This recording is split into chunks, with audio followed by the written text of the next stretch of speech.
Chapter 21. Miss Yarrow was a hot-tempered girl. When she got home, she didn't want to eat or drink. She kept pestering her father to ask about Chen Bohuan. Although Chen Bohuan was married, it was done behind closed doors. Who in the surrounding villages knew about it?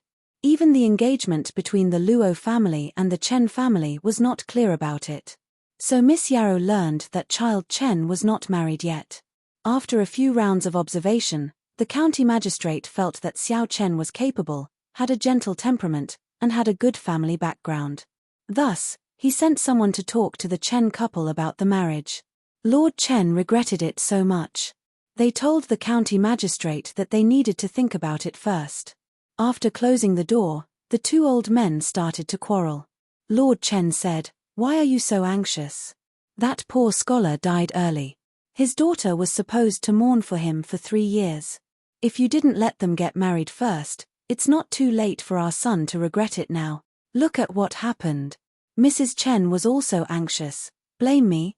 Weren't you the one who wanted to arrange the engagement? Now it's the county magistrate's daughter. How can Luo Xianxian compare to her?" Behind closed doors, the two old bastards argued until their faces and ears turned red. In the end, they had no energy left and were panting heavily across the table. Lord Chen asked, "What should we do?" "Let's ask the county magistrate to go back." Mrs. Chen said, "We can't. Our Chen family is counting on Miss Yarrow to make a fortune." Lord Chen said angrily, "Can Miss Yarrow be a concubine? Can she? Our son already has one in his room. How can we get her in? Look at how lovey-dovey those two are." Mrs. Chen didn't say anything. After a while, her eyes suddenly lit up and she murmured, "Old Chen, I'm thinking about it. No one knows about Luo Xianxian and our son except for the people in our family." After a few moments of silence, Squire Chen was stunned for a while. He immediately understood his wife's intention. He was trembling, half out of fear, half out of excitement. You mean, if no one knows, it's not a marriage?"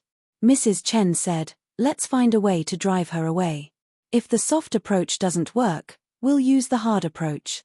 Everybody knows that our son is unmarried. Do you remember how she stole oranges when she was little? As long as all of us bite the bullet, even if she has 17 or 18 mouths, she won't be able to defend herself." Squire Chen strode to the door and made sure that the door was closed. Then he hurried over. The two who had been quarreling like fighting cocks a moment ago were now huddled together and discussing in low voices. Chen Yuanwei said, "I'm afraid your idea won't work." "What happened?" "Our son won't agree. He's been in love with Luo Xianxian since he was young. How could he agree to turn against her?" Madam Chen thought for a while, then patted her husband's hand and said, "Don't worry, leave it to me." After a while, Madam Chen suddenly fell seriously ill. Her illness was very strange. The doctor could not figure out the cause, but she was crazy all day long.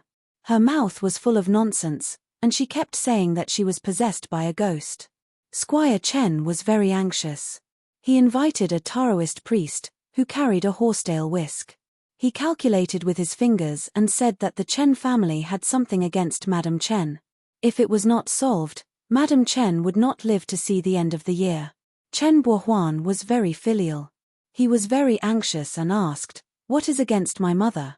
The Taoist priest pretended to be mysterious for a long time and said that it was a hidden beauty. Everyone in the room was stunned. The sons of the Chen family all turned to look at Luo Xianxian, who was standing on the side. Luo Xianxian was also stunned. In fact, she had been told many times since she was a child. She was born to be a jinx, and she killed her mother, then her brother, and then her father. Now, she was pointed at and said that she was going to kill her mother-in-law. The people of the Chen family were anxious. Several brothers took turns to persuade her to leave the Chen family. After all, no one outside knew that she was married and had a clean reputation. They would give her money and let her find another good family. Luo Xianxian was anxious and scared.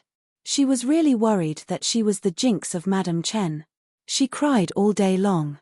Chen Bohuan was heartbroken. He saw that his mother was getting more and more haggard. He was in a dilemma. He did not want Luo Xianxian to leave, but he could not bear to see his mother suffer. She lost a lot of weight quickly. The brothers of the Chen family could not accept it. One day, when their boss was not around, they went to find their sister-in-law.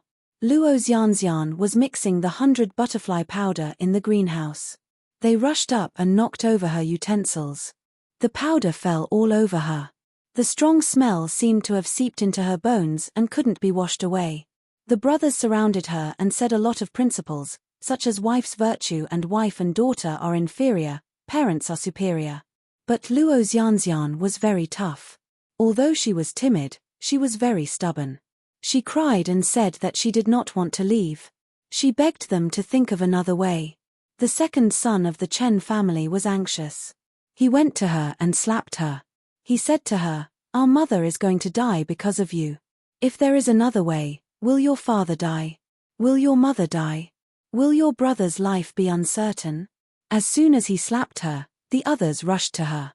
They surrounded Luo Xianxian and beat her. They shouted, "Get out of here, Jinx, Jinx." These sons were of the same mind as their mother. In fact, they knew their mother's idea.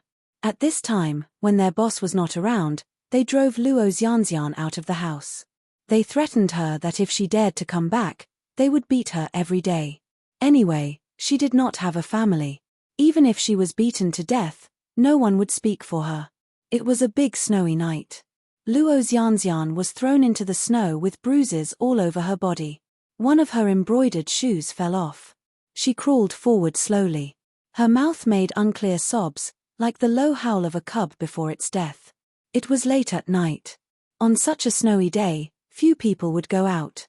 She crawled in the vast world. She did not know where she was going. She did not know where she could go. The brothers of the Chen family were right. She did not have a family. She did not have a father. She did not have a brother. No one could stand up for her. No one could take her in. In this vast world of white, there was no place for her to stay. Her body was not strong. When she was thrown out, she was wearing thin clothes. She shivered in the cold. Soon her legs and feet became numb. She could not feel anything. She crawled all the way to the outskirts of the city. She came to the temple where the ghost master of ceremonies was enshrined. She curled up in the temple to hide from the snow. Her lips were blue and purple from the cold. Her heart was even more sad. She looked up at the clay statue with bright red makeup. She could not stop her tears from rolling down her face. She remembered the rules of the lower cultivation world. When a couple got married, they should have a master of ceremonies as witness. But at that time, she just had a red flower in her hair. She smiled sweetly and kowtowed to Chen Buohuan. Was this closed-door marriage really just a dream? Was the picturesque beauty in the bronze mirror that day really just the sound of greed in the depths of her drunken dream? She knelt in front of the ghost master of ceremonies. She dragged her body that was getting heavier and colder. She knelt 3 times and kowtowed 9 times. She cried and laughed. Married as husband and wife, loving each other without doubt. Pleasure, on, this evening. She gradually felt dizzy. Her vision was getting blurry. There seemed to be a thin layer of moonlight in front of her. In the small courtyard in the past, she cried and said, "I didn't steal it. I didn't steal it. I didn't steal the oranges." However, rumors were a fearful thing. No one would believe her one-sided story. Today, she knew that even if she went to someone and cried, saying that she was really Chen Buohuan's first wife, there would definitely be no one who would believe her. She was still that little girl by the mud wall, who had nowhere to redress her grievances. Nothing had changed. But there was someone who climbed over the wall and put a steaming white steamed bun into her palm. He said to her, "You must be hungry. Eat a steamed bun to fill your stomach." But now, that person, where was he? He came back and couldn't find her. Would he be anxious? Or would he be relieved that her mother would finally not be cursed by her again? Luo Xianxian curled up in the mud temple. Her tears gradually dried up. She whispered, "Empress of the ceremony, I want to be with him. I am his first wife. When we went through the ceremony, there was no empress beside us. You are a ghost empress. You can't control a living person. But I can only tell you." She sobbed and made the last sound in her throat. I'm not lying, I'm not lying. The snow was silent. The long night was silent. The next day, the townsfolk passing by the mud temple in the suburbs found Luo Xianxian's cold body. Chapter 22. When Chu Wn Ning heard this, she was enraged. She wished she could immediately remove the willow vines and whip the Chen couple. But he couldn't open his eyes to curse. Once he did, the pure reality illusion would disappear. The pure reality enchantment could only lock a ghost once. If it was interrupted, he wouldn't be able to hear what Luo Xianxian said next. Therefore, he could only suppress his anger and continue to listen to Luo Xianxian. After she died, her soul entered the netherworld first. She was muddle-headed and unconscious. The only impression she had was a woman wearing red and green clothes. She looked like the ghost master worshipped in the temple. The ghost master stood in front of her and asked her gently, "You and Chen Bohuan can't sleep in the same bed when you are alive, but do you want to sleep in the same cave when you die?" She answered in panic, "I do. I do." "Then let him come to accompany you immediately, okay?" Luo Xianxian almost blurted out. She was about to say yes, but she suddenly remembered something. She was stunned. "Am I dead?" "Yes. I am the ghost master of the netherworld. I can grant you a good match and fulfill your long-cherished wish." Luo Xianxian was stunned. "Then if he comes to accompany me, will he die too?" "Yes. But if the heavens have feelings, death is nothing. It's just a close of eyes. What's the difference?" When Chu Wanning heard this, she thought to herself, sure enough, this ghost master would lure others into making a wish for their lives. This immortal was truly an evil immortal. Although Luo Xianxian died unjustly, she didn't turn into a ferocious ghost. She shook her head. "No, we can't kill him. It's not his fault." The ghost master smiled sadly. "What do you get for being so kind?" It didn't force Luo Xianxian. As an immortal, it was okay to lure others to make a wish, but not to force them. Its figure gradually faded and its voice became more and more vague. "Soul return in 7 days. When you return to the world of the living on the first 7 days, go and see the Chens. After that, I will ask you again. See if you still have no regrets." 7 days later, the soul return day arrived. Luo Xianxian's soul returned to the world of the living. She followed the old road and went to the Chens with an anxious heart. She wanted to see her husband one last time. Who would have thought that the interior of the Chen residence would be decorated with lanterns and colored banners, while outside the courtyard, there would be fire trees and silver flowers. Betrothal gifts filled the parlor, with a large she character pasted in front of the hall. Madame Chen's face was glowing, without the slightest sign of illness. She was instructing the servants with a smile on her face, instructing them to decorate the betrothal gifts with flowers and drape them with red silk. Who is holding a wedding? Who was the one who wanted to give a betrothal gift? Who was it? 3 matchmakers and 6 betrothal gifts. How glorious! Who was it? She shuttled through the bustling crowd, listening to the sounds of people in the mortal world. "Congratulations, Madam Chen. Your son is engaged to the daughter of County Magistrate Yarrow. When is the banquet? Mrs. Chen is truly blessed. Miss Yarrow is indeed the Chen family's lucky star. Madam Chen, you look much better now that you've just gotten engaged. Your son and Miss Yarrow are a match made in heaven. I'm so envious, ha ha ha ha. Your son, which man is it? Who was going to marry the daughter of the Yarrow family?" She frantically shuttled back and forth in the familiar front yard, searching for that familiar figure amidst the laughter and clamor. And then, she found him. Chen Bohuan stood with his hands behind his back in front of the peonies in the back hall. His face was haggard, and his cheeks were sunken. However, he was dressed in red. Although it wasn't a wedding dress, it was the custom of colorful Butterfly Town. When a prospective son-in-law came to propose a marriage, he should wear the red butterfly dress. He was going to propose a marriage. The entire hall of betrothal gifts, gold, silver, pearls, and jewels, were all prepared by him, by Chen Bohuan, her husband, for the daughter of the Yarrow family. She suddenly remembered the time when they got married. Apart from the two of them and a heart, they had nothing. There was no master of ceremonies, no betrothal gifts. At that time, the Chen family wasn't rich. They didn't even have a decent set of jewelry. He went to the courtyard and plucked a delicate orange flower under an orange tree that was planted by the two of them. He carefully put it in her hair. She asked him, "Does it look good?" He said it looked good. After a moment of silence, he sadly stroked her hair and said to her, "It's just that you're wronged." Luo Xianxian smiled and pursed her lips, saying it's okay. Chen Bohuan told her that when he married her in 3 years' time, he would definitely hold a lively wedding banquet. He would invite people from all over the place, use a large palanquin with 8 carriers to welcome her, dress her up with gold and silver, and fill the entire reception hall with betrothal gifts. The promise from that year was still in her ears. Now, the flowers were blooming and the moon was full. The person he was going to marry was someone else. A monstrous anger and sorrow surged. Luo Xianxian screamed in the room, tearing the red silk brocade that filled the room. But she was a ghost. She didn't touch anything. Chen Bohuan vaguely seemed to sense something. He turned around and stared blankly at the moving silk. His eyes were blank and empty. His little sister walked over. There was a white jade hairpin in her hair bun. He didn't know who she was secretly wearing it for. She said, "Big brother, go to the kitchen.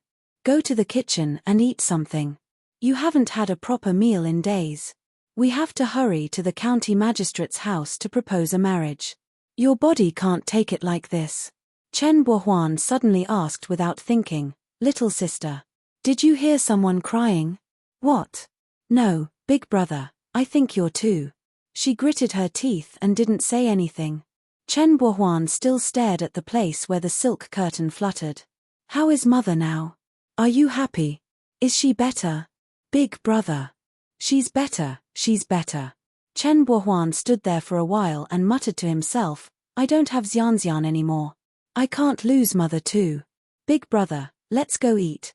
Luo Xianxian cried, shouted, held her head and wailed. Don't go. Don't go," Chen Bohuan said. "Okay." The tired figure disappeared around the corner. Luo Xianxian stood there alone in a daze. Big drops of transparent tears rolled down her cheeks. Suddenly, she heard the brothers of the Chen family who killed her. The second brother whispered to the youngest brother, "Mother is so happy this time." Alas, finally a stone fell to the ground. "Isn't it? She pretended to be sick for more than half a year and finally drove that jinx away. How can she not be happy?" The youngest brother clicked his tongue twice and suddenly said, "Why did she die? We dared to let her go, but we didn't want to kill her. Why was she so stupid? Didn't she know to ask someone for help? Who knows? She's thin-skinned, just like her sour father. She can't blame us for her death. Although we pretended to be sick to earn her, we have our own difficulties. Think about it. Between the county magistrate's daughter and the poor girl, who would be a fool to choose her? Besides, if we offend Miss Yarrow, we'll be in trouble." That's right. She was stupid. She didn't want to live and wanted to freeze to death. No one can save her. These words floated into her ears. After Luo Xianxian died, she finally understood the so-called jinx. It was just because she was poor and humble, she couldn't be compared to the county magistrate's daughter. Only a fool would choose a poor girl. She finally went crazy. Filled with resentment and hatred, she returned to the master of ceremonies temple. She died there, and she returned there. She died weak and helpless, but she returned full of resentment. She used to be such a kind person, but at this time, she used up all the hatred in her life and the evil in her human nature that had never been released. She screamed at the top of her lungs, her eyes were red, and her soul was shaking. She said, "Luo Xianxian is willing to give up her soul and become a malicious spirit. I only ask the master of ceremonies Empress to avenge me. I want the Chen family to die a horrible death. I want her. I want my evil mother-in-law to kill her son with her own hand. All her sons. I want Chen Bohuan to accompany me in hell. To be buried with me.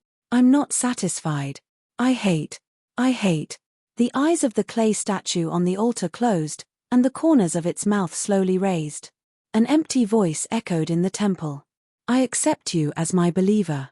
As you wish, you will become a malicious spirit, kill, hateful person. A blood-red light flashed, and Luo Xianxian could no longer remember what happened after that. However, Chu Wanning already knew that after that, the Master of Ceremonies ghost controlled Luo Xianxian to possess Mrs. Chen and kill the Chen family one by one. The reason why Chen Bohuan was dug out of the red coffin on the top of the mountain was naturally because the Master of Ceremonies ghost had fulfilled Luo Shenxian's long-cherished wish to bury Chen Bohuan with me. Moreover, it deliberately placed the coffin at the base of Chen Bohuan and his new wife's house. It was the most vicious curse and revenge. As for the fragrance in Chen Bohuan's coffin, it was the smell of the 100 butterfly powder on Luo Shenxian's body before she died. The resentment and fragrance in the coffin were extremely strong because Luo Shenxian's soul was sleeping with Chen Bohuan in it. Luo Xianxian had no family. According to the customs, when such a person died, their bones should be cremated instead of buried. Therefore, she did not have a physical body. She could only transform in the Master of Ceremonies ghost's coffin. At that time, Chu Wanning opened the coffin with a vine whip. Luo Xianxian lost the protection of the coffin and her soul scattered. It was difficult for her to reunite temporarily. That was why the resentment was strong before the coffin was opened, but weak after the coffin was opened. But at that time in the illusion, why did Chen Bohuan only have a paper ghost bride when everyone else had a corpse as their spouse? Chu Wanning thought for a while and figured it out. The Master of Ceremonies ghost would not break its promise. The paper bride was the physical body it made for Luo Xianxian, or a carrier. Only Luo Xianxian could be buried with Chen Bohuan. Everything was clear now. Chu Wanning looked at the weak and helpless girl in the illusion. He wanted to say something, but he could not say anything. Elder Yu Heng was too clumsy. His words were always stiff, so after a long silence, he still did not say anything. The girl stood in the boundless darkness, her soft and bright round eyes wide open. Chu Wanning looked into her eyes. Suddenly, he could not bear to look at her anymore. He wanted to leave. He did not want to look at her anymore. He was about to open his eyes and leave this enchantment. The girl suddenly spoke. Brother Yama. I have something to tell you. Chu Wanning. Yes. The girl suddenly lowered her head, covered her eyes, and cried. She said softly, Brother Yama, I don't know what I did after that. But, I really did not want to kill my husband. I did not want to be a malicious ghost. I did not steal oranges. I am really Chen Bohuan's wife. In this life, I really did not want to hurt anyone. I really did not want to hurt anyone. I beg you, believe me. Her voice was choked, trembling, and broken. I did not lie. Why is it that in this life, almost no one has ever believed me? She sobbed. Chu Wanning's voice sounded in the darkness. He did not say much, but he did not hesitate. Yes. Luo Shenxian's thin body shook. Chu Wanning said, I believe you. Luo Xianxian wiped her tears with her hands, but she could not help it. In the end, she covered her tear-stained face, lowered her head, and bowed deeply in the darkness where she could not see. Chu Wanning opened his eyes again. After he opened his eyes, he did not speak for a long time. The time in the enchantment was different from the time in the real world. He had been inside for a long time, but to the people outside, it was just a blink of an eye. Mo Ran had not returned yet. The few people of the Chen family who were still alive were still looking at him. Chu Wanning suddenly put away the willow vine and said to old Madam Chen, I will redress your grievances. Go to sleep. Old Madam Chen stared blankly with her blood-red eyes. Suddenly, she fell to the ground with a thump and fainted. Chu Wanning raised his head again. His eyes first swept over Minister Chen's face, then fell on Yaozi. There was no fluctuation in his voice, and it was still very cold. I will ask you one last time. His lips moved slowly as he enunciated each word clearly. Did you really not recognize who that voice belonged to? Chapter 23. The youngest son of the Chen family trembled and looked up at his father. Chen Yuanwei's eyes drifted. After a while, he said firmly, I I don't know. I don't recognize it. Chu Waning's face was like 9 feet of frost. He said in a low voice, liar. His appearance was very fierce. At this moment, he lowered his eyebrows and looked more murderous. He was even more frightening than a ghost. Chen Yuanwei couldn't help but take 2 steps back. Chu Waning suddenly hit the Heaven's Inquisition on the ground. In an instant, sparks flew and leaves flew. Chen Yuanwei was so shocked that he fell to the ground. Is the 100 butterfly powder made by your family? Is this your eldest son's first marriage? Who is Luo Xianxian? You're already so old. Don't you have any shame? Chen Yuanwei opened and closed his mouth. In the end, he couldn't say a word. Gradually, his face turned from pale to red. The youngest daughter of the Chen family, who had been huddling in the side, suddenly burst into tears when she heard the name Luo Xianxian. She rushed over and knelt in front of her mother. She touched the unconscious body. Sister Luo. Sister Luo, is this all because of you? I know you don't want to leave, but please, for my sake, please let our family go. Sister Luo. Chu Waning bent down and held the golden Heaven's Inquisition. He used the vine handle to lift Chen Yuanwei's face. This was Chu Waning's psychological obsession. He wouldn't touch the people he thought were disgusting. He would get goosebumps as soon as he touched them. Do you think I don't know who is lying to me? He stared at Chen Yuanwei's face coldly. He saw his own face in those frightened eyes. Sure enough, he was so unlikable. So cold and mean, like a blade covered with frost. But so what? Wanya Yuheng never needed other people's love. Daoist priest, you are a person at the pinnacle of life and death. I am your client, how can you steal my private matter? Chu Waning said, fine, I won't do anything. Just wait for your death. No. You can't, I can't. Chu Waning narrowed his eyes. The luster flowing in his phoenix eyes was very dangerous. I can't what? You are, a person like you, if you were a disciple of my sect. Chu Waning stroked Heaven's Inquisition and said in a low voice, today, I will whip you until your skin is split open and your bones broken. At this point, Squire Chen could no longer pretend to be innocent. Seeing that Chu Waning was so fierce, he couldn't help but feel weak in his legs. He didn't care about his face anymore. He knelt down with a thud and cried, Taoist priest, we have no choice. We can't afford to offend the county magistrate's daughter. We can't eat or sleep well. Taoist priest, as he spoke, he was about to hit Chu Waning's leg. Chu Waning was a clean freak. Seeing that Squire Chen was about to touch him, he didn't think and hit him with the willow vine. He said in disgust, don't touch me. Being hit by Heaven's Inquisition, Squire Chen cried in pain even though he didn't inject any spiritual energy into his hand. He shouted, there is no justice. A Taoist priest at the peak of life and death is beating an ordinary person.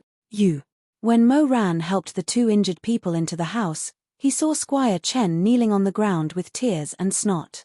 He pointed at Chu Waning with trembling hands and shouted, which sect does this?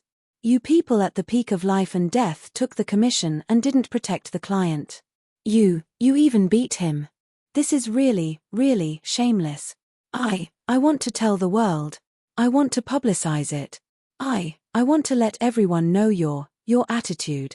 I want to ruin your reputation and make you unable to earn a single copper coin. Chu Waning said angrily, so what if we have money?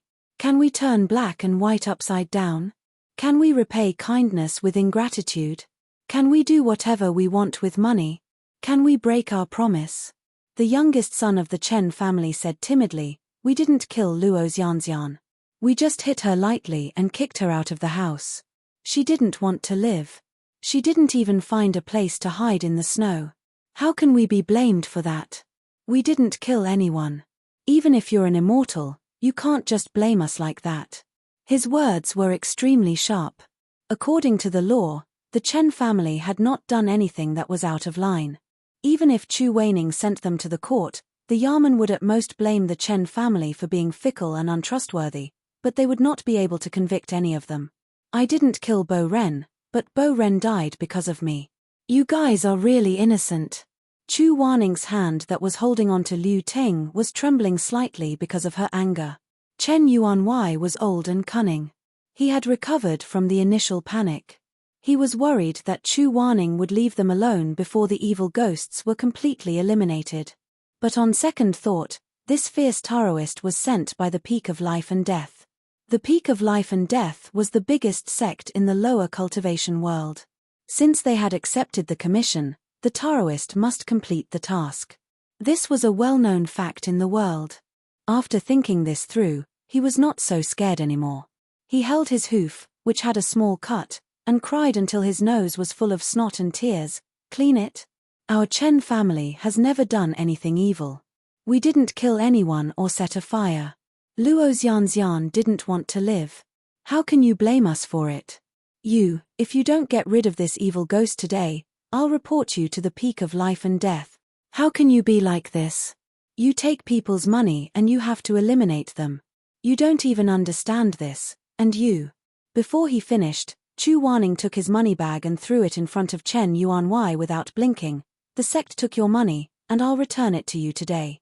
As for the report, you can report it if you want." Tianwen's light shone and the willow leaves were like knives.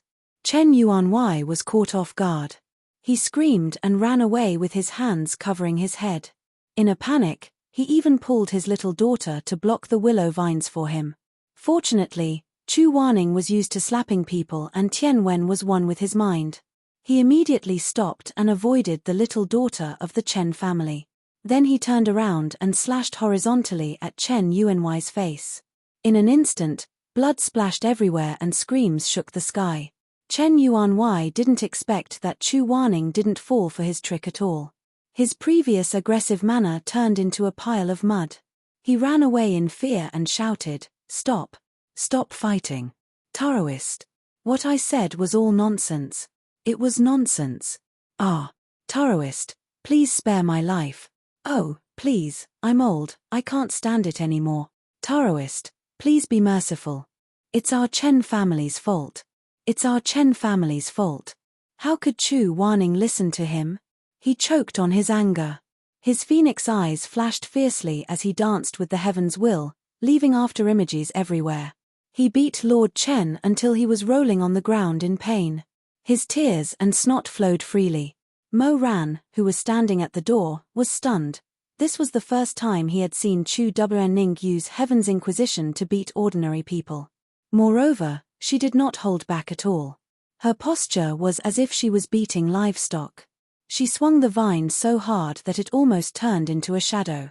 How could this be? The client actually hit the client. Regardless of whether it was in the upper cultivation world or the lower cultivation world, this matter was enough to sweep that immortal's reputation to the ground. No matter how fierce Chu Waning's temper was, no matter how impulsive she wouldn't make such a big mistake, right? This was even more serious than his crime of theft and sexual intercourse. Shamai was also scared pale. He pulled Mo Ran and said, "Quick, go and stop Shizun." Mo Ran handed the unconscious Chen Yarosha, who was the daughter of the Yarrow family, to Shamai. He went forward and grabbed Chu Waning's wrist. He was shocked and anxious. "Shizun, what are you doing?" Chu Waning was angry. He raised his eyebrows and shouted, "Let go. Shizun, you're breaking the commandments, do I need you to say that? Do you think I don't know the 750 commandments of the Peak of Life and Death better than you? Let go." Mo Ran raised his voice, "Then why are you hitting him?" Chu Waning didn't want to waste time with him.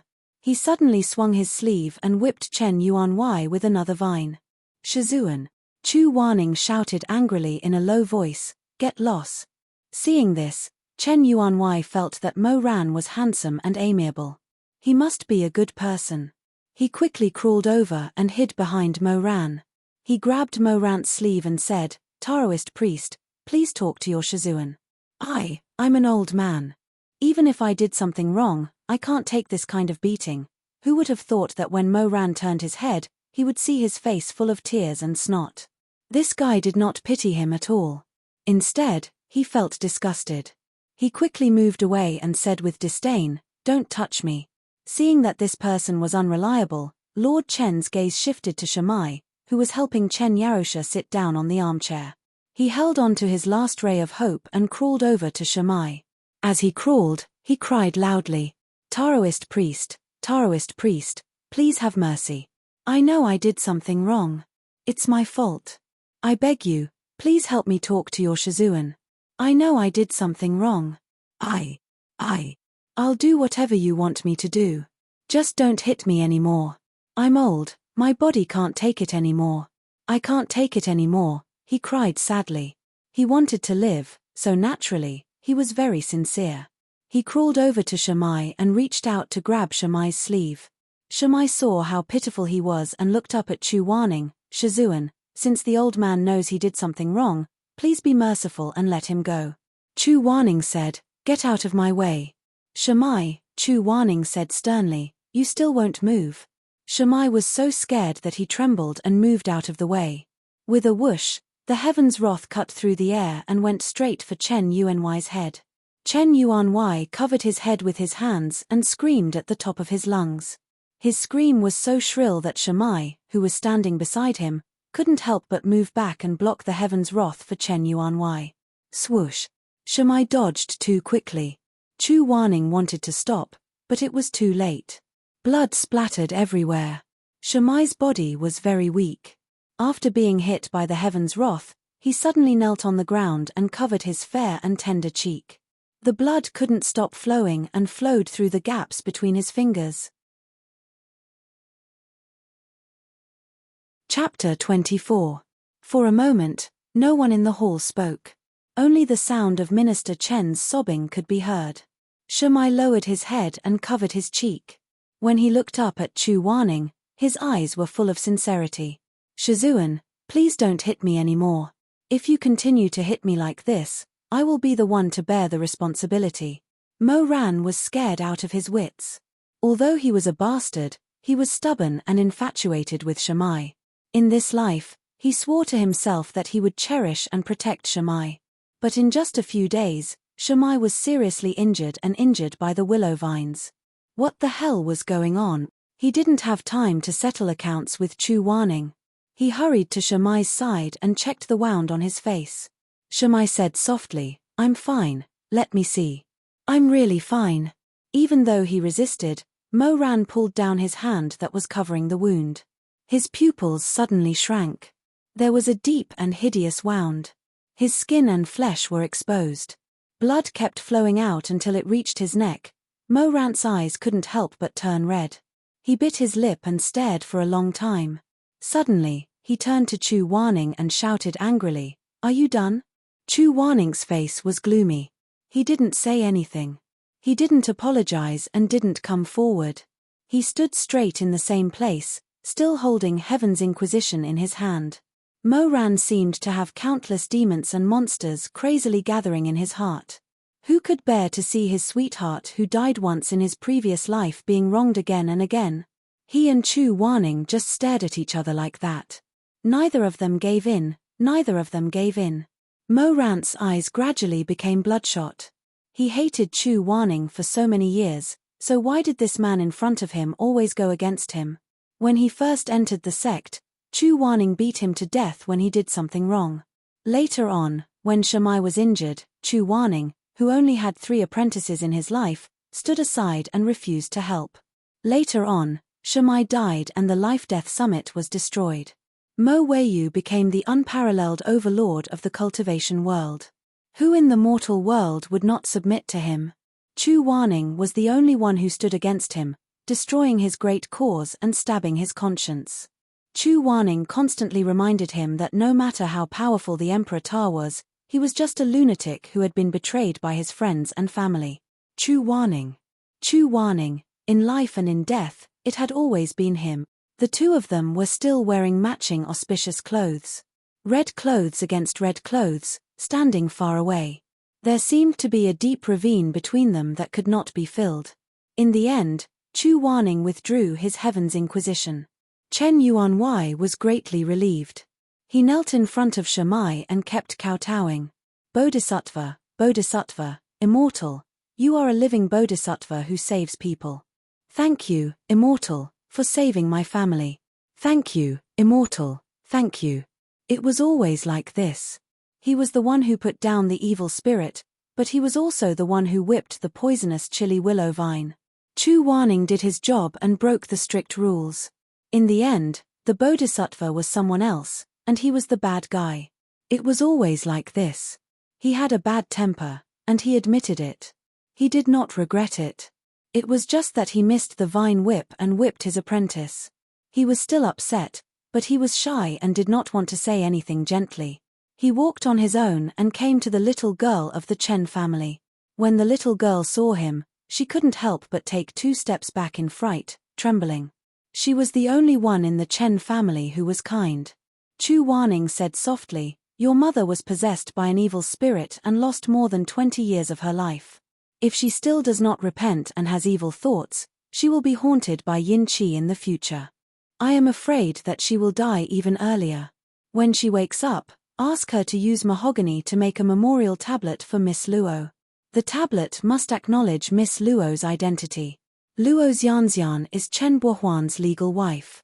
You have hidden the truth for many years, so you should also announce it and fulfill her lifelong wish." After a pause, he passed a letter and said, "In addition, your family must kneel 3 times a day and kowtow 9 times and recite the deliverance spell. Only then can you release Miss Luo and send away the evil spirit that haunts your family. This spell needs to be recited for 10 years without stopping. If it is stopped halfway, Miss Luo will still come back for revenge." The little girl said in a trembling voice. "Yes, thank you, Taoist priest." Chu Wen suddenly turned around. Her gaze was as sharp as a knife. She glanced at the youngest son of the Chen family and Lord Chen and sternly said, "When Chen Yarosha wakes up, the 2 of you must tell her everything you have hidden. She can decide whether to stay or leave. If you hide anything, I will cut off your tongues." The 2 of them were cowards, they did not dare to say no. They kowtowed and promised. As for the 100 butterfly powder, this was made by Luo Shusheng, but you shamelessly said that it was your own recipe. You know what to do, I don't need to say more. Chu Wanning said and flicked his sleeves. We will go to the shop and tell the villagers that this powder is Mr. Luo's." After everything was arranged, Chu Wanning asked Mo Ran to help Chen Yarosha back to her room. He then gave her a blood transfusion to detoxify her. Mo Ran was full of hatred, but he knew that when he was young, he respected his master more than he disobeyed him. So he did not say anything. He held Shamai's hand and whispered, "Go take a look at your face and stop the bleeding. I will help her to her room." In the Chen family's eldest son's room, there was still a big red double happiness sign. In the chaos, he forgot to take it down. Now that Chen Bohuan had been turned into powder, it was ironic. Chen Yarosha had become the victim of greed in this ridiculous farce. Who knows what choice she will make when she wakes up? Her body is not as strong as Shamai's, she is still a normal person. Chu Wanning quietly gave her a blood transfusion and fed her a pill. During this process, Mo Ran was at the side serving her water and a handkerchief. The 2 did not speak, nor did they look at each other. When they left, Chu Wanning inadvertently glanced at the wall. His eyes moved, but he suddenly realized something. He turned back and stared at the words hanging on the wall. It was a few lines of regular script. The ink was not long ago, the edges of the paper were not yellowed. What was written was red hand, yellow vine wine, the city full of spring, palace walls willow. The east wind is evil, love is thin. A cup of melancholy, years of separation. Wrong, wrong, wrong. Spring is the same as before, the person is empty and thin, the tear stains are red and transparent. Peach blossoms fall, leisure pond pavilion, although the mountain alliance is there, the brocade book is difficult to hold. Mo Chu Wanning's heart suddenly felt stifled. The regular script was written neatly and properly. The 3 words Chen Bohuan were incomparably glaring. The young Master Chen who married the daughter of the Yarrow family against his will. The sorrow in his heart was indescribable. In the last days of his life, he could only stand by the window and copy the poem Hairpin Phoenix. He did not want to stay in the Chen residence any longer. He endured the pain in his shoulder and turned to leave. Chu Wanning and Shamai were both injured, so they could not immediately ride their horses back to the peak of life and death. Chu Wanning especially did not like to ride his sword, so he went to find an inn in town to rest. The next day, he could also go to the Ghost Master Temple to see how the funeral was going. Although those ghostly corpses were crushed into powder by Chu Wanning's wind, the only thing that was destroyed was the corpses controlled by the Ghost Master Temple. Their souls were not damaged. It would be good to stay for a few more days to see if there were any fish that escaped the net. Chu Wanning silently walked in front, while his 2 disciples followed behind him. Shimai suddenly thought of something and asked, "Mo Ran, the clothes that you and Shizun are wearing, what is going on?" Mo Ran was stunned. Only then did he remember that he and Chu Wanning were still wearing the wedding robes. He was afraid that Shimai would misunderstand, so he quickly took them off. "This is actually the illusion from before. Don't think too much." Halfway through his words, he looked again and suddenly found that because Shimai also participated in the Ghost Master's ghost marriage, he was also wearing a robe, but the style was not the same as theirs. In addition, it was worn and tattered, so it was hard to see its original appearance. But in any case, it was still a wedding robe. Standing side by side with Shimai, he could also imagine holding Shimai's hand, bowing to heaven and earth in the Ghost Master Temple's illusion, and drinking wine. For a moment, he could not bear to take them off. He could only stare blankly at Shimai. Shimai warmly said with a smile, "What's wrong? You didn't say anything." Mo Ran muttered, "Nothing." Chu Wanning was a few steps away in front of them. It was unknown how much of their conversation he had heard, but at this time he stopped and turned around. The first glimmer of dawn had already appeared in the sky. After a night of ups and downs, the twilight faded away, and a glimmer of dawn suddenly appeared on the horizon. The bright red rising sun was like a broken and bleeding heart, struggling out of the abyss of the dark night, revealing a touch of gorgeous splendor. Chu Wanning stood against the light, standing at the end of the long night that was getting brighter and brighter, standing in the midst of the rising sun that filled the sky. His wedding robes were as red as blood, standing sideways. The rising sun painted a blurry golden line on the side of his face, making it impossible to see the expression on his face. Suddenly, with a burst of spiritual power, the wedding robes were shattered by a strong force. The fine red cloth was like the red petals of a fallen begonia flower, suddenly blown by the wind, scattering everywhere. The wedding robes were torn, revealing the white robes underneath, billowing in the wind, together with his ink-black hair. The blood on his shoulder. The tattered robes in the wind. The mottled bloodstains from protecting Mo Ran were particularly bright and dazzling on the white robes.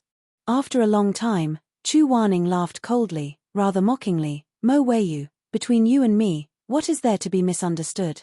When he was angry, he would call Mo Ran Mo Weiyu, cold and polite, not emitting any heat. Mo Ran was caught off guard and was rendered speechless by his words. Chu Wanning finished laughing, flicked his sleeves and left. At this time, there was no one around. He walked alone in front, as if the world was hazy and he was the only one. As soon as he arrived at the inn and closed the door behind him, he could no longer hold back his mocking expression. Chu Wanning gritted his teeth, a painful expression on his face, and raised his hand to touch his shoulder. The Ghost Master's claws were of the immortal body, not to be outdone by Heaven's Inquisition. They were both extremely powerful weapons. His entire shoulder was torn, but because he was in a hurry to kill the evil, he did not treat it in time. At this time, it was already infected and festering. The pain was unbearable. Standing in the room and taking a breath, Chu Wanning wanted to take off the robes on his body, but the blood on his shoulder had already coagulated, the robes and flesh stuck together. It was very painful when he pulled. Next door was Mo Ran's room. This inn's soundproofing was not good. He did not want to let people know. Biting his lips, he actually tore off the robes stuck to his flesh. "Ooh!" After a muffled groan, Chu Wanning slowly opened his mouth. His lips and teeth were full of blood. He gasped for breath. There was no color on his face, cold sweat all over. Lowering his slender and thick eyelashes, he trembled slightly, looking at his injury. Fortunately, it was still manageable. He held the table and slowly sat down. Enduring the pain, he asked the waiter to bring him water and a handkerchief. He used his uninjured hand to wipe his wound bit by bit. The sharp knife cut in, cutting off the rotten flesh. Then, he applied the wound medicine made by Madame Wang. Then, slowly, with difficulty, he wrapped himself in gauze. He was not used to showing weakness in front of others. He had experienced this kind of pain many times, and each time, he endured it alone. If animals were injured, they would hide and lick their wounds. Sometimes, he felt that he was the same as those animals. In the future, he would probably continue to be alone like this. He knew that he was not likable, so he did not want to ask for help from others pitifully. He had his inexplicable stubborn dignity. But when he took off his clothes, a brocade pouch fell on the floor. Red satin embroidery. He slowly opened it with his trembling fingers. Inside were 2 tangled strands of black hair. It was his and Mo Ran's. Chu Wanning was absent-minded for a moment. He wanted to put the brocade pouch in front of the candlelight and burn it together with the ridiculous knot of hair. But in the end, he could not do it. Tied hair as husband and wife, loving each other without doubt. The soft laughter of the golden boy and girl seemed to ring in his ears again. He knew that there was some kind of throbbing in the depths of his heart, and because of this, he hated himself even more. He held the soft brocade pouch tightly in his hand, and slowly closed his eyes. He could not accept the thoughts he always had for Mo Ran. He wished that he could dig out his own heart, cut off those dirty thoughts, and throw them away. What did he do? Mo Weiyu, was he someone he should be thinking about? How could he be someone's master like that? He was worse than a beast. Dong dong dong. Suddenly, there was a knock on the door. Chu Wanning, who was condemning himself, was startled. He suddenly opened his eyes, and quickly put the brocade pouch in his wide sleeve. He pulled a handsome face, and said unhappily, "Who is it?" "Shizun, it's me." Mo Ran's voice came from outside, making Chu Wanning's heart beat faster. "Open the door." Chapter 25. Chu Wanning's words were stuck in his throat. He was silent for a long time with a gloomy face. In the end, he slowly changed his words to, "Get in here." "Huh? You didn't lock the door?" They had been in a cold war for an entire day. At this moment, Mo Ran was determined to make up with him. He pushed the door open and walked in as if nothing had happened. Chu Wanning sat at the table with an expressionless face. He raised his eyelids and glanced at him indifferently. In all fairness, Mo Ran was very good-looking. The moment he walked in, the whole room lit up. He was indeed very young. His skin was tight and seemed to emit a faint glow. The curve of his mouth was naturally slightly curly. Even when he was emotionless, he seemed to be smiling. Chu Wanning calmly shifted her gaze away from Mo Ran. Her long eyelashes drooped as she extinguished a stick of incense on the table. Then, she asked coldly, "What's the matter? What are you doing here?" "I'm here to take a look at your wounds." Mo Ran lightly coughed a few times. His gaze fell on Chu Wanning's shoulder, and he was slightly stunned. "It's already changed." Chu Wanning said indifferently, "Yes." Mo Ran was speechless. He did bear a grudge against Chu Wanning and was also angry that Chu Wanning had injured Shamai. But after calming down, Mo Ran wasn't completely heartless. Hatred was hatred, but he didn't forget how Chu Wanning's shoulder was injured. In that suffocating coffin, it was Chu Wanning who was tightly hugging himself. He used his own body to block the sharp claws of the Ghost Master. He was in so much pain that his entire body was trembling, but he didn't let go. Mo Ran loathed Chu Wanning. However, other than disgust, for some reason, there were also some very complicated emotions mixed in. He was a boorish person. He didn't study when he was young. Although he learned some literature later on, he still couldn't understand many delicate things, especially when it came to relationships. For example, regarding Chu Wanning, Mo Ran scratched his head and pondered for a long time. The back of his head was about to go bald, but he still couldn't figure out what this feeling was. He could only recognize one emotion, like, dislike, hatred, pleasure, displeasure.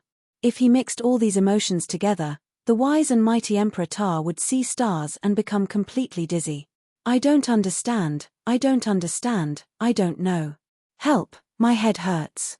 Therefore, Mo Ran was too lazy to think about it anymore. After all, he didn't have the time to study anyone other than Shamai. In his heart, he secretly recorded a bad debt with Chu Wanning.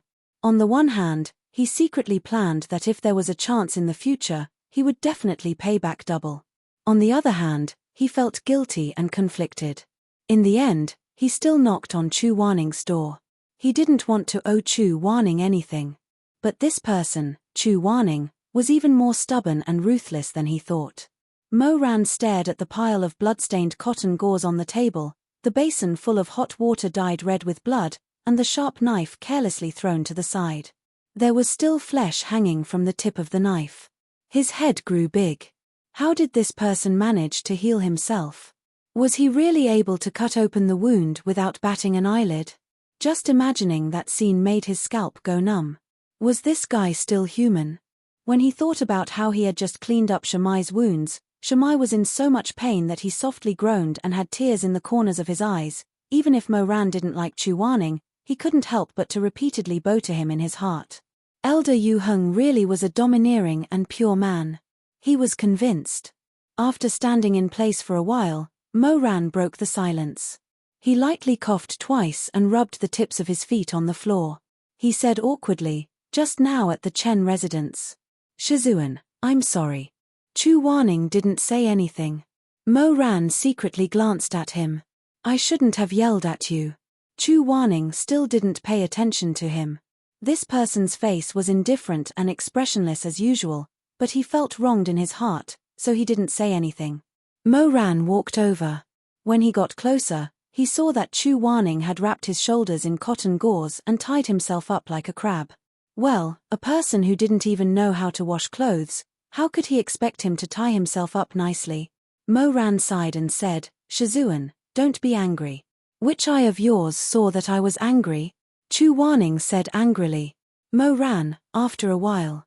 "Shizun, that's not how you wrap a wound," he rudely retorted. "Do I need you to teach me?" Mo Ran, he raised his hand, wanting to help Chu Waning untie the gauze and rewrap it. However, after observing his expression, he felt that if he dared to touch him, he would probably get a big slap. He couldn't help but hesitate. He raised his hand and put it down and raised it up again. After repeating this several times, Chu Waning became angry. He glared at him. "What are you doing? Do you still want to hit me?" He really did want to hit him, but not now. Mo Ran was so angry that he laughed. He didn't care about anything else and suddenly reached out to hold his shoulder. A dimple appeared at the corner of his mouth. "Shizun, I'll help you rebandage it." Chu Waning originally wanted to refuse, but Mo Ran's warm fingers had already covered his. He suddenly felt that his mouth was dry and he couldn't speak. Thus, his lips moved slightly, but he still let him do as he pleased. The gauze was removed layer by layer, soaking in blood. When it was completely removed, 5 glaring holes could be seen. Just looking at them made one shudder. They were many times more serious than the wounds on Shamai's face. Mo Ran also didn't know why. He stared blankly for a while, then suddenly asked in a soft voice, "Does it hurt?" Chu Waning lowered his long eyelashes and only lightly said, "It's okay." Mo Ran said, "I'll be a bit gentler." Chu Waning didn't know what to think, but suddenly his ears turned a bit red. In the end, he got angry at himself and felt that he was really crazy. He didn't know what he was thinking about all day. Thus, his expression became even stiffer and his temper worse. He dryly said, "Up to you." The candlelight in the guest room flickered. Under the dim yellow light, one could see that some places weren't covered with ointment at all. Mo Ran was really speechless. He felt that it was a miracle that Chu Waning could live to this day healthily. "Shizun." "Yes. What happened to you at the Chen house today? Why did you suddenly hit people?" While applying the ointment, he asked. Chu Waning was silent for a while, then said, "I just couldn't stand it." Mo Ran asked, "What made you so angry?" At this time, Chu Waning didn't want to argue with the younger generation, so he concisely told Mo Ran about Luo Xianxian. After hearing this, Mo Ran shook his head. "You're too stupid. Even if you couldn't stand it, you shouldn't have confronted them directly. If it were me, I would have made up a messy spell and lied to them that the evil spirit had been eliminated. Then I would have patted my ass and left them to fend for themselves. Look at you. For such a rotten person, you made such a fuss. You're not flexible at all." You even accidentally injured Shamai. Halfway through his words, Mo Ran suddenly stopped. His two eyes stared at Chu Warning, and he didn't make a sound. He was very careful with the bandages, and for a moment, he forgot himself. The tone he used to talk to Chu Warning had unknowingly turned into that of a 32-year-old, impudent and rude. Chu Warning obviously also noticed. He was looking at Mo Ran coldly from the corner of his eyes. His eyes said a familiar sentence, "See if I don't beat you to death." Before he could think of a way to deal with it, Chu Warning had already opened his mouth. He said very coldly, "Is Shimingjing someone I want to hit?" At the mention of Shamai, Mo Ran's originally sober mind began to go haywire. His tone also hardened. "Weren't you the one who hit that person?" Chu Warning also regretted that slap, but he couldn't keep his face. At this time, his face was sullen and he didn't say a word. Chu Warning was the stubborn type, and Mo Ran was the infatuated type. When the two people's gazes met, sparks flew. The atmosphere that had just eased up a little was once again irredeemably deadlocked. Mo Ran said, "Shamai didn't do anything wrong. Shizun, you accidentally hurt him. Don't tell me you're not even willing to say a word of apology." Chu Warning narrowed his eyes dangerously. "Are you questioning me?" "I'm not." Mo Ran paused. "I just feel bad for him. He was innocently implicated, but he didn't get an apology from Shizun." Under the candlelight, the handsome and youthful youth wrapped the last bandage around Chu Warning's wound and carefully wrapped it. It still looked like a rather warm scene from a moment ago, but the two people's moods had changed. Especially Chu Warning. It was like a jar of vinegar had exploded in his chest. A sour taste kept surging up, and he was angry and annoyed. "Apologize? How do you spell the word apologize? Who's going to teach him?" Mo Ran said again, "The wound on his face needs at least half a year to heal completely. When I was just applying medicine to him, he told me that he didn't blame you. Shizun, he doesn't blame you, but do you think you're in the right?" This sentence was no different from adding oil to the fire. Chu Warning endured for a while, but in the end, he couldn't.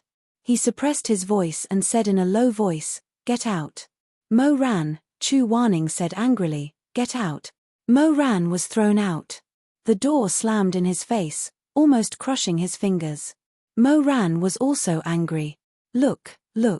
What kind of person was this? Didn't he just want him to apologize? His face was as precious as gold. How difficult was it for him to say sorry with just a few words? "I'm the Emperor Ta, and I'm not stingy with apologizing to others. And he's the Big Dipper Celestial Venerable."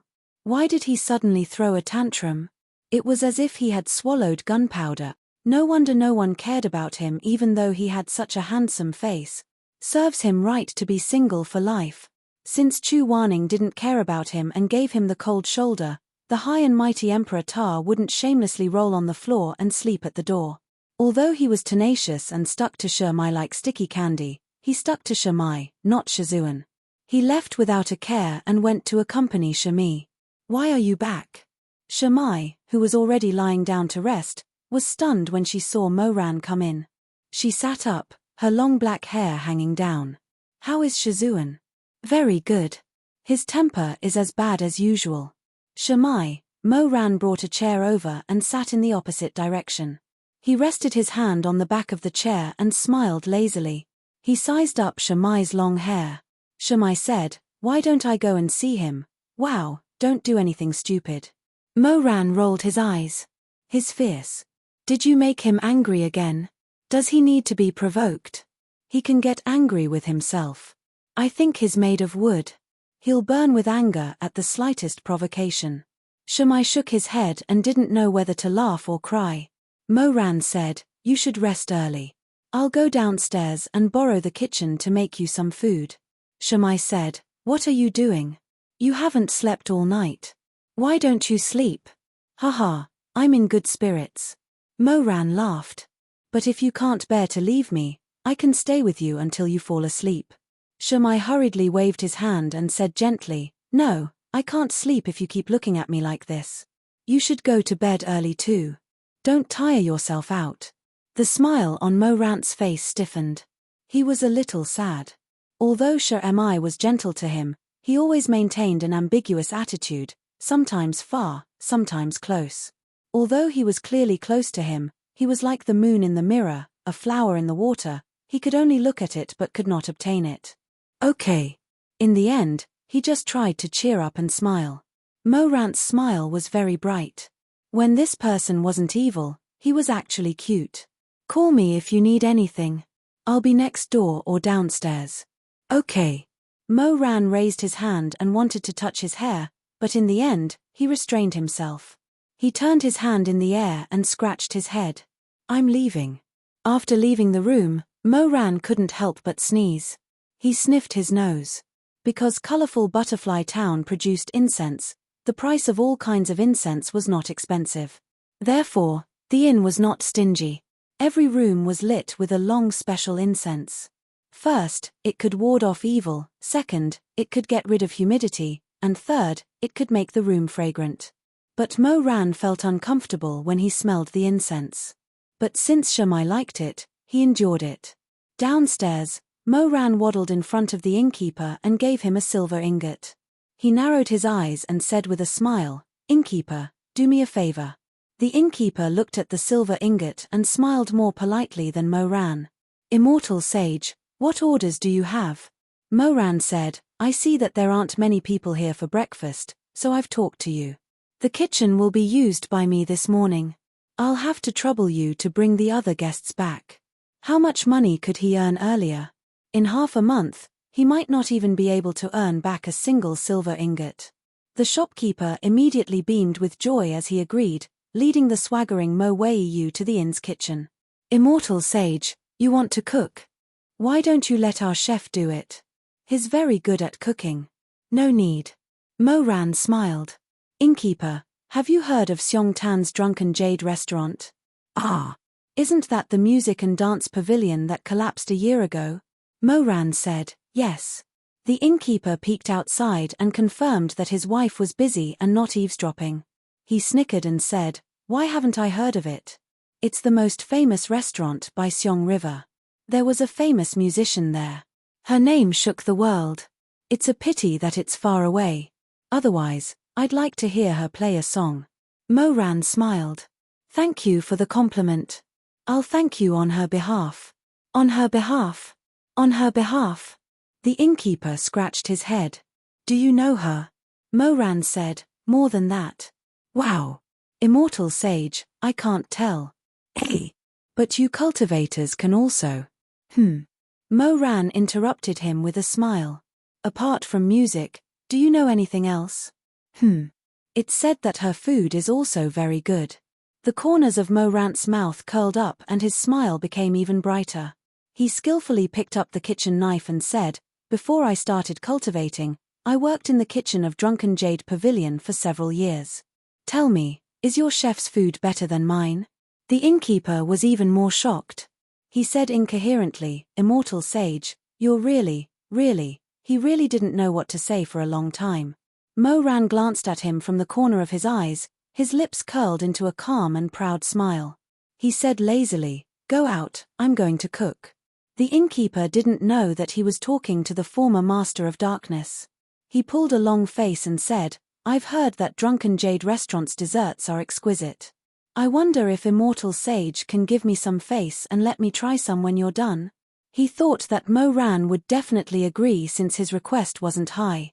Who knew that Mo Ran would squint his eyes and say with an evil smile, "You want to eat? You wish." Mo Ran snorted. His arrogance was obvious. He muttered, "Do you think I'm the kind of person who would easily cook and serve others? I made this especially for Shami. If it weren't for him, I definitely wouldn't start a fire to cook." He took out a radish and started to cut it while muttering. The innkeeper was deflated. He rubbed his hands awkwardly and stood there. He smiled for a while and then left. He was also muttering in his heart, "Me? He's so young. He probably hasn't even formed his spirit core yet." He kept muttering, "Junior sister," but there wasn't a female daoist among the people who came with him today. The innkeeper rolled his eyes. He knew that this person was sick, and very sick. Mo Ran busied himself in the kitchen for a while. He stayed for a full 4 hours. When it was almost noon, he finally finished. He excitedly ran upstairs to wake Shimai up. When he passed by Chu Waning's room, he slowly stopped. Should I ask him to eat with me? Thinking of Chu Waning's bad temper, Mo Ran curled his lips and looked at him with disdain. I won't ask. There's only so much food. I don't want to eat with him.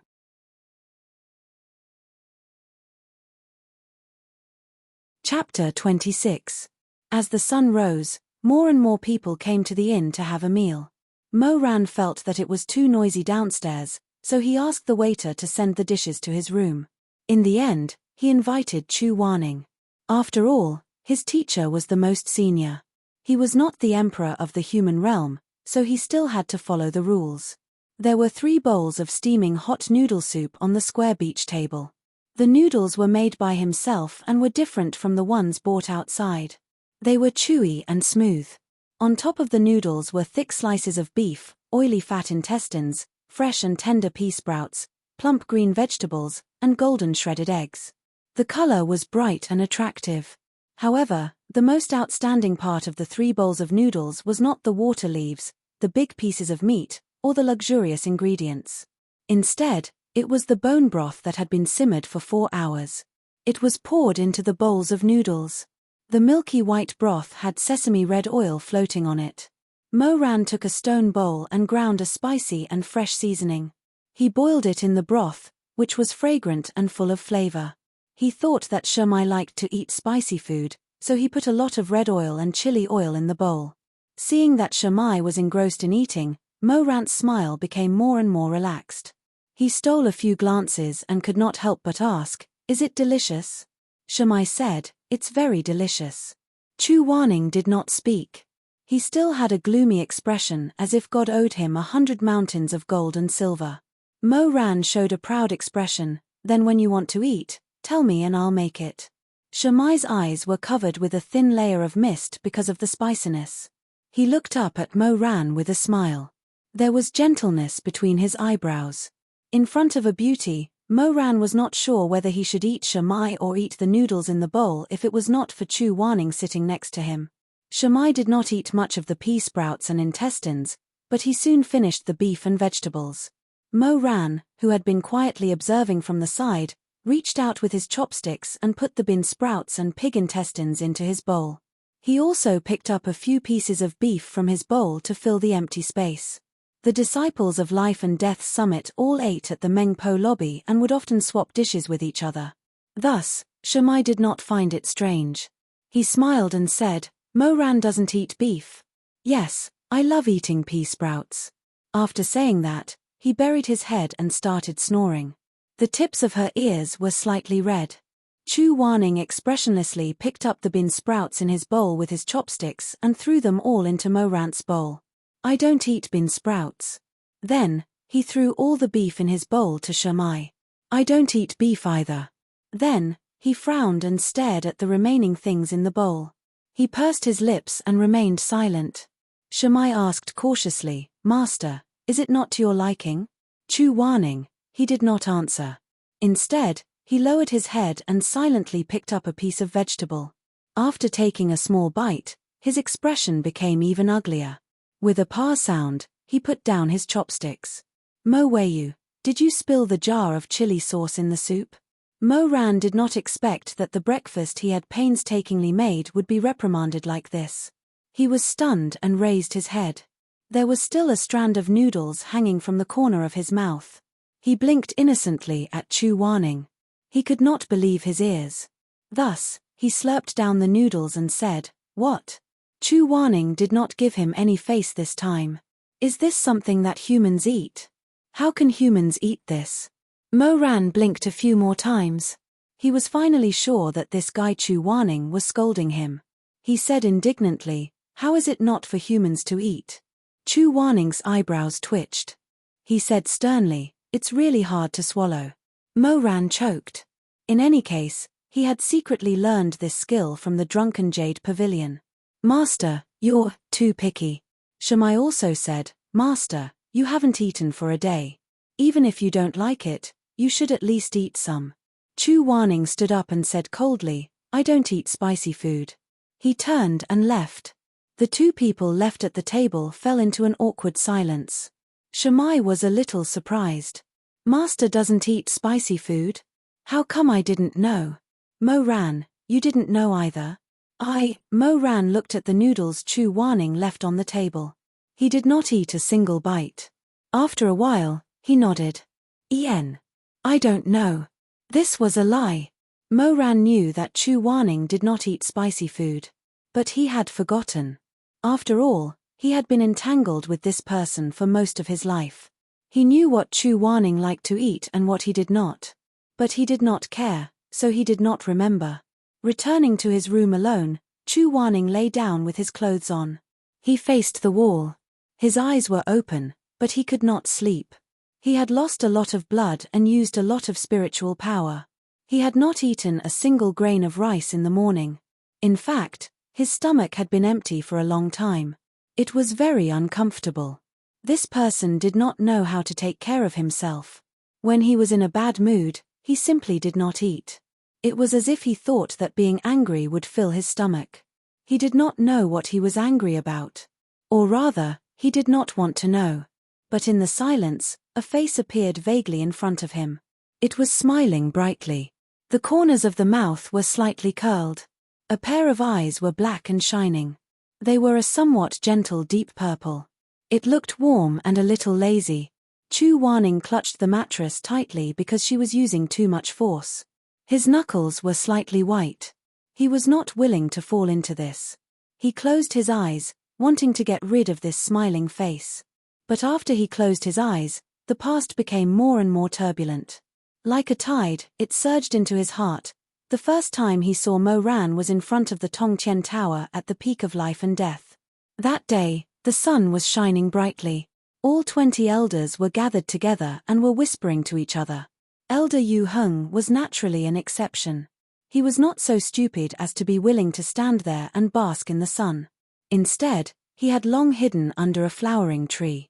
He absent-mindedly raised his finger and looked at his newly made black iron nail cover to see if it could be extended and retracted freely. Of course, he did not need to use a nail cover. This bent iron nail cover was specially made for the low-level disciples at the peak of life and death. The lower cultivation world was adjacent to the ghost world. It was often dangerous. It was not rare for low-level disciples to be injured and lose their lives. Chu Wanning saw this. Although he did not say anything, he had been thinking hard about a solution. He wanted to make a light and flexible weapon that was easy to use. The others were discussing enthusiastically at the side. "Did you hear? The High Lord's long-lost nephew was saved from the sea of fire. Everyone else in the building that caught fire died. If the Lord was a step later, I'm afraid that little nephew would have turned into ashes. He's really lucky. It must be his father who is secretly protecting him. It's a pity that he was separated from when he was young and suffered so much." Sigh. "That child is called Mo Ran? He's about 15 years old, right? It's time for him to choose a name. Does he have a name?" "Elder Xuanji, you don't know. This child grew up in a brothel. It's good enough that he has a name. How can he have a name? I heard that the Lord wrote a few words for him and is choosing. I don't know which one he will choose in the end. The Lord really values little nephew. Isn't that so? Not to mention the Lord, even the madam feels sorry for him. I think the only one who is not happy at the peak of life and death is probably our God's favored one, Elder Tanlang." "You can't say that. Ha. A slip of the tongue, a slip of the tongue. However, our God's favored one is arrogant because of his talent. He doesn't respect his elders and spends his days fighting cocks and running dogs as if he was born rich. He's indeed out of control. Elder Tanlang, you drank a little too much today." The people beside him kept giving him looks. They pointed their chin at Chu Wanning, who was standing in the distance. Their meaning couldn't be more obvious. The God's favored one, Xuemeng, was Chu Wanning's disciple. Saying that Xuemeng was out of control was equivalent to mocking Chu Wanning for not teaching well. This elder Yu Heng, don't be fooled by his usual leisurely and otherworldly demeanor. It was as if he was above the world and had the style of an expert. However, everyone knew that his temper was extremely bad. If anyone accidentally touched his reverse scale, then they should wash their neck clean and wait to be beaten to death. Chu Wanning had heard their words long ago. However, he was too lazy to care. He was probably less interested in how others evaluated him than the patterns on his fingernails. Speaking of which, this set of armor was good, but its durability was not high enough. If he encountered a thick-skinned demon, he might not be able to tear through their flesh in one strike. If he added some dragon bone powder when he returned, the effect should be better. When the elders saw that Chu Wanning had no reaction, they let out a sigh of relief and began to discuss in low voices. My lord summoned us here today to choose a master for that young Master Mo, right? That's strange. Why doesn't the High Lord teach it himself? It seems that the little nephew's bone structure is not suitable for practicing the supremacy's mental cultivation method. Someone muttered, but that's not to the extent of gathering all the elders and letting the young master pick one by one, right? Elder Lutsuan sighed gloomily. Flipping his elegant and smooth long hair, he complained, I feel that I am like a cheap cabbage on the table right now, waiting for young Master Mo to pick. Everyone. So, could this sissy not speak such a big truth without thinking? After waiting for a while, the supremacy finally arrived. He walked up the 1,000 steps and arrived in front of Tong Tien Tower. Behind him was a young man. Chu Wanning only glanced at him casually. Before he could see clearly, he turned his gaze away and continued to study his fingernails. He was too lazy to take a second look. When it came to apprenticeship, one had to talk about how unconventional the peak of life and death was. In other sects, the master would be high and mighty. He would rub the head of a new disciple and say, Young man, I see that you are quite intelligent. From today onwards, you are my disciple. The disciple did not even have the chance to say no. Or the master would look at him with cold disdain, waving his sleeves and saying, Young man, your head is too high, your eyes are dull, and the back of your head is rebellious. This is not what my disciple should look like. You are not destined to be my disciple. I will not accept you as my disciple. Then, before the disciple could express himself, the master would fly away on his sword. He ran faster than a dog. The peak of life and death was different. The master and disciple were mutually chosen. What did this mean? There were 20 elders at the peak of life and death. After all the disciples entered the sect, they would be able to sincerely hand in their master's letter after a period of interaction. They would express their desire to follow the elder in cultivation. If the elder accepted, then everyone would be happy. If the elder did not accept, then the disciple could pester them until the elder softened or the disciple gave up. Logically speaking, Chu Wanning's skills were superb and his appearance was handsome. He should have a lot of disciples, and all of them would do anything to become his disciple. But in reality, this was not the case. Chu Wanning's face was handsome, but his temper was so bad that it made one's hair stand on end. It was said that when he was angry, he would beat up female disciples as if they were male disciples and drown them in a pond. Not many people had the courage to worship this kind of master. Thus, Elder Yu Heng's disciples were deserted. Other than the proud son of heaven, Xuemeng, and Xuemeng's good friend, Shimai, he had never accepted anyone. Everyone would rather respectfully call him Zhonglaro than affectionately call him Shizun. Chu Wanning said with a cold expression that he was not sad. He lowered his head indifferently and continued to fiddle with the cold mecha weapons. Sleeve arrow boxes, martial law sentry, they were all designed for other people. The earlier they were done, the earlier more people could be spared from suffering. So he did not expect that Mo Ran would choose him without hesitation. At that time, he was frowning and stroking the spikes on his finger gloves, thinking about how to improve them. He did not pay attention to what the High Lord said to everyone. At some point, the surroundings gradually quieted down. After thinking about how to improve the spikes, Chu Wanning suddenly realized that the buzzing around just now seemed a bit too quiet. So he finally moved his gaze away from the finger gloves. With some impatience and inquiry, he raised his eyelids. Then he saw a face. Under the sunlight, it was so bright that it was almost dazzling. It was an elegant and handsome young man who was looking up at him. The young man's mouth was curled up in a lazy, faintly discernible smile. The dimples on his cheeks were deep, and he had the air of a common man, but also a little pure.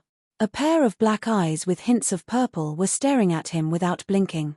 They were half eager and half curious. He was new here and did not know the rules. The distance between them was so close that it could almost be called rude. Suddenly, a person appeared in front of him. Chu Wanning was shocked. As if he was scalded, he subconsciously took a step back. With a bang, his head hit the trunk of a tree.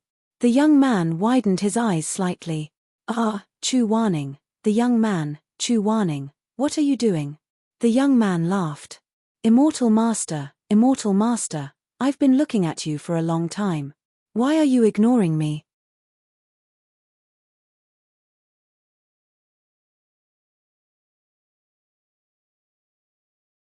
Chapter 27. Chu Wanning had completely fainted. He could only blame himself for being too engrossed and not being on guard at the peak of life and death. He didn't even notice that someone was approaching. What's going on? Where did this kid come from? Ah, it seems to be that Mo something. Mo something? Mo cooked. Mo cooked. Mo fish. He adjusted his expression and skillfully controlled his expression to keep people away state. The surprise and panic in his eyes were quickly swept away by him and replaced with his usual sharp and harsh expression. Just as he was about to reprimand him out of habit, his hand was suddenly caught. Chu Wanning was stunned. In all his life, no one had ever dared to grab his wrist casually. For a moment, his face turned black and he froze in place, not knowing what to do. Take it out and give him a slap. With the word molester, he was no different from a girl. Then take it out and not give him a slap. Wasn't he a little too easy to talk to? Chu Wanning hesitated for a long time and didn't move. The youth laughed. "What's that on your hand?" "It's quite pretty. Can you teach me how to do this?" "They have already introduced themselves, but you haven't said anything." "Which elder are you?" "Hey, did your head hurt when you bumped into it?" With so many questions thrown at him, Chu Wanning felt that his head didn't hurt before, but now it did. His head was about to split open. He was irritated and the golden light in his hand slightly floated. Seeing that Heaven's Inquisition was about to answer the call, the other elders were all shocked. Was Chu Wanning crazy? He dared to slap this young Master Mo? His hand was suddenly caught by Mo Ran. Now that both of his hands were in the hands of the young man, Mo Ran didn't seem to notice the danger. He pulled the young man and stood in front of him. He looked up and said with a smile, "My name is Mo Ran. I don't know anyone here, but I like you the most just by looking at your face. Why don't I worship you as my teacher?" This result was completely unexpected. The surrounding people were even more horrified. A few of the elders' faces looked like they were about to crack. Elder Xuanji, Elder Pajuan, wow. Elder 7 kills, oh? Disciplinary Elder, Elder Tanlang, what a joke. Elder Lutsuan was the most feminine. His hair was curly, and his eyes were like peach blossoms. Aya, this young master is so bold. He's truly a young hero. He even dares to touch Elder Yu Hung's butt. Please, can you not make it sound so disgusting? 7 kills said in disdain. Lutsuan rolled his eyes gracefully and snorted, then I'll put it in a more refined manner. You're truly a young hero. You even dared to touch Elder Yu Hung's butt. 7 kills. Just kill him. Among all the elders, the most popular one was the gentle Elder Xuanji. It was easy for him to learn magic, and he was a gentleman himself. Most of the disciples at the peak of life and death were under his tutelage. Chu Wanning originally thought that Mo Ran would be no exception. Even if he wasn't Xuanji, he should be the lively Pajuan. After all, it would be anyone's turn but not his. However, Mo Ran was standing so close to him, and his face was filled with a kind of affection that was unfamiliar to him. He was like a clown who was suddenly chosen, and he was flustered for no reason. Chu Wanning only knew how to deal with awe, fear, and disgust. As for affection, it was too difficult. He didn't even think about it and immediately rejected Mo Ran. The young man was stunned. Under his long eyelashes, there was a hint of loneliness and unwillingness in his eyes. He lowered his head and thought for a long time. Suddenly, he unreasonably whispered, "Anyway, it's you." Chu Wanning, the great lord, was watching from the side. He couldn't help but laugh and ask, "Moran, do you know who he is?" "He didn't tell me." "How would I know who he is?" "Haha, since you don't know who he is, why do you want him?" Moran was still holding Chu Wanning's hand. He turned his head and said to the great lord with a smile, "Because he looks the most gentle and easy to talk to." In the darkness, Chu Wanning suddenly opened his eyes. He felt dizzy. What the hell? He didn't know what was wrong with Moran's eyes at that time. He actually thought that he was gentle. Not only him, but the entire peak of life and death knew about this. They all looked at Moran with a look at this silly child look. Chu Wanning raised his hand and held his throbbing forehead. His shoulder hurt, his mind was in a mess, his stomach was hungry, and he was dizzy. It seemed that he wouldn't be able to sleep. He lay on the bed in a daze for a while. He sat up and was about to light a stick of incense to calm himself down when suddenly there was a knock on the door. It was Moran outside again. Chu Wanning, he didn't answer. He didn't say get in or get out. But this time, the door opened by itself. Chu Wanning looked up gloomily. The match in his hand hovered in mid-air. It didn't touch the incense. After a while, it went out. Chu Wanning said, "Get out." Moran rolled in. He was holding a bowl of steaming hot noodles that had just come out of the pot. It was simpler this time. There weren't as many fancy noodles. The pure white noodle soup was sprinkled with chopped green onions and white sesame seeds. There were small pieces of pork ribs, green vegetables, and a slightly browned poached egg. Chu Wanning was very hungry, but his face was still expressionless. He looked at the noodles, then looked at Moran. He turned his face away and didn't say anything. Moran put the noodles on the table and said softly, "I asked the chef in the shop to make another bowl." Chu Wanning lowered his eyes. Sure enough, Moran wouldn't be the one to make it. "Eat some," Moran said. "There's no spicy food in this bowl, no beef, and no bean sprouts." After that, he left and closed the door for Chu Wanning. He felt sorry for Chu Wanning's injury. But that was all he could do. In the room, Chu Wanning leaned against the window. No one knew what he was thinking. He crossed his arms and stared at the bowl of pork rib noodles until the steam from the noodles dissipated. In the end, they became cold and no longer hot.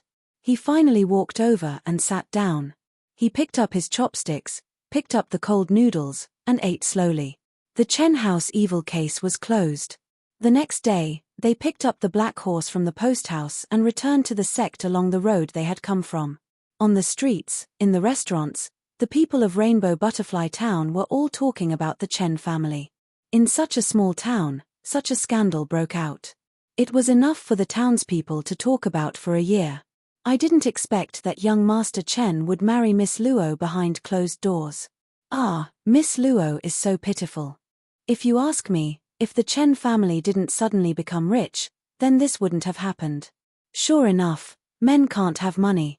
Once they have money, they can drown the entire city with bad ideas." A man was unhappy and said, "Young Master Chen didn't do anything bad. This is all his parents' fault. That son of a bitch, in the future, his children won't have assholes." Another person said, "The dead are pitiful, but what about the living? Look at Chen Yaosha, Miss Yao. I think she is the one who has been wronged. That black-hearted old mother of the Chen family lied to her daughter. Tell me, what should she do now? Remarry." That person rolled his eyes and sneered, "Remarry? You want to marry?" The bumpkin who was ridiculed grimaced in pain and said, "If that woman in my nest agrees, I'll marry her. Miss Yarrow is so pretty, I don't mind her being a widow." "Bah, a toad wants to eat swan meat." Moran sat on the back of the horse and pricked up his ears. He was in high spirits as he listened left and right. If it weren't for the fact that Chu Wanning had her eyes closed and her brows furrowed, writing the words extremely noisy on her forehead, Moran might have gone over to join in the gossip with the villagers. Riding side by side, they finally left the main city and arrived at the suburbs. Shumai suddenly exclaimed and pointed to the distance, "Master, look over there." In front of the destroyed temple of the Ghost Master, there was a large group of farmers wearing brown clothes and short robes. They were busy moving bricks and stones. It seemed that they were planning to repair the damaged temple and reconstruct the Ghost Master's golden body. Shumai said worriedly, "Master, the Ghost Master from before is gone, and they made a new one. Will this one become an immortal again and do evil?" Chu Wanning said, "I don't know. Why don't we go and persuade them?" Chu Wanning said, "The custom of colorful Butterfly Town's ghost marriage has been passed down for generations. How can you persuade them with just a few words? Let's go." As he said that, he rode away, leaving behind a trail of dust. It was already evening when they returned to the peak of life and death. Chu Wanning said to his 2 disciples in front of the mountain gate, "You 2 go to the Danshin Palace and report what happened. I will go to the discipline court." Mo Ran was puzzled. Why are you going to the discipline court? Shimo, on the other hand, looked very worried. Chu Wanning said expressionlessly, "To receive the punishment." Although the emperor was punished the same as the commoners when he broke the law, which emperor would be imprisoned and beheaded after autumn because he killed someone? It was the same in the cultivation world. If the elders broke the law, they would be punished the same as the disciples. In most sects, this was just an empty sentence. In fact, it was the elders who broke the law. It was good enough that they could write a letter of guilt. Which idiot would obediently accept the punishment and be beaten with willow vines or dozens of sticks? Therefore, when the discipline elder heard Chu Wanning's confession, his face turned green. "No, Elder Yu Heng, did you really beat the client?" Chu Wanning said lightly, "Yes. You are too." Chu Wanning looked up and gave him a gloomy look. The discipline elder shut up. According to the law, this punishment is 200 sticks, 7 days of kneeling in the Yama Palace, and 3 months of confinement. Chu Wanning said, "I have nothing to say. I am willing to accept the punishment." The discipline elder, he looked left and right, then crooked his finger. The door of the discipline court closed with a bang. The surroundings were suddenly silent. Only the 2 of them stood facing each other. Chu Wanning asked, "What do you mean?" "Well, Elder Yu Heng, it's not like you don't know that things like the discipline court, no matter how strict it is, shouldn't affect you. When this matter is closed, only the heavens, the earth, you and I know. Let's just forget about it. If I beat you and the Lord finds out, won't he be angry with me?" Chu Wanning couldn't be bothered to talk nonsense with him. He simply said, "If I punish others according to the law, I should also punish myself according to the law." As he said this, he knelt in front of the discipline court and faced the plaque. "You can punish me."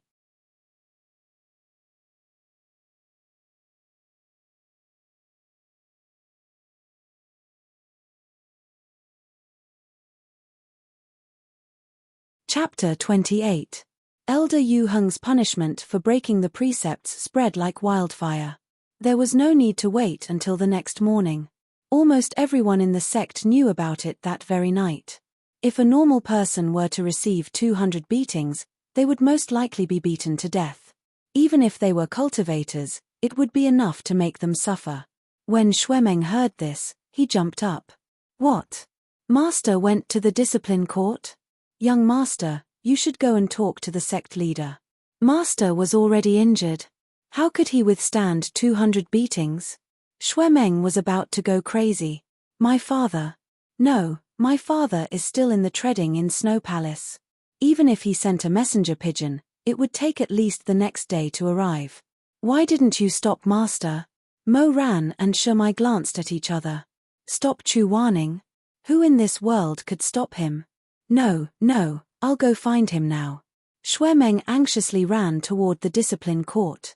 Before he entered the courtyard, he saw a group of discipline elders' disciples blocking the entrance to the main hall. They were whispering to each other. "What are you all standing there for? Get out of my way! Get out of my way! Young master! Ah, the young master is here! Make way, the young master is here!" The disciples quickly separated into 2 sides, making way for Xuemeng. The doors to the Blue Sky Hall were wide open. Chu Wanning was kneeling inside. His body was straight, and his eyes were closed. The discipline elder held his iron staff and recited the precepts of the peak of life and death. Every time he finished reciting a precept, his iron staff would strike Chu Waning's back. Our sect's 91st precept. Do not harm the innocent. Do not use immortal techniques on mortals. Do you have any complaints under my staff? No complaints. Our sect's 92nd precept. Do not act rashly. Do you have any complaints under my staff? No complaints. The discipline elder did not dare to be soft. He could only carry out his orders impartially. After more than 90 strikes, Chu Waning's white robes were completely soaked in blood. Xue Meng respected Chu Waning the most. Seeing this, his eyes turned bloodshot. He shouted, "Shizun!" Chu Waning turned a deaf ear to him. His eyes were still closed, and his brows were slightly furrowed. The disciplinary elder looked at the door and said in a low voice, "Elder Yu Heng, the young master is here." "I'm not deaf. I heard it." Chu Waning's mouth was bleeding, but he didn't look up. "He's just a kid. Don't bother." The disciplinary elder sighed. "Yu Heng, why are you doing this? Who asked my disciple to be so disobedient?" Chu Waning said indifferently, "If I don't accept my punishment today, how will I have the face to discipline others in the future? You may continue." Sigh. The disciplinary elder looked at his pale and slender neck that peeked out from the wide collar. It hung down softly like smoke. He couldn't help but say, "Then at least be gentler. What's the difference between this and deception?" Chu Waning said, "Don't worry. It's only 200 strikes. I can take it. Elder Yu Heng, discipline, you don't need to say any more. Continue." The iron staff finally fell again. Xue Meng's voice was distorted. "Disciplinary elder, you still won't fucking stop. What do you think of this young master? You're hitting my Shizun." "My Shizun." The disciplinary elder could only brace himself and pretend he didn't hear. Xue Meng was so angry that his lungs were about to explode. "Damn old man, did you not hear me? This young master orders you to stop. If you dare to hit him again, he stammered for a long time but couldn't think of anything to say. After all, he was only a 15-year-old boy. No matter how blessed by the heavens he was, his strength and experience were far inferior to the elders. He could only force out an unreasonable sentence with a red face. "I'll tell my father." Disciplinary elder, Chu Waning sighed imperceptibly. 97 strikes. 98 strikes. 99 strikes. 100 strikes. His clothes were torn and the blood was glaring. Xue Meng couldn't hold it in any more. He was so anxious that his eyes turned red. He was about to charge in recklessly. Chu Waning suddenly opened his eyes and waved his hand. A barrier instantly slashed down and blocked the entrance. Xue Meng was bounced back a few steps and almost fell to the ground. Chu Waning coughed up blood and rolled his eyes. His sharp phoenix eyes glanced sideways. "You're making a fool of yourself. Scram. Shizun." Chu Waning said sternly, "When did the young master of the Peak of Life and Death order the disciplinary elder to bend the law? Hurry up and scram." Xue Meng stared at him. His eyes were wide open, and there seemed to be water droplets swirling inside. Mo Ran rubbed his chin at the side. The corners of his mouth were still curled up. "Aya, this is bad. Little Phoenix is going to cry." Hearing this, Xue Meng suddenly turned around and fiercely glared at Mo Ran. His teary eyes were red, but he forced himself not to let the tears roll down.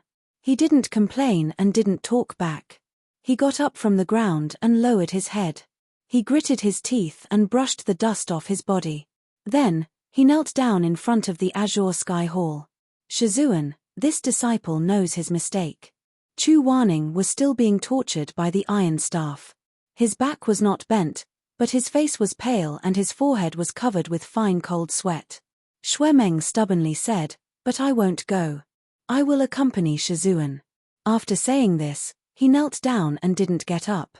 Mo Ran rolled his eyes so hard that he could see the sky. Xue Meng, Xue Ziming, a proud son of heaven, but in front of Chu Waning, he was lowly to the bone.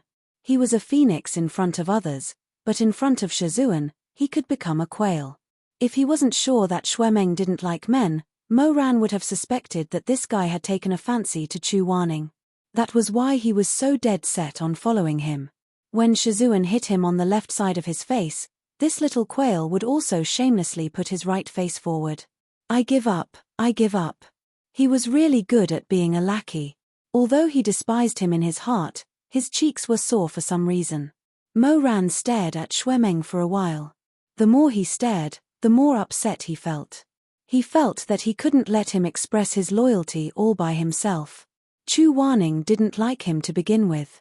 If Xue Meng made a scene like this, wouldn't Chu Wanning be even more biased in the future?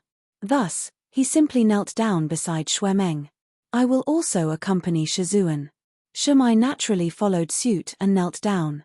The 3 disciples all knelt outside and waited. When the disciples under the other elders heard the news, they all used various excuses to come to the discipline court to watch the show. Heavens, why is it Elder Yu Heng? I heard that he hit a normal person in a fit of anger. Ah, so fierce. Sure, be quiet. If Elder Yu Heng hears you, he'll beat you. Someone else said, why is young master kneeling? Mo Gongzi is kneeling as well. Mo Ran was handsome and had a sweet mouth. Who knew how many female cultivators had good intentions towards him? At this time, some of them couldn't help but feel pity for him. They whispered, my heart aches for young Master Mo. What should we do?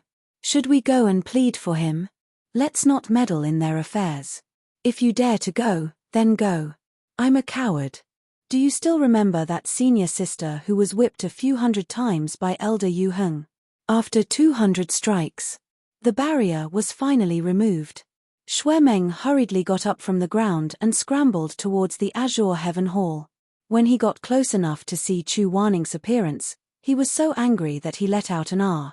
He turned around and grabbed the disciplinary elder's collar. You damn old man, can't you hit me a little more gently? Xue Ziming. Chu Wanning closed his eyes. His blood-stained lips opened and closed. His hoarse voice was filled with an invisible deterrence. Xue Meng's knuckles cracked. He suddenly pushed the disciplinary elder and let him go. At this time, Mo Ran also came.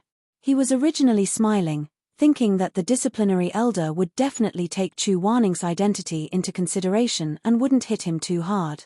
But when he lowered his head and saw Chu Wanning's injuries, the smile on his face suddenly froze. Chu Wanning actually didn't tell the disciplinary elder that his shoulder was injured. Those 200 strikes, more or less, all landed heavily on the old scar on his shoulder. The new wound stacked on top of the old one. Chu Wanning, are you crazy? His pupils shrank. A strong resentment welled up in his heart. Mo Ran didn't know what he was resentful about, or what he was angry about. He only felt a raging fire rising in his stomach, burning his 5 viscera and 6 bowels. He was used to Chu Wanning being tortured to death by him, crushing his self-esteem and tarnishing his purity. But Mo Ran couldn't stand that Chu Wanning's injuries were caused by someone else. Probably because he hadn't forgotten the past, Mo Ran subconsciously felt that this person was his. Whether this person was dead or alive, hated or hated, it was all his. He originally didn't care about Chu Wanning being punished. That was because he thought that since Chu Wanning was an elder, the 200 strikes wouldn't be a heavy punishment. At the very least, it would avoid the wound on his shoulder that hadn't healed yet. But Chu Wanning actually didn't say anything. He actually didn't say anything. What was this lunatic being stubborn about? What was he enduring? What was he stubbornly holding on to? His mind was a mess. Mo Ran wanted to raise his hand to help him, but Xue Meng was one step ahead of him. He held Chu Wanning and helped him up. Mo Ran's hand hung in the air. After a while, he put it down again. He watched as Xue Meng helped Chu Wanning walk away. He didn't know what to feel. He wanted to follow them, but he wasn't willing to move. What happened in the past was all in the past. Now, Chu Wanning was only his master. Between them, there was no chaos, hatred, or romantic entanglement. He shouldn't have such thoughts. It didn't matter who hit Chu Wanning, who was supported, who was with whom, even if he was killed, it had nothing to do with him. Shumai came to his side. Let's go. We'll go with young master and take a look. I'm not going. It's enough that Xue Meng is here. I can't help much. It'll only make things worse if there are more people. Mo Ran's expression didn't change, but his heart was a little confused. He really didn't understand what he was feeling now.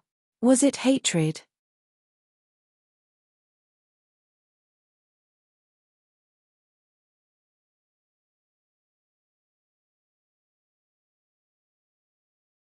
Chapter 29. That night, lying on the bed at the peak of life and death, Mo Ran put his hands behind his head and looked at the ceiling, unable to sleep. Scenes of the past flashed in front of his eyes.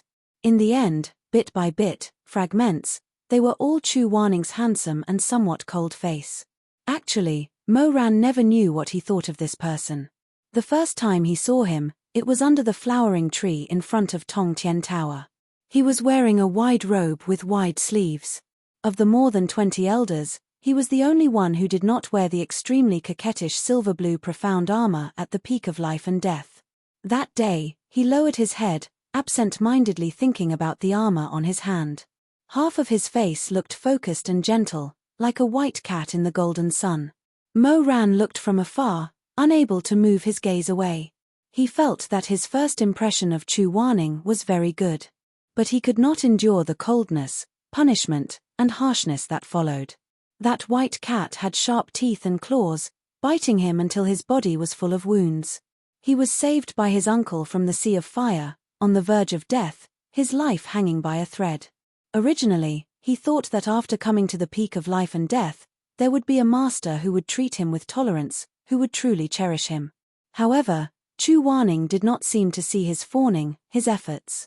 On the contrary, the ferocious whip was fierce. The slightest mistake would cause his skin to split open and his flesh to be mangled. Later, he found out that Chu Waning looked down on him from the bottom of his heart, bad character, hard to polish. That man in white under the flowering tree, that was how he was evaluated, right? He once thought of Chu Waning as Zhoutian Hanyu, sincerely worshipping and loving him. But in Zhoutian Hanyue's heart, what was he, Mo Ran? A disciple that he had no choice but to accept. A lowly person who despised him to the bone. A hooligan who grew up in a restaurant and was tainted with a filthy aura. Although Mo Ran was always laughing and joking, looking like he did not care, he slowly hated Chu Waning. That hatred contained a strong unwillingness. He was unwilling to accept this. In the past, he had always harbored a growing resentment towards Chu Waning, trying to get this person's attention, to get this person's praise, to get this person's surprise. During that period of time, if Shamai had praised him with very good, he would have been overjoyed. However, if Chu Waning was willing to praise him with not bad, he was willing to die. But Chu Waning never praised him. No matter how hard he tried, how attentive he was, that cold man always nodded faintly, and then turned his face away. Mo Ran was about to go crazy. God knows how much she wanted to pinch Chu Waning's cheeks and turn him around, forcing him to stare at her, forcing him to swallow the words bad character, difficult to cultivate back into his stomach. But he could only kneel in front of Chu Waning, like a stray dog, kowtow and respectfully say, "This disciple will remember Master's teachings." In front of Chu Waning, Mo Weiyu was lowly to the bone. Even if he was a young master, he was still lowly. He finally understood that a person like Chu Waning did not like him at all. Later on, he experienced many things. Mo Ran held power at the peak of life and death, and then strove to reach the peak of the cultivation world, becoming an unprecedented overlord. Under his dark subordinates, everyone trembled, everyone was afraid, everyone mentioned his name softly like a mosquito. Who still remembered his stains, who still remembered his lowly background. From then on, there was no more Mo Weiyu in the world, only the Emperor Ta. Emperor Ta. People hated him to the extreme. The heinous Mo Weiyu could not be saved even after 1,000 times of the art of rebirth, could not be reincarnated. Emperor Ta Mo Weiyu, Emperor Ta Mo Weiyu, Emperor Ta. Ta, Xian, Jun. But even if they were afraid, what could they do? At the peak of life and death, there were still loud cheers, thousands of people kneeling in front of the Wushan Palace, densely packed heads kowtowed 3 times to him. Immortal trampling monarch, may you live a long life and never die. He felt very happy. Until he noticed Chu Waning's face in the crowd. At that time, Chu Waning had already lost his cultivation, and was tied under the main hall, becoming a prisoner. Mo Ran was determined to kill him, But he did not want Chu Wanning to leave easily. He restrained Chu Wanning's limbs, and cut the blood vessels on Chu Wanning's neck. The wound was not big, and he cast a spell to prevent the wound from clotting. Blood flowed out little by little, and his life was drained away little by little. The sun was hot, and the coronation ceremony had been going on for half a day. Chu Wanning's blood should have been drained. When this person died, Mo Ran would completely cut off his past, so he purposely arranged for Chu Wanning to bleed during his coronation ceremony. When he became the 3-9 Supremes of the cultivation world, Chu Wanning would become a lifeless corpse. Everything that happened yesterday would disappear like smoke. It was great. But this person was about to die, so why was he still so indifferent? He was so handsome that he was somewhat fickle. His face was pale, but his expression was indifferent. When he looked at the Emperor Ta, there was neither praise nor fear. There was only disgust, disdain, and Mo Ran felt that he must be crazy.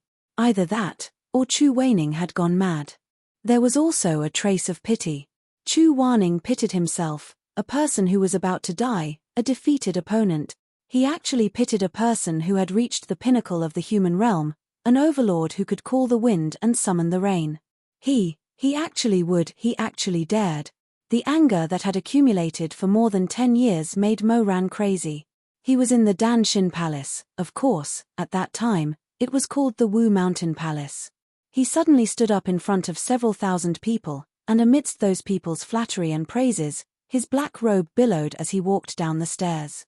In front of everyone, he pinched Chu Wanning's chin. His face was distorted, and his smile was sweet and ferocious. "Master, today is your disciple's big day, why are you still unhappy?" The thousands of people were silent in an instant. Chu Wanning was neither servile nor overbearing. With a cold expression, he said, "I don't have a disciple like you." Mo Ran laughed unrestrainedly. His voice was like vultures circling the corridors of the Golden Palace Hall, frightening the wild geese. "Master, you're so heartless, it really makes my heart cold." He laughed and said loudly, "You don't have a disciple like me? Who taught me my mental cultivation method? Who taught me how to fight like this? Who taught me my cruelty and cold-bloodedness? I still have the whip all over my body. Let me ask you, who beat me?" He stopped laughing. His voice suddenly became fierce, and his eyes were cold. "Chu Wanning, do you think it's embarrassing to have a disciple like me? Am I cheap in my bones, or the filth in my blood can't be washed away?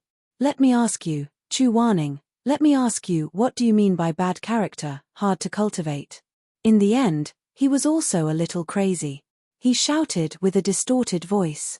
"You've never treated me as a disciple, you've never looked up to me, but I used to. I really treated you as my master, I really respected you, I really loved you, and you treat me like this? Why are you never willing to praise me? Why is it that no matter what I do, I can't get half a good from you?" Chu Wanning's whole body shook. His face gradually paled. He opened his phoenix eyes slightly and looked at Mo Ran like that.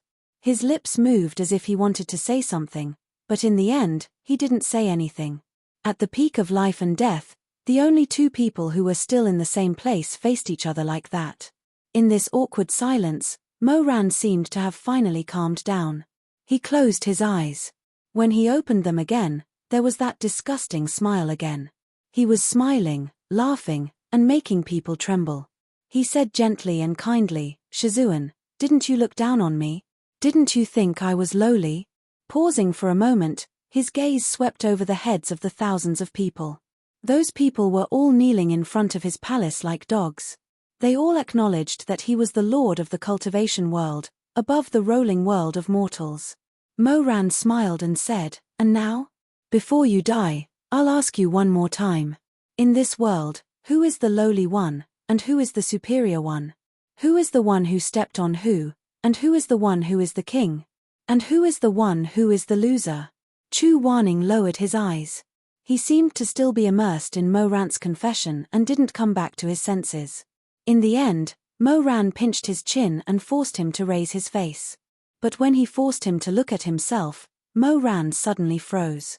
For the first time, he saw an expression of regret on Chu Wanning's face. That expression was too unfamiliar. Mo Ran felt like he was suddenly scalded. He reflexively released the fingers that were pinching his face. Chu Waning's expression was very painful. He seemed to be enduring some kind of heart-wrenching pain. His voice was very soft, almost hoarse. It floated in the wind. Only Mo Ran heard it. He said, "I'm sorry, Mo Ran. It's Master's fault." In that instant, everything around him lost its sound. The sound of the wind, the sound of the grass, the fluttering of the robes, all returned to silence. Only Chu Waning's face, which was staring at him, was the only clear thing in the world. It was the only thing he could see. At that time, he should have many thoughts. Happy, proud, ecstatic. But it wasn't. At that time, the thoughts were strange. Speaking of which, there was only one, he didn't know when, he was already so much taller than Chu Waning. Time had really passed for a long time. Many things in the past had changed. Mo Ran's lips trembled. He murmured, "What did you say?" Chu Waning smiled. Mo Ran was familiar with that smile, but at the same time, he was not familiar with it. Mo Ran saw his own twisted expression in that pair of phoenix eyes. Then, that pair of eyes slowly closed. Chu Waning fell on his back. Mo Ran grabbed his shoulder almost at the moment he fell. He roared madly and angrily, like the sound of a wild beast breaking down. Chu Waning, what did you say? Say it again." The person in his arms didn't reply. His lips were pale like pear blossoms. That handsome face always had a cold expression, but before he died, it was frozen in a somewhat miserable smile. The corners of his mouth were slightly raised. In his memory, Mo Ran saw that face for the first time in front of the Tongtian Tower. It was a slight smile, somewhat gentle. Chu Waning. That gentleness shattered. The begonia flowers fell to the ground. He finally got what he wanted. He stepped on his master's life and reached the top of the human peak. But what was this? What was this? The bitterness and hatred in his heart continued to increase. What was this? Mo Ran condensed the faint black mist in his palm. His fingertips flew and quickly tapped a few of Chu Waning's blood meridians, sealing the last meridian of his heart. "Do you want to die like this?" Mo Ran's eyes bulged. His face was ferocious. "It's not over. Chu Waning, we haven't settled the debt between us. It's not over. It's not over. If you don't make it clear to me, I'll crush Shuemeng, Kunlun's treading in Snow Palace, and the last few people you want to protect. Tear them all to pieces. You better think it through." The ceremony didn't continue. He didn't care about the thousands of people kneeling there. He changed his mind. He didn't want Chu Waning to die. He hated him. He wanted Chu Waning to live. He picked up the man who had lost too much blood. Using his lightness skill, he leaped onto the roof. His robes fluttered like the wings of a lone eagle. His figure quickly flew over layers of roofs and went straight to the south peak, straight to the Red Lotus Pavilion, the place where Chu Waning used to live. The spiritual energy there was abundant, and there were many immortal herbs. He wanted to save Chu Waning. One could only hate when one was alive. If one was dead, there wouldn't be any reason to hate. Was he crazy that he wanted to kill Chu Waning with his own hands? If Chu Waning died, then what was left of him in this world? Lying on the bed, he licked his memories alone. It was the middle of the night, but he couldn't sleep anymore. Mo Ran got up, washed his face, put on his clothes, and walked towards the Yama Hall with a wind lantern. Chu Waning must have just casually bandaged his wounds, and then went there to kneel as punishment. Mo Ran knew him well. He was smelly, stubborn, and inflexible. He never considered whether his body could take it or not. Even if Shuemeng wanted to stop him, he couldn't. Sure enough, when he arrived outside the Yama Hall, he saw a small green lantern burning in solitude. The candle's tears kept falling. Chu Waning was kneeling with his back facing the door. His figure was tall and straight, as handsome as a pine tree. When he saw this figure, Mo Ran felt a little regret. It was the middle of the night. Why did he go there? Looking for Chu Waning? Was he crazy? But since he was already here, he felt very stupid to just turn around and leave. He thought for a while and came up with a compromise. He gently put the wind lantern by his feet. He didn't plan to leave, nor did he plan to go in. He just stood outside the window, with his elbows on the windowsill and his cheeks on his hands, looking at Chu Wanning from afar. The copper bells on the eaves gently swayed. The night was filled with the fragrance of flowers and plants. The two of them, one standing and one kneeling, were separated by the vermilion window and the empty and quiet hall. If it was before his rebirth, Mo Ran had enough power to barge into the hall and order Chu Wanning to end his reflection and go back to rest. If Chu Wanning was unwilling, he also had enough power to seal Chu Wanning's hands and feet, and violently carry him away. But now, he had neither the power nor the position. He wasn't even as tall as Chu Wanning. Mo Ran's mood was complicated. He looked at the person inside from outside the window, but the person inside didn't notice. He couldn't see Chu Wanning's face, and Chu Wanning also couldn't see his face. So the white cat knelt all night without turning back. So the silly dog also stood all night without going far.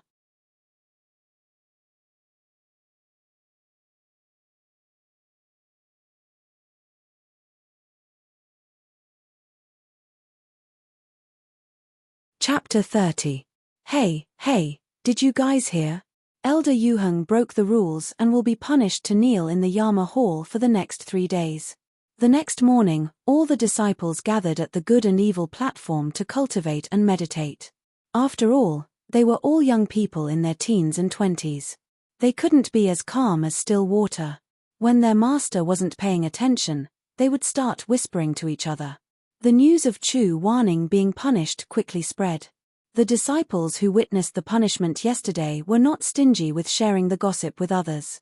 Wow, why did you guys only find out so late? Oh. So Elder Lutsuan brought you guys to the mountain to pick night dew flowers yesterday? Alright, then you guys missed out on too much. Yesterday evening, in the Green Heaven Hall, blood and flesh flew everywhere. It was too horrible to look at. Elder Yuheng was beaten more than 200 times. More than 200 times. The rod hit his vitals. Merciless. Every time that disciple said a sentence, he would put on a particularly exaggerated expression. Accompanied by the exclamations of the surrounding junior brothers and sisters, he was extremely proud. Do you guys know what happened to more than 200 times? Even a burly man was beaten to death, not to mention Elder Yuheng. At that time, he couldn't take it and fainted. This made our young master so anxious that he rushed up and fought with the disciplinary elder. No matter what, he wouldn't let anyone touch Elder Yuheng at all. Ayo, that scene, his face wrinkled like a bun and winked for a while. In the end, he stretched out a finger and shook it left and right, concluding with 3 words. TSK, TSK, TSK. Immediately, a junior sister's face turned pale. What? Elder Yuheng fainted? Young master and the disciplinary elder fought? No wonder I didn't see Elder Yuheng in the morning class today. So pitiful. What did he break? I heard that he beat the client in a fit of anger. Such gossip floated into Xuemeng's ears from time to time. The young master's temper at the peak of life and death had completely inherited his master's. He was extremely irritable. Unfortunately, there was more than one person discussing this matter. The good and evil platforms were in groups of 3 to 5, and they were all muttering Elder Yuheng is being punished and so on. It made him feel very noisy, but there was nothing he could do. While the veins on Xuemeng's forehead were bulging, Mo Ran had not slept the entire night and kept yawning. Xuemeng had no one else to vent his anger on, so he turned to Mo Ran and scolded, "A day's work depends on the morning. You dog, why are you being lazy so early in the morning? What did Shizun teach you?" Ah! Mo Ran's eyes were still drowsy as he yawned again. "Xuemeng, you're too free, aren't you? It's fine if Shizun scolds me, but who are you? I'm your cousin, so you better behave yourself when talking to your cousin. Don't be impolite." Xuemeng said fiercely, "My cousin is a dog. You can be his dog if you want." Mo Ran laughed. "You're so disobedient and don't respect your elder brother. Shizun will be very disappointed if he finds out. You still have the face to mention Shizun. Let me ask you, why didn't you stop him when he wanted to go to the discipline court yesterday? Meng, his Shizun. Wanya Yuheng, Beidou Xianzun, Why don't you stop him for me to see? Shuemeng flew into a rage. He pulled out his sword and furrowed his brows.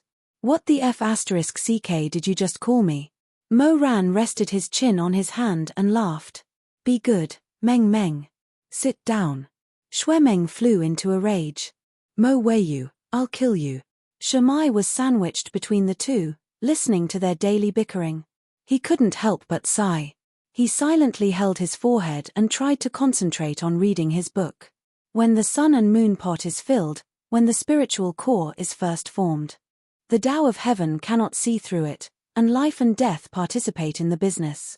3 days passed in the blink of an eye. Chu Wanning finished his reflection. According to the rules, he would be grounded for 3 months. During this time, he couldn't leave the peak of life and death.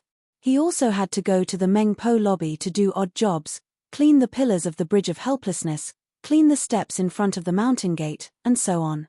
The discipline elder was deeply worried. Elder Yu Heng, to be honest, I feel that you shouldn't do these things. You're a grandmaster. Doing things like washing dishes and wiping floors is really unfair. There was still half a sentence he didn't say. The main thing is that I really doubt whether you know how to sweep floors, cook, and wash clothes. Chu Wanning didn't doubt himself at all. He obediently reported to the Mengpo lobby. The Mengpo lobby, from the manager to the servants, were shocked to hear that Chu Wanning was coming to do odd jobs. They all turned pale with fright, as if they were facing a great enemy. Chu Wanning's white robes fluttered as he floated over. His handsome face was cold and calm, without any expression. If a cloud was added to his feet and a horsetail whisk was added to his arm, he probably wouldn't be any different from an immortal. The Mengpo lobby manager felt very ashamed and uneasy. He actually had to order such a handsome man to wash vegetables and cook. Chu Wanning didn't have the self-awareness of being a handsome man. He walked into the kitchen and coldly glanced at everyone. Everyone couldn't help but take a step back. Chu Wanning went straight to the point. What should I do? The manager bashfully pinched his clothes and thought for a while. He carefully said, Elder, what do you think about washing vegetables? Chu Wanning said, okay. The manager let out a big sigh of relief. He originally thought that Chu Wanning's 10 fingers didn't do any household chores and might not be willing to do such a simple thing. However, other chores were either dirty or required some skill. He was worried that Chu Wanning wouldn't be able to do it well. Since Chu Wanning straightforwardly agreed to wash vegetables, he didn't need to worry anymore. Reality proved that the manager was really too naive. There was a clear stream in front of the Mengpo lobby. Chu Wanning carried a basket of dark green vegetables and came to the stream. He rolled up his sleeves and began to wash the vegetables. This area was under the jurisdiction of Elder Xuanji. Occasionally, there would be disciples of Xuanji who passed by.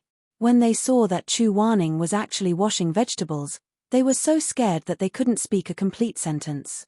They rubbed their eyes 3 or 4 times to make sure that they didn't see wrongly.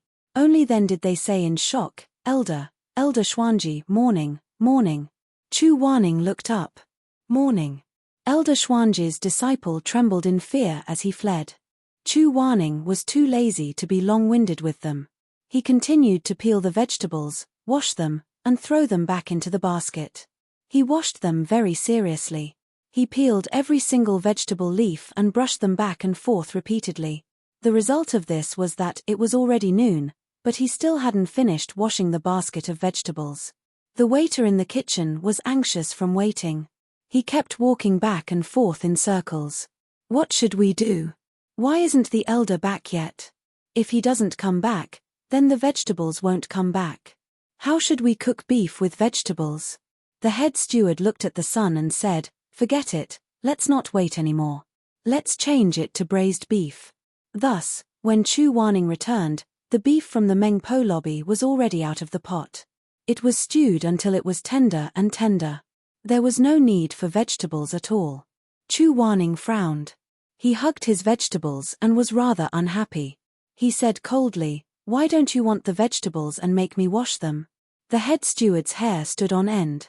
He wiped the cold sweat on his forehead with a handkerchief and said something that he regretted. Isn't this because I hope that the elder will personally make a pot of stewed tofu with vegetables? Chu Wanning didn't have any expression. He still hugged his vegetables and tilted his head in thought. The head steward hurriedly said, "If the elder is unwilling, then it's fine." Before he could say anything, Chu Wanning asked, "Where's the tofu?" The head steward was speechless. "Elder Yu Heng, do you know the way of the kitchen?" Chu Wanning said, "It's not that I don't know anything. I can give it a try." At noon that day, the disciples entered the Meng Po lobby happily as usual. They found seats in groups of 3 to 5 and went to the counter to get food and rice. The food at the Life and Death Summit was always sumptuous, and today was no exception. The braised beef had the right amount of fat and lean, the shredded pork was fresh and rich, the farmhouse meat was golden and crispy, and the fish with chopped chili was red and attractive. The disciples hurriedly fought for their favorite food, lining up all the way, asking the chef to add an extra spoonful of sweet and sour pork ribs, some gravy on the rice, or some oil and chili. The fastest ones were always the disciples of Elder Lutsuan. The little guy at the front of the line had a big pimple on his nose, but he was still thinking about the mapo tofu. He skillfully carried the wooden tray to the last counter and said without looking up, "Master, I want a bowl of tofu." The master's fingers were long and slender, and he handed him a plate full of tofu. However, it wasn't the mapo tofu he was familiar with. Instead, it was a plate of strange food that was black in color and the ingredients were indistinguishable. The disciple was shocked. "What is this?" "Boiled tofu with vegetables." The Meng Po lobby was noisy, so the disciple didn't pay attention to the person who answered. Instead, he angrily said, "Do you refine pills? How can this be boiled tofu with vegetables? I don't want it, take it back."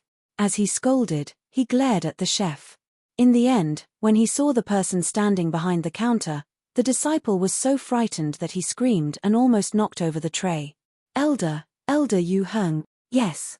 The disciple was about to cry. "No, I didn't mean it like that. Since you don't want to eat it, take it back." Chu Wanning said expressionlessly, "Don't waste it." The disciple stiffly picked up the plate and stiffly handed it to Chu Wanning. Then, he left with the same hand and foot. After a while, everyone knew that the person standing in front of the last counter was Elder Yu Heng. Thus, the originally lively Meng Po lobby was instantly silenced. All the disciples were like puppies with fur. They obediently lined up, carried the dishes in a panic, and respectfully went to the last cupboard. They stuttered to greet the elder, and then staggered away. "Greetings, Elder Yu Heng." "Yes." "Greetings, Elder Yu Heng." "Greetings." "Thank you, Elder Yu Heng." The disciples were extremely well behaved and extremely cautious. Thus, Chu Wanning accepted the nervous greetings of every disciple. However, no one dared to rashly try the boiled tofu with vegetables in his pot. Slowly, the line became shorter. The food in front of the other chefs was almost finished. Only Chu Wanning's front was still full. The pot of food was cold, but no one was interested. Chu Wanning's face was expressionless, but his heart was a bit complicated. In any case, he had bathed all morning. At this time, his 3 personal disciples came. Xue Meng was still wearing his silver-blue light armor. He cleaned himself up very refreshingly. He excitedly moved over. "Shizun, how are you? Does your wound still hurt?" Chu Wanning was very calm. "It doesn't hurt." Xue Meng, that's good." Chu Wanning glanced at him and suddenly asked, "Do you eat tofu?" Xue Meng.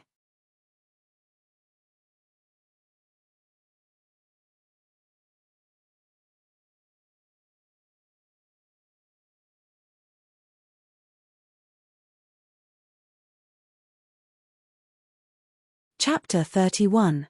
In order to show his sincerity in front of his master, the young master prepared 3 plates of charred tofu and promised that he would not throw away a single piece. He would eat all of them. Chu Wanning was very satisfied and revealed a rare look of admiration. Mo Ran, who was following behind them, was unhappy when he saw this. The Emperor Ta had an inexplicable obsession with Chu Wanning's approval, so he immediately ordered 3 servings of tofu. Chu Wanning glanced at him. "Aren't you full after eating so much?" Mo Ran and Xue Meng said excitedly, "Even if you give me 3 more servings, I can still eat them. let alone 3. Chu Wanning said indifferently, okay. Then he gave Mo Ran 6 portions of tofu and said, you too. Don't waste it. Mo Ran, since the other 2 had already ordered, Shamai was no exception. He smiled and said, then, Shizun, I want 3 plates too. Thus, on the first day after Elder Yu Heng's confinement ended, his 3 disciples all had stomachaches because they ate something bad. The next day, the disciplinary elder found Chu Wanning and tactfully expressed that the Meng Po lobby did not lack helpers. He asked Chu Wanning to move to the Bridge of Helplessness and help sweep the fallen leaves and clean the pillars.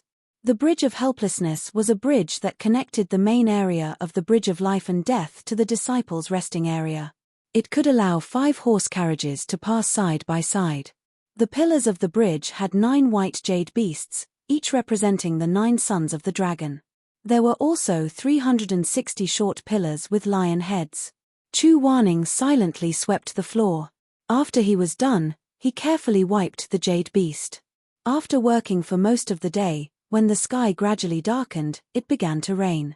After class, most of the disciples didn't bring their umbrellas, so they ran back to their residences while wading through the puddles. Raindrops splashed on the stone steps. Chu Wanning glanced from afar and saw the relaxed smiles on the faces of the boys and girls. They looked embarrassed and bright in the rain. Chu Wanning knew that if he let them see him, that kind of brightness and relaxation would disappear. Thus, he thought for a moment and went under the bridge. Some of the disciples running in front of him came to the bridge. When they saw the scene, they couldn't help but exclaim, "A barrier! Why is there a barrier on the Bridge of Helplessness?" It was probably set up by Elder Xuanji, a disciple guest. Elder Xuanji is the best. The translucent golden barrier enveloped the top of the Bridge of Helplessness. It extended and spread out in an imposing manner all the way to the main walkway of the disciples' resting area. It completely covered the path they were about to take. It must be Elder Xuanji's doing. Isn't this place under his jurisdiction? Elder Xuanji. This barrier is so beautiful. The elder is really amazing. The disciples shook their wet hair and giggled as they pushed each other to hide in the barrier. They talked all the way to the resting area. Chu Wanning stood under the bridge and listened to the hubbub of voices on the bridge. Only when it was silent and the returning youths were far away did he slowly put away the barrier and calmly walked out of the bridge. Master! Suddenly, he heard someone call him. Chu Wanning suddenly looked up. He didn't see anyone on the shore. I'm here. He followed the voice and looked up. He saw Mo Ran sitting on the white jade bridge. He was wearing a silver-blue light armor and his legs were lazily propped up on the railing of the bridge. The youth's eyebrows were shockingly dark. His eyelashes were like 2 small fans hanging in front of his eyes. He was holding an oil paper umbrella and looking at him with a smile that wasn't a smile. One of them was on the bridge, shivering in the leaves. The other was under the bridge, cold rain connecting the river. They looked at each other like this. For a while, no one spoke. Between heaven and earth, the misty rain was hazy and lingering. Occasionally, leaves and thin bamboo fluttered down with the wind and rain, fluttering and falling between the two. In the end, Mo Ran laughed and said with some teasing, "Elder Xuanji, you're wet." Chu Wanning also said coldly almost at the same time, "How did you know it was me?" Mo Ran pursed his lips. His eyes were curved and his dimples were deep. Such a big barrier. Elder Xuanji can't set it up, right? If it wasn't Master, who else could it be? Chu Wanning. Mo Ran knew that he was too lazy to cast a spell to protect himself from the rain. He had an idea and threw the umbrella down. "This is for you. Catch." The bright red oil paper umbrella fluttered down. Chu Wanning caught it. The green bamboo handle of the umbrella was still warm. Sparkling and translucent drops of water dripped down the umbrella. Chu Wanning looked up at him. "What about you?" Mo Ran smiled slyly. "Master just needs to cast a spell. Won't I be able to go back safely?" Chu Wanning snorted, but he still flicked his sleeve. A transparent golden barrier immediately appeared above Mo Ran. Mo Ran looked up and laughed. "Haha, it's so beautiful. There's even a peony pattern." "Thank you." Chu Wanning glanced at him. "That's a begonia." It only has 5 petals. After saying this, he floated away in his white robe and red umbrella. Mo Ran was left standing alone in the rain, counting the petals. 1, 2, 3, 4, 5. Ah, it's really 5 petals. When he looked up again, Chu Wanning was already far away. Mo Ran narrowed his eyes. Standing under the barrier, the childish smile on his face slowly disappeared. It was gradually replaced by a complicated expression. He suddenly didn't understand what he was thinking. It would be better if the only emotion he had for a person was pure love or pure disgust. This rain lasted for 4 days before it stopped. When the clouds parted and the rain stopped, a group of horses and carriages stepped on puddles of water, crushing the sky and clouds. They stopped in front of the mountain gate of the Peak of Life and Death. The bamboo curtain was lifted. A folding fan with a bright red tassel appeared from inside. Immediately after, a pair of blue boots with silver edges stepped out. They stepped on the shaft of the carriage and landed heavily on the ground with a bang. Dust flew everywhere. This was a muscular man with thick eyebrows and big eyes. He was dressed in blue and silver light armor and had a neat beard. He looked to be around 40 years old. He looked very rough, but his large hands were waving a finely made scholar's fan. It was indescribably strange. The fan opened with a pa sound. On the side facing the other person was written, "Shuelang is very beautiful." On the side facing the other person was written, "The world is ugly." This fan was famous in Jianghu. The reason was not only because the owner of the fan was good at martial arts, but also because the words written on the fan were too embarrassing. It praised oneself on the front and mocked others on the back. When the fan handle was gently waved, the narcissism of the owner could be smelled from 100 miles away. Everyone in the cultivation world knew this. Who was the owner of this fan? It was the Lord of the Peak of Life and Death who had stayed outside for more than 2 months. He was Shuemeng's father and Mo Ran's uncle, Master Immortal Xue Zhengyong. As the saying goes, dragons give birth to dragons, phoenixes give birth to phoenixes, and the son of a mouse can dig holes. The reverse logic was the same. If the son was a peacock, the father would definitely spread his tail. Although Shuemeng had delicate features and was completely different from his vigorous and strong father, at the very least, they were similar to each other deep down in their bones. They both felt that Shuelang is very beautiful and the world is ugly. Xue Zhengyong stretched his body and moved his muscles. He cracked his neck and said with a smile, "Oh, this carriage is so tiring. We're finally home." In the Danshin Palace, Madame Wang was mixing medicinal powder. Mo Ran and Shuemeng were sitting on her left and right respectively. She said softly, 4 ounces of hemostatic grass and 1 stalk of shouyang ginseng. "Mother, I'm done." Shuemeng sat cross-legged beside her and handed the herbs to her. Madame Wang took it and smelled the hemostatic grass. Then she said, "No, this grass has been put together with guanghu for a long time. The resulting soup will be less effective. Go get some fresh ones." "Oh, okay." Shuemeng stood up and went to the medicine cabinet. Madame Wang continued, 3 ounces of Wulingji and 1 ounces of Chinese dodder. Mo Ran quickly handed the ingredients to her.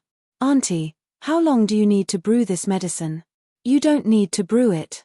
Just take it." Madame Wang said, "After I grind the powder, can Mo Ran give it to Elder Yu Heng?" Mo Ran didn't want to give it to Shuemeng at first, but after looking at Shuemeng's back, he knew that if he didn't do it, it would be Shuemeng who did. He didn't know why, but he didn't like the idea of Shuemeng being alone with Chu Wanning. So he said, "Okay." After a pause, he asked, "Oh right, Auntie, is this medicine bitter?" "It's a little bitter." "What's wrong?" Mo Ran smiled and said, "Nothing." But he grabbed a handful of candies from the fruit platter and stuffed them into his sleeve. The people in the palace were focused on mixing the medicine when a burst of hearty laughter suddenly came from the door. Xue Zhengyong strode into the palace. His face was glowing. He said happily, "Wife, I'm back. Ha ha ha ha ha." The leader of a sect came in without any warning. Madame Wang was so shocked that she almost spilled the powder in the ladle. She opened her eyes wide in astonishment. "Husband." Mo Ran also stood up to welcome him. "Uncle." "Ah, Rana is here too?" Shui Jingyong was tall and sturdy, but his speech was very kind. He patted Mo Ran's shoulder. Good boy, I haven't seen you for a while. You seem to have grown a little taller. How was it? Did the trip to Colored Butterfly Town go smoothly? Mo Ran smiled. It went smoothly. Good, good, good. With Chu Warning there, I knew that there wouldn't be any problems. Ha ha ha ha, right. Where's your master? Is he playing with his little toys in the mountains again? Mo Ran heard this and was a little embarrassed. Shizun, this uncle of his had a fiery temper and was easily impulsive. In his previous life, his uncle's death was largely due to this kind of personality. Mo Ran naturally didn't want to directly tell him that Chu Warning suffered 200 blows and was grounded for 3 months. Just as he was thinking about how to tell him, a sound came from behind him. Shui Meng walked out in a daze with a pile of hemostatic grass. When he saw his father, he couldn't help but be happy. Father. Meng-er. Mo Ran was secretly relieved. When this father and son met, they would definitely flatter each other and praise each other. He was thinking about how to tell them that Chu Warning was punished. Sure enough, the peacock father and son were praising each other with their tails up. After not seeing you for 2 months, my son has become more handsome. You look more and more like your father. Shui Meng didn't look like his father at all. He only looked like his mother, but he agreed and said, Father's body has also become more sturdy. Shui Jingyong waved his hand and laughed. During this period of time in Kunlun's Treading in Snow Palace, I increasingly feel that all the young people in the world can't compare to my son and nephew. Ayo, that group of sissy people really annoys me. Meng-er, do you still remember my Hanshue? Shui Meng immediately showed a look of disdain. That little fatty who has been training in seclusion for more than 10 years. I heard that he's the Treading in Snow Palace's eldest martial brother. He's come out. Ha ha ha, my son's memory is really good. That's him. When he was young, he came to our house to stay for a while. He even slept with you. How could I not remember? He was as fat as a dog. He even kicked people in his sleep. I was kicked down by him many times. Father, did you see him? I saw him. Shui Jingyong twirled his beard as if he was reminiscing. Shui Meng was a proud son of the heavens. He was naturally competitive, so he impatiently asked, how was it? Shui Jingyong laughed. If I had to say, he's not as good as you. He's just a boy, but his master taught him to play the zither and dance. He even used lightness skill and threw flower petals. Your father is going to die from laughter. Ha ha ha ha. Shui Meng's nose twitched. He seemed to be disgusted. A little fatty with baby fat playing the zither, dancing, and throwing flower petals. Then what's his cultivation? After all, my Hanshue had been in seclusion for more than 10 years. He had just come out of seclusion a few months ago and had not shown his sword in Jianghu. Since appearance had already defeated him, Shui Meng wanted to compare cultivation. This time, Shui Jingyong did not immediately answer. He thought for a while and said, it's okay to see that he doesn't fight much. Anyway, when the Spiritual Mountain Sword Conference comes, I'll naturally have a chance to compete with him. Shui Meng's eyebrows twitched. Humph, that fatty. I don't even know if he'll have a chance to compete with me. Madame Wang had already added the last of the powder. She stood up and smiled as she patted Shui Meng's head. Meng-er, don't be arrogant. You have to be humble and always have a heart of respect. Shui Meng said, what's the use of being humble? That's what incompetent people do. I want to be as straightforward as my father. Shui Jingyong laughed. See? How can a tiger father have a dog son? Madame Wang was displeased. You don't teach him the good things, but you teach him the bad things. What are you talking about? Shui Jingyong saw the slight anger on her face and knew that she was indeed unhappy. He stopped smiling and scratched his head. My wife, I was wrong. I'll teach you whatever you say. You're always right. Don't be unhappy. Mo Ran. Shui Meng, Madame Wang was Lone Moon's disciple in her early years. It was said that she was kidnapped by Shui Jingyong. No one knew if this rumor was true, but Mo Ran knew very well that his uncle was very affectionate towards his aunt. Madame Wang, on the other hand, was not that passionate towards her husband. She was an extremely gentle person, but she would always throw tantrums at Shuizhengyong. After all these years of stumbling, anyone with a discerning eye could tell who was more devoted to the other between husband and wife. Shuimeng naturally could not be bothered to watch his parents flirt. He was a little disgusted. He clicked his tongue and impatiently turned to leave. Madame Wang was quite embarrassed. She quickly said, "Meng-er?" Shuimeng waved his hand and strode out.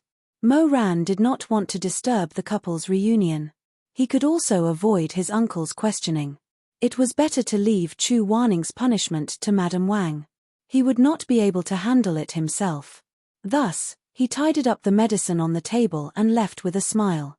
He even closed the door for them. Holding the medicine, he wobbled to the Red Lotus Pavilion. Chu Waning was injured and his body was a little weak these few days. The barrier around the pavilion had been removed, so he did not know that someone had come. Thus, Mo Ran coincidentally saw this scene. Chu Waning was currently bathing in the lotus pond. It was fine if he was bathing by himself, but the main thing was, there were actually 2 other people in the lotus pond used by Elder Yu Heng.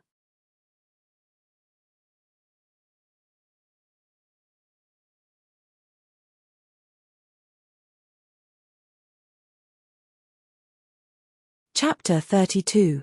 Separated by layers of lotus leaves, Mo Ran felt like he was struck by lightning in an instant. He froze on the spot in shock. The bottle of mixed feelings in his heart shattered completely. His face was about to crack.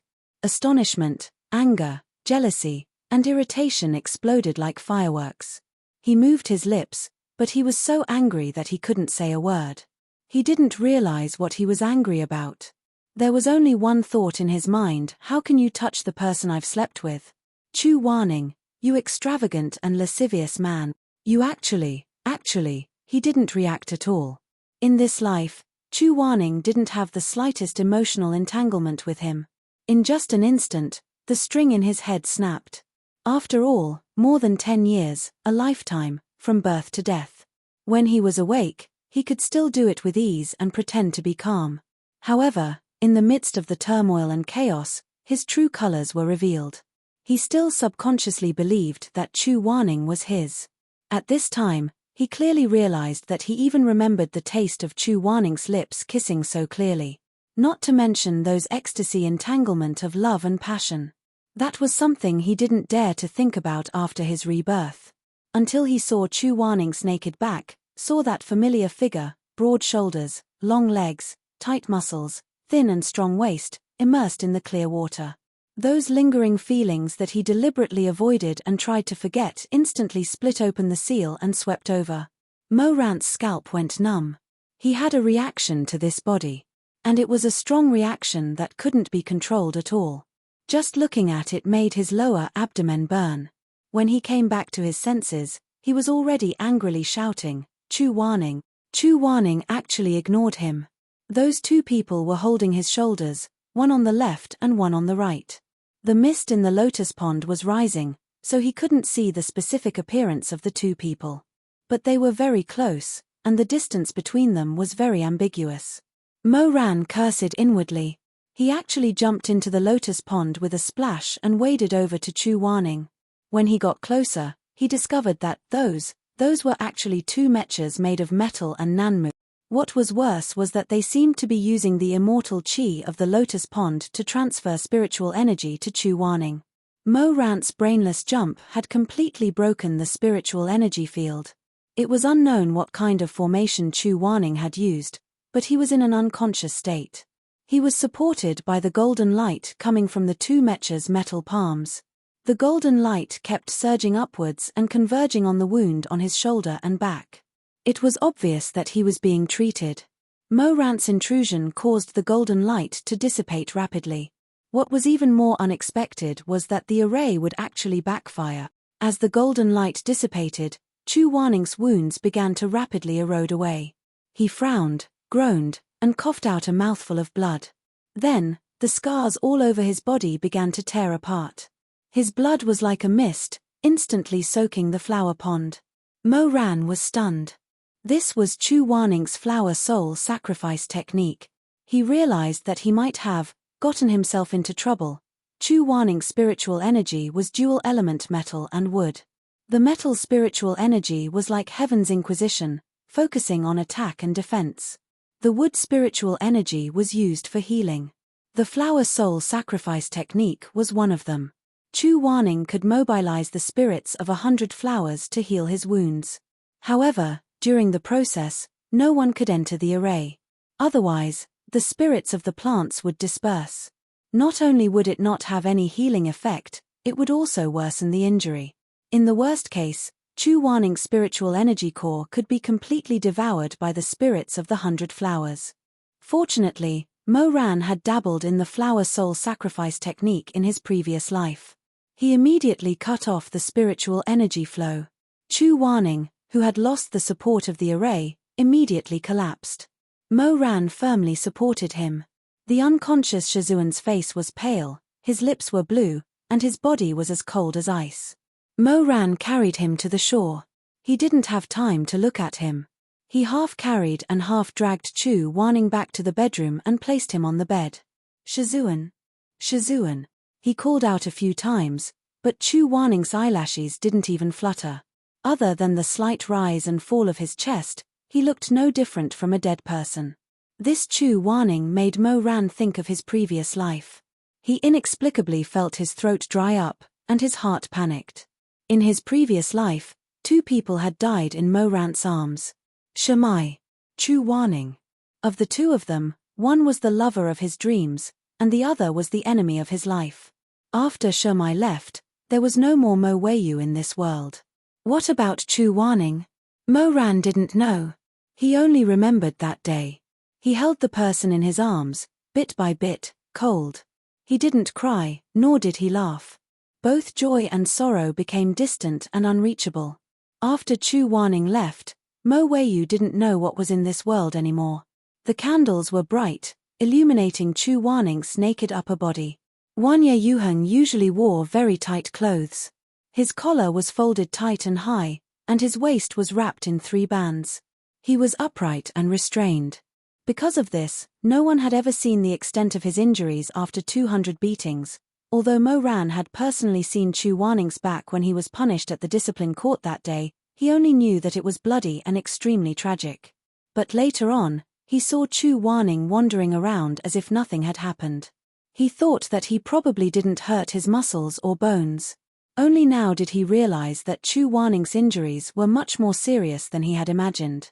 The 5 wounds left by the Ghost Master had all opened up. In the deepest part, one could clearly see the eerie white bone. Chu Waning probably didn't ask anyone to help him change the dressing.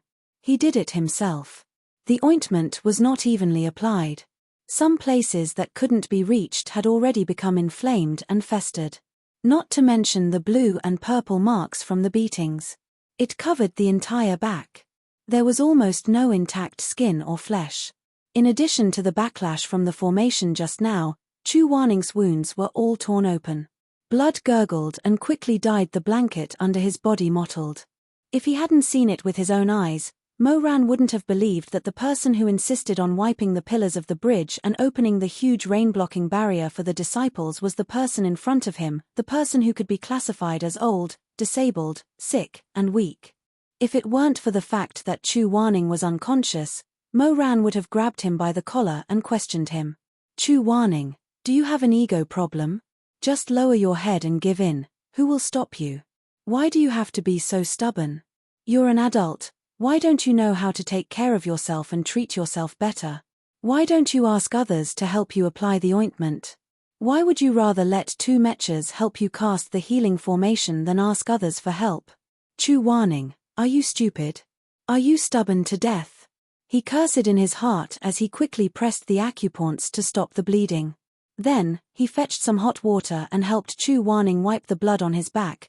The sharp knife quenched the fire and cut off the completely rotten flesh. The first time, Chu Waning groaned in pain. His body instinctively bounced up. Mo Ran held him down and said unhappily, "What are you groaning for? Do you want to be F***ked?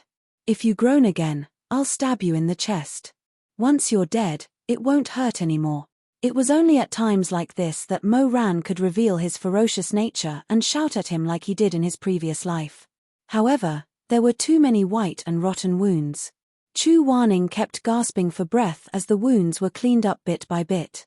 Even if this person was unconscious, he would try to suppress his pain and endure it. He wouldn't shout in pain, but his whole body was covered in cold sweat. His body that had just been cleaned was soaked in sweat again. After busying himself for more than an hour, he finally finished applying the ointment and bandaging the wounds. Mo Ran helped Chu Wanning put on his underwear and carried a thick quilt to cover his teacher who was burning hot. Only then did he heave a sigh of relief. He remembered that the medicine that Madame Wang mixed was still sealed in the oil paper bag. He took some water to make a bowl of medicine and brought it to Chu Wanning's bedside. "Here, drink the medicine." He picked up the unconscious person with one hand and let him rest on his shoulder. He scooped up the medicine and blew on it, then tried to take a sip. Mo Ran immediately frowned, his face scrunched up like a bun. "What the hell? Why is it so bitter?" However, he still let it cool down and fed it to Chu Wanning. In the end, after just half a spoonful, Chu Wanning couldn't take it anymore and spat out the medicine. Most of it splashed onto Mo Ran's clothes. Mo Ran was speechless. He knew that Chu Wanning didn't like bitter food and was even afraid of it. However, if he was awake, the stubborn elder Yu Heng would definitely hold back his disgust and drink the medicine in one gulp. At most, he would put on a straight face and secretly eat a piece of candy afterwards. Unfortunately, Chu Wanning was currently unconscious. Mo Ran had no choice. He couldn't lose his temper at an unconscious person, so he could only be patient and feed him small mouthfuls. From time to time, he would use a handkerchief to wipe the medicine at the corner of his mouth. This wasn't a difficult task for Mo Ran. After all, in his previous life, there was a period of time when he fed Chu Wanning medicine every day. At that time, Chu Wanning would resist and Mo Ran would slap him, then grab his chin and fiercely kiss him. His tongue would wreak havoc and invade, filling the air with blood. He didn't dare to think too deeply about it. Mo Ran was a little careless with the last few spoonfuls of medicine. Almost half of it was spat out by Chu Wanning. Then, he put him on the bed and roughly twisted the blanket. "I'm doing my best. Don't kick the blanket away at night. You're already hot, if you accidentally catch a cold." Halfway through his rambling, he suddenly lost his temper and kicked the bed leg. "Forget it. What does it have to do with me whether you catch a cold or not? I can't wait for you to get worse and worse. It would be best if you died of illness." After he finished speaking, he turned and left. When he reached the door, he felt that his heart was hanging in the air, so he turned back. After thinking for a while, he helped him extinguish the candle. Then, he left again. This time, he walked to the Red Lotus Pond and looked at the water lilies that had become more beautiful after absorbing Chu Wanning's blood. The irritation in his chest only increased. He flew into a rage out of humiliation, but he returned to the bedroom with the same hand and foot. Like a rusty and old robot, he walked around the room in a circle. In the end, he reluctantly stood beside Chu Wanning's bed. The moonlight scattered through the bamboo window that was half open. The silver light soaked Chu Wanning's handsome face. His lips were light and his eyebrows were slightly furrowed. Mo Ran thought for a while, then closed the window for him. Sichuan was very humid. Sleeping with the window open at night was not good for people. After doing this, Mo Ran swore to himself, "I'm going to kill you." If he turned back from the door again, he would be a dog. However, when they reached the door, Chu Wanning kicked the blanket down with a bang.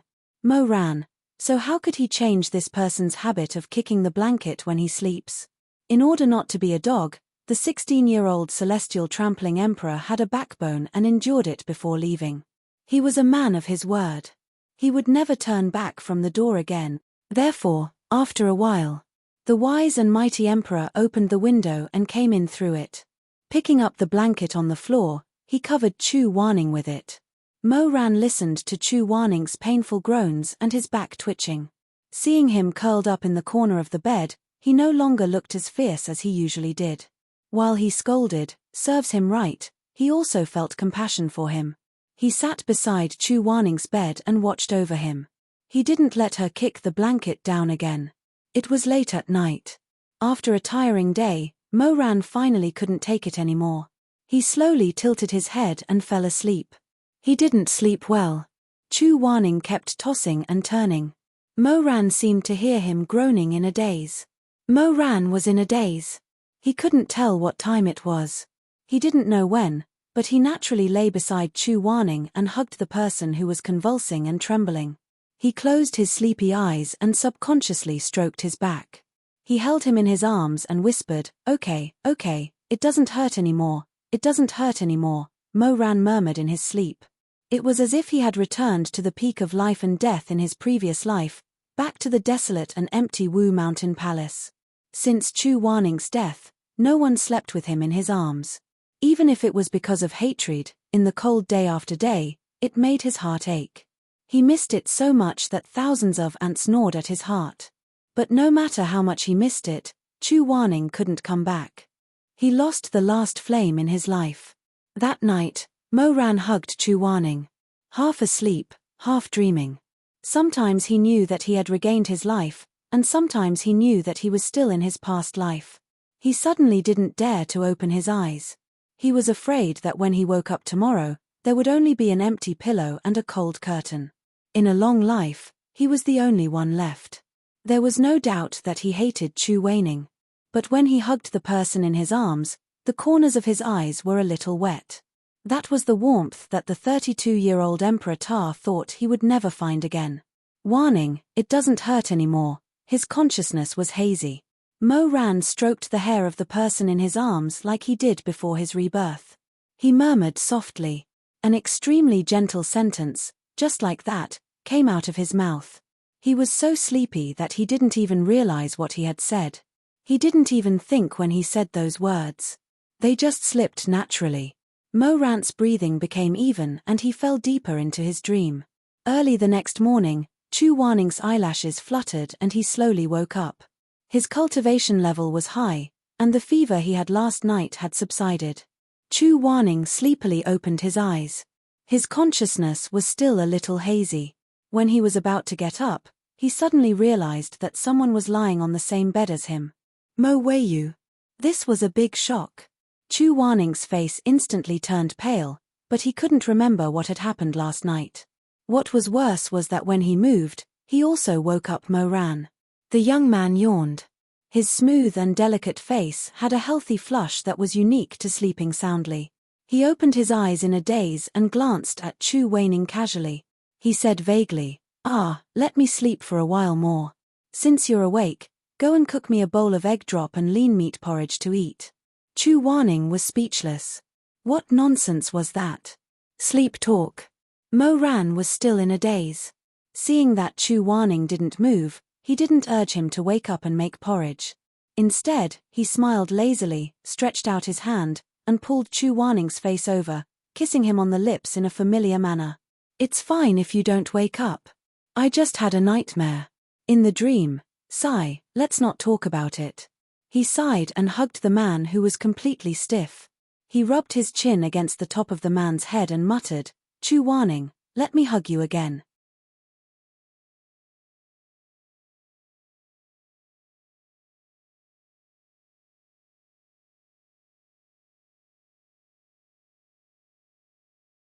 Chapter 33.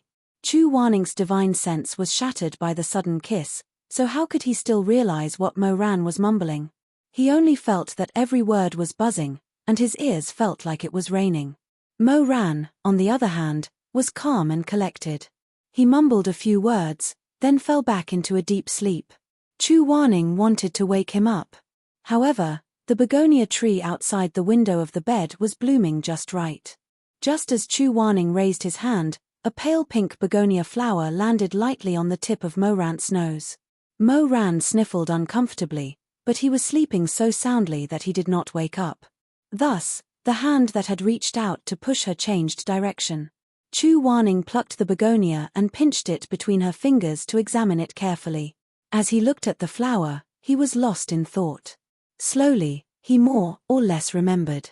He vaguely remembered that yesterday, it was Mo-Ran who cleaned his wounds and fed him medicine. After that, Mo Ran seemed to have hugged him, stroking his hair and back in the long night, and whispering in his ear. Chu Wanning was in a daze for a while. He thought that this should be his dream, right? The tip of his ears unconsciously turned crimson, like the begonia flower that stopped at the tip of his finger, the brilliant color of the flower. He forcefully swallowed the words of reprimand. He really didn't know what to say. Why are you sleeping here? It sounded like a young woman who had lost her footing. Get off the bed, who let you sleep here? It sounded like a shrew who had lost her footing. You dare to kiss me? In fact, it was just a brush of the lips. Compared to the time in the illusion, it really couldn't be considered a kiss. If he was calculative, it would be more obvious. Elder Yu Heng didn't know what to do. He could only silently roll on the bed and bury his face in the blanket. His slender fingers grabbed the corner of the blanket, somewhat irritated and angry. In the end, he chose to pry open Mo Ran's arms and legs. He sat up, tidied himself up, and then shook the other person awake. Thus, when Mo Ran opened his sleepy eyes, he saw Elder Yu Heng sitting by the bed with an unfathomable and cold expression. Cold sweat immediately poured down. Shizun, Chu Wanning said indifferently, you broke my flower soul enchantment yesterday? I didn't do it on purpose, forget it. Chu Wanning was very cold, as if nothing had happened. You quickly get up. To go to your morning class. Mo Ran was on the verge of breaking down. He rubbed his hair anxiously. Why am I sleeping here? I'm tired. Chu Wanning was very calm. Looking at you, you must have been busy for a long time yesterday. As he spoke, he glanced at the medicine cup on the table and said, in the future, don't enter the Red Lotus Pavilion without permission. If you have any problems, report to me in advance. Yes, Master. You may leave. The Emperor Ta felt that he had saved his life and hurriedly ran away. After he left, Chu Wanning lay back on the bed and opened his palm. Through the gaps between his fingers, he looked at the brilliant flowers outside the window. The wind blew and the flowers fell, and fragrant snow fell. The soft color of the begonia was like a fragmented memory from last night. It was very light, but it was hard to tell whether it was real or not. He decided that he would never bring up yesterday's matter. It was too embarrassing. Elder Yu Heng valued his face like gold. He valued his face more than his life. Thus, when Mo Ran saw Chu Wanning again a few days later, Elder Yu Heng was still as calm as before.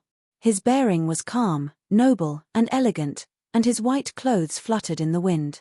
Neither of them brought up that night of snuggling. Only when their gazes met did Mo Ran's gaze seem to linger on Chu Wanning for a while before habitually chasing after Shamai. But what about Chu Wanning? When he met Mo Ran's gaze, he would immediately turn his head away coldly. Then, when the other party was not aware, he would inadvertently glance at him again. Xue Jingyong soon learned that Chu Wanning was punished. Sure enough, the supremacy at the peak of life and death immediately flared up in anger. But this rage was not suitable for anyone, so he could only shut the door and sulk with himself. If he had known, he would have added a rule when he set the rules. The law is inferior to the elders.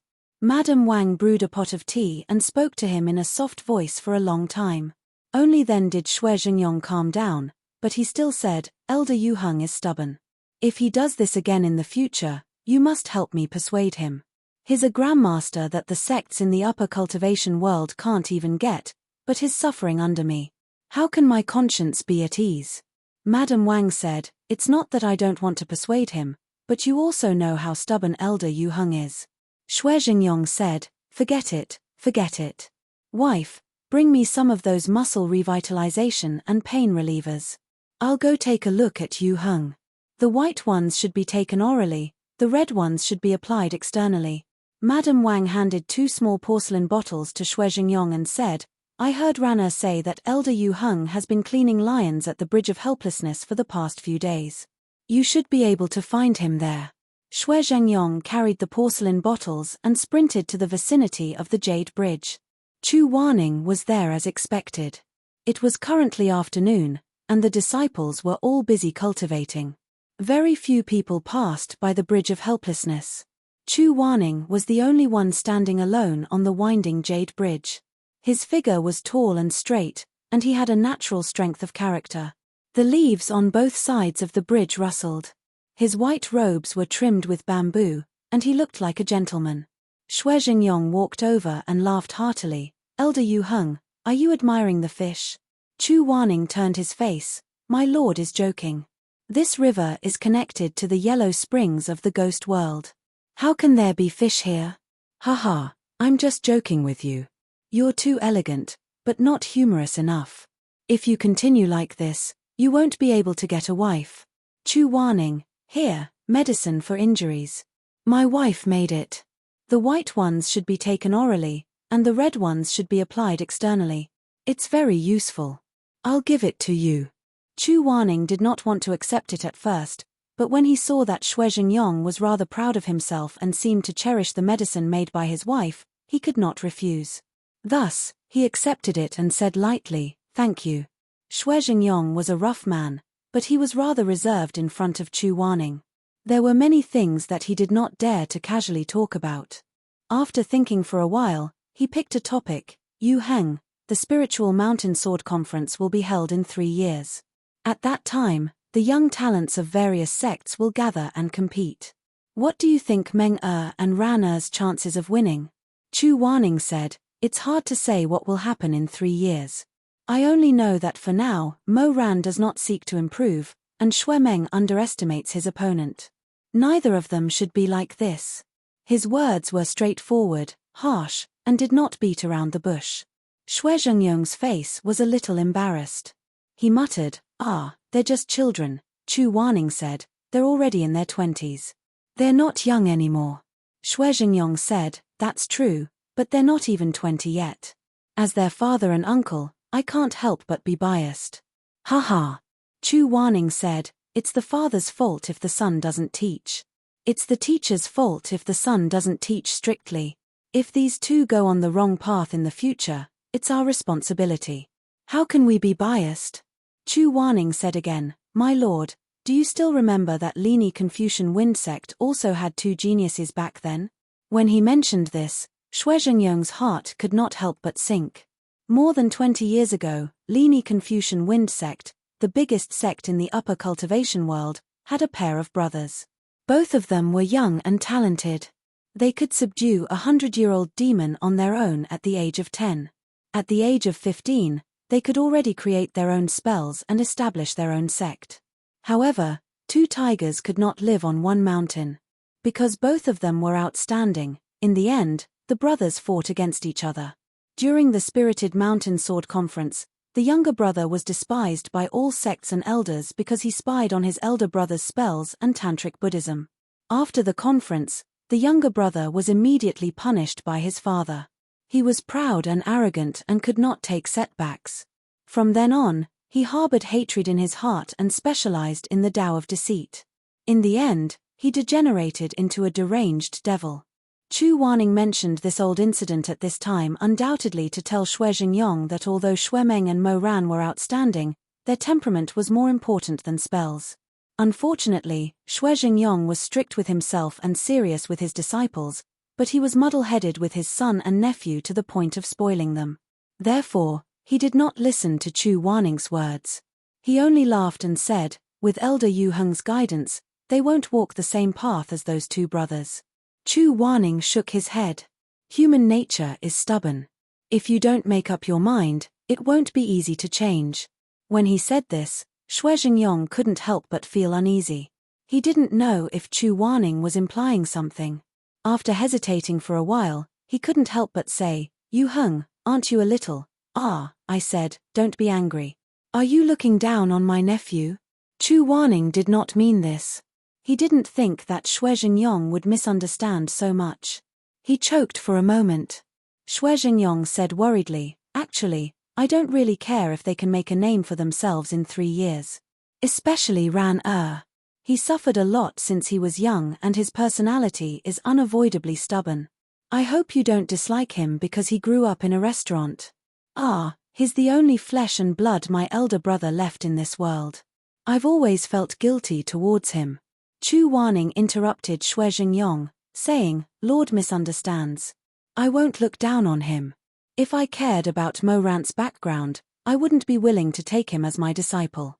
Seeing that he was straightforward and firm, Xue Jingyong said happily, "That's good, that's good."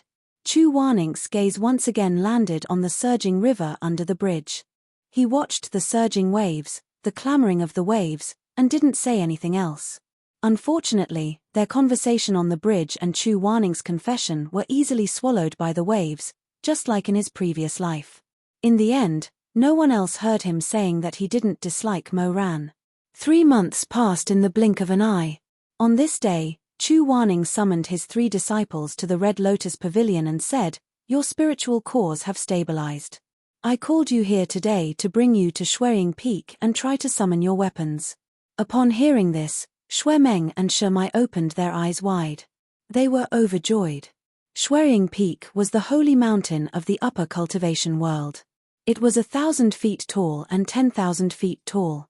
According to legend, Shueying Peak was once the place where the god Gaochen Upper Palace forged his sword. The Gaochen Upper Palace was the god of weapons.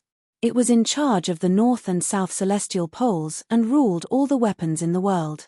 When the celestial ruler eliminated the demons, the Gaochen Upper Palace used the mountain as its foundation, the lake and the sea as its pool, and its own divine blood as the fire to forge the first real sword in the world. This sword penetrated the heavens and the earth. When it struck, the divine land was torn apart and the seawater flowed backward. With the sword in hand, the celestial ruler suppressed the demons under the earth within 2 moves. From then on, it was impossible for them to rise again. And those 2 moves traversed the territory of the human world, creating 2 ferocious deep ravines. After this battle, it rained heavily for thousands of years. The deep trenches created by the 2 divine swords were filled with rainwater. Since then, they became the Yangtze River and the Yellow River that gave birth to countless creatures. As for Shueying Peak, where the divine sword broke the world, it became a sacred place for cultivators of the later generations to worship. The spiritual energy left behind by the ancient gods was very rich. Until today, there were still countless mysterious spirits and strange flowers growing in the mountains. Countless cultivators saw through the Tao at Shueying Peak and ascended. However, to the people of the world, the biggest attraction of this strange peak where the divine sword was forged was its Jincheng Pool. It was an ice pool at the top of Shueying Peak that was frozen all year round. Legend has it that in order to create a divine sword, the Gaochen Upper Palace cut open his palm and squeezed in his own divine blood. A drop of his blood splashed onto the low-lying area of the mountain peak. Even after millions of years, the divine blood did not dry up. It became this clear golden pool that was surrounded by the later generations. Regardless of whether this legend was true or not, the wonders of the Jincheng Pool were not lies. Although it was frozen all year round, there were very few Taoists who could use the power of their spirit cores to temporarily melt the water in the pool. Then, an ancient beast would leap out of the pool with a weapon in its mouth and offer it to the people on the shore. Xue Meng couldn't wait to ask, "Shizun, when you took the divine martial skill, what kind of ancient beast jumped out?" Chu Waning said, "Kuan Peng." When Xue Meng heard this, his eyes flashed with enthusiasm. "That's great. I can see the Kuan Peng now." Mo Ran mocked, "Wait until you melt the lake water first." "What do you mean? Do you think I can't melt the Jincheng Pool?" Mo Ran laughed. "Aya, why are you angry? I didn't say that." Chu Waning said, "It might not be the Kuan Peng that comes out of the lake with a weapon. It is said that there are hundreds of divine beasts living in the Jincheng Pool that protect the spirit of the divine martial. As long as one of them likes you, it will find the weapon that it can get and offer it to the people on the shore. Moreover, these divine beasts have different temperaments and will give you all kinds of requests. If you can't fulfill them, they will take the weapon and return to the bottom of the lake." Xue Meng asked curiously, "Is that so? Master, what did the Kuan Peng ask you for?" Chu Waning said, "It said it wanted to eat meat buns." The 3 disciples were stunned for a moment and then laughed. Xue Meng said, "I was scared to death, I thought it was something difficult." Chu Waning also smiled faintly and said, "I was just lucky. These mythological beasts have all kinds of strange requests. I once heard that someone summoned a Shishu, and that little rat asked that person to marry his wife to it. That person did not agree, so the Shishu took the weapon and left. From then on, That person never had the opportunity to obtain the divine martial skill. Shimai murmured, "That's such a pity." Chu Wanning looked at him and said, "What's so pitiful about it? I respect him as a gentleman." Shimai hurriedly said, "Master misunderstood, that's not what I meant. A wife can't be exchanged with any powerful weapon. I just feel that it's a pity that he missed out on such a divine weapon." Chu Wanning said, "This is just a rumor. It's a pity that I don't have the chance to meet such a person. Many years ago in the Jincheng Lake, I saw what it meant by the human heart is terrible, dirty my eyes." He paused, as if he remembered something, and there was a faint haze between his eyebrows.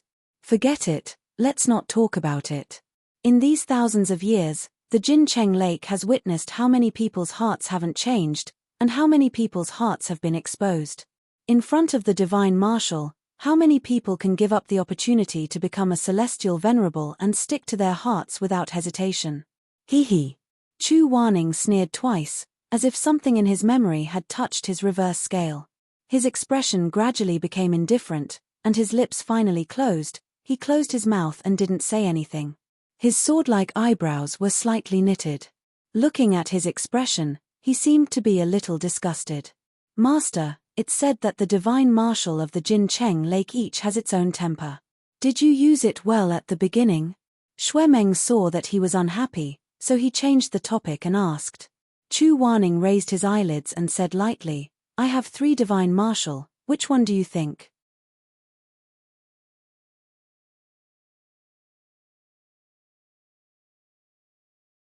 Chapter 34. Only Chu Wanning could calmly recite such a heaven-shaking, earth-shattering sentence. When the 3 disciples heard this, they all had different feelings in their hearts. Shuemeng's thoughts were the simplest. He only had one exclamation, "Ah!" Mo Ran's thoughts were a little more complicated. He thought of something from his previous life. He pinched his chin and thought that he did not want to see Chu Wanning's 3rd weapon in this life. As for Shimai, he tilted his head. His pair of apricot eyes flashed with a faint light, as if he was admiring and fascinated. "Did you get Heaven's Inquisition from the Jincheng pool?" Chu Wanning, "Yes." "Then the other 2, Chu Wanning, one is, the other isn't. Weapons are usually not too fierce and can be controlled. You don't have to worry too much." Shuemeng sighed with some envy. "I really want to see Shizun's other 2 divine weapons." Chu Wanning said, "Heaven's Inquisition is enough to deal with ordinary matters. As for the other 2, I would rather they never have a chance to use their skills." Shuemeng reluctantly agreed, but his eyes still flashed. Chu Wanning saw it and knew that Shuemeng's love for martial arts was hard to suppress. Fortunately, Shuemeng was not a bad person. With a little guidance, there was no need to worry too much. Mo Ran rubbed his chin at the side and smiled faintly. He knew that weapons were lethal weapons and saints had no choice but to use them. Chu Wanning, no matter in his previous life, he had lost because of his righteousness. It was written in the books that evil could not prevail over good, but this fool took it seriously. He deserved to be so talented and powerful, but he still became a prisoner and a skeleton in a grave. Shizun. Shimai's voice interrupted Mo Rant's reverie. "I heard that every year, hundreds and thousands of people go to Sunrise Peak to learn martial arts, but only 1 or 2 people have the opportunity to melt the Jincheng pool. It has even been years since the pool has been frozen. Disciples' cultivation base is too shallow. It is truly impossible for me to meet a good match. Mo Ran, young master, and the others are all outstanding talents in the human realm. Why don't I stay here and practice more basic spells?" Chu Wanning, he didn't say anything. His porcelain-like face was shrouded in a thin layer of mist. He seemed to be pondering. In his previous life, Shimai had given up the opportunity to go to the rising sun peak because of his low self-esteem. Seeing this, Mo Ran immediately smiled and said, "I'm just going to give it a try. If I don't succeed, I'll just treat it as a trip. What are you doing all day at the peak of life and death? You should go out and see the world." Shimai became more and more anxious. "No, my cultivation base is too weak. There are so many people on the rising sun peak. If I run into disciples from other sects and they want me to spar with them, I'm sure I won't be able to beat them. I'll only embarrass Master. Chu Wanning looked up and said, "Are you afraid of this?" His question was very strange. It sounded like a question, but also like a rhetorical question. The other two didn't feel anything, but Shimai felt a chill in his heart. He looked up and met Chu Wanning's cold and sharp gaze. "Master," Chu Wanning's expression didn't change. He said, "You're majoring in healing, so you're not good at sparring with others. If someone pesters you, just refuse. It won't be embarrassing." Mo Ran also grinned. "Shimai, don't be afraid. I'm here." So they packed up and the three of them went on their way. This time, they were going to the upper cultivation world. The journey was long and it was too tiring to ride a horse. Chu Wanning was still unwilling to fly on his sword, so the carriage traveled leisurely for more than 10 days before they finally arrived at a town next to the rising sun peak. The three disciples had already come out of the carriage. Only Chu Wanning was too lazy to move. He lifted the bamboo curtain of the carriage and said, "Let's rest here for a night. Tomorrow, we'll walk some more and we'll reach the rising sun peak." The city they were resting in was called Dai City. Although the city wasn't big, it was very rich and bustling. The women were dressed in jade, and the men were wearing brocade hats and silk clothes. It was even more luxurious than the richest place in the lower cultivation world. Shuemeng spat, "Those bastards in the upper cultivation world. They're really a bunch of rich people. Wine and meat stink, and bones freeze to death on the road." Mo Ran also didn't like it, so he didn't refute Shuemeng. Instead, he smiled sweetly and ridiculed the scene in front of him. "Yeah, I'm so jealous. No wonder so many people are racking their brains to move to the upper cultivation world. Even if they don't cultivate and are just ordinary people, their lives are much better than those in the lower cultivation world." Chu Wanning took out a silver mask and put it on his face. He then slowly got off the carriage and looked at the bustling streets around him. No one knew what he was thinking. Shuemeng asked curiously, "Master, why do you have to wear a mask?" Chu Wanning said, "This is the territory of the Lini Confucian Wind sect. It's inconvenient for me to show my face." Seeing that Shuemeng was still puzzled, Mo Ran sighed and said, "Little Phoenix, you don't have a brain. Master used to be a guest elder of the Lini Confucian Wind sect." When he said that, Shuemeng finally remembered. However, this proud son of heaven wasn't willing to admit that he had forgotten this. His face flushed red, he rolled his eyes and said, This, of course I know. I'm just curious. He's just a guest elder. It's not like he was sold to them. They can't just leave whenever they want to. Don't tell me that the Confucian Wind sect's people would kidnap Master and bring him back if they saw him." Mo Ran said, "You're really stupid. Haven't you heard? Ever since Master left, very few people in the upper cultivation world know his whereabouts after the Confucian Wind sect. When we go down the mountain to kill demons, if someone asks about our master, don't we just say that we're at the peak of life and death and never say who our master is?" Shuemeng was stunned for a moment. Only then did he realize, so Master's whereabouts are a mystery in the upper cultivation world.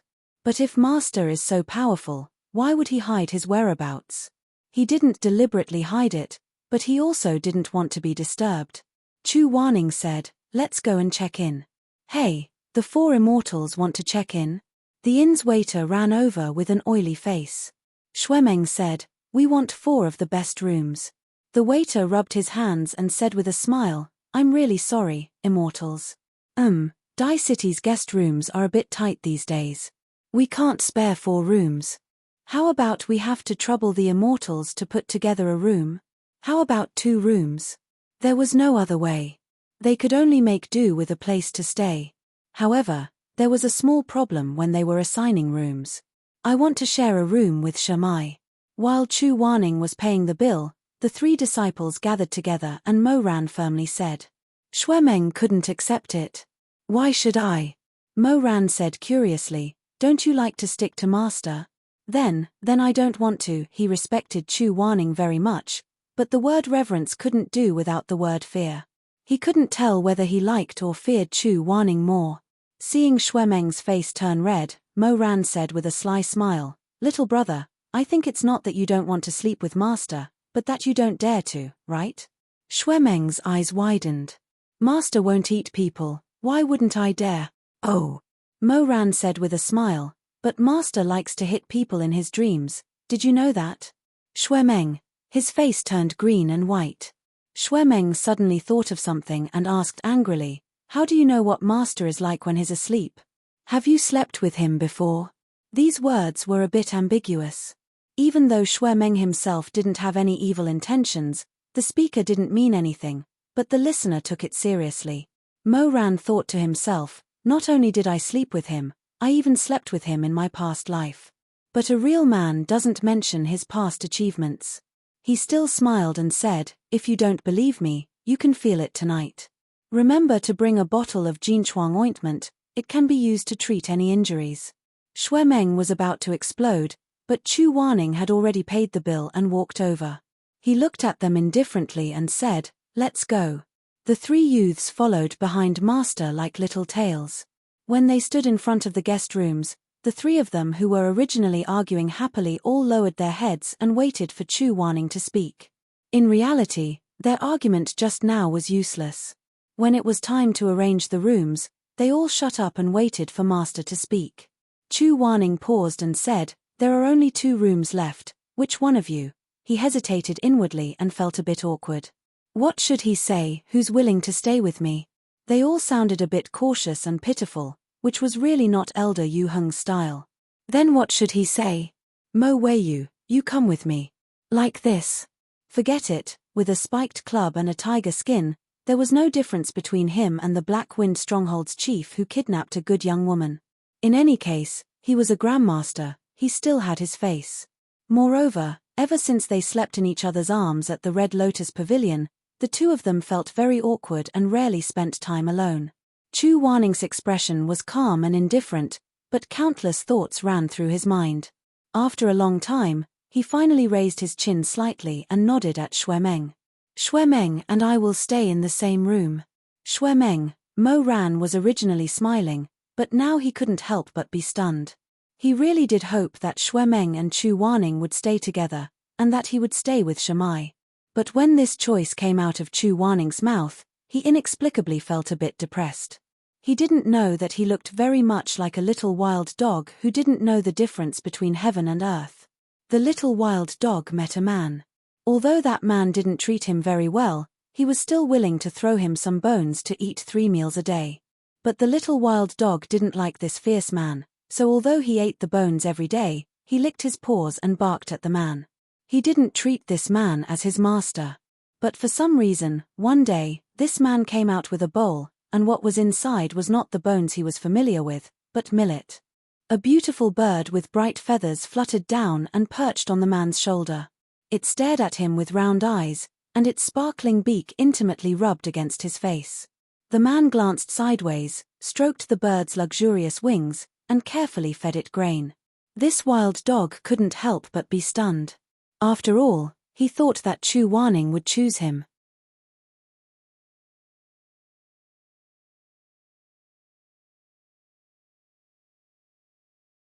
Chapter 35. At night, Mo Ran rested his chin on his hand and stared at the wall. Chu Wanning and Shuemeng's rooms were separated by a wall. Shamai loved cleanliness. His clean clothes were neatly folded on the bed, not even a crease could be seen. Then he went downstairs to ask the waiter to bring him hot water for a bath.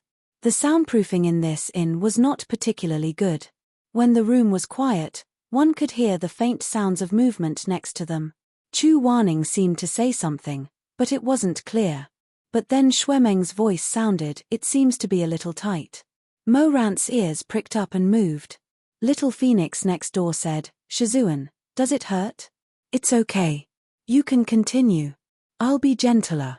You can tell me if it hurts. So long-winded. If you want to do it, then do it. If you don't want to do it, then forget it. Mo Ran opened his eyes wide in horror. Although he knew that the two next door were impossible, what kind of conversation was this? What were they doing? The puppy's ears were almost pressed against the wall. He could hear the vague sound of clothes rubbing against each other. When he looked closer, he could even hear Chu Wanning's muffled groan. He had heard Chu Wanning make this sound many times in bed. When his Shizun was in great pleasure or pain, He didn't want to make a sound. He always bit his lower lip, and the corners of his eyes were wet and red. At this time, if he used more force, he could hear Chu Waning's broken throat. Wait a minute. Chu Waning's voice was hoarse as he said in a low voice, "There, don't touch it." "Okay." Shui Meng hesitated for a moment and said softly, "Shizun, you do it yourself?" "Yes." "Where? What kind of nonsense is this? Where can't I touch? What do you mean by doing it myself? What are these two doing?" Mo Ran's face darkened. When he reacted, he had already knocked on the door next door. A series of hurried noises came from inside. Go Zai's expression turned even worse. He took a deep breath and said, "Master, you." The door creaked open. Shui Meng was standing in the middle of the room, dressed immaculately. In his hand was a gauze stained with blood. He was squinting his eyes and staring at him with a puzzled expression. "What are you doing?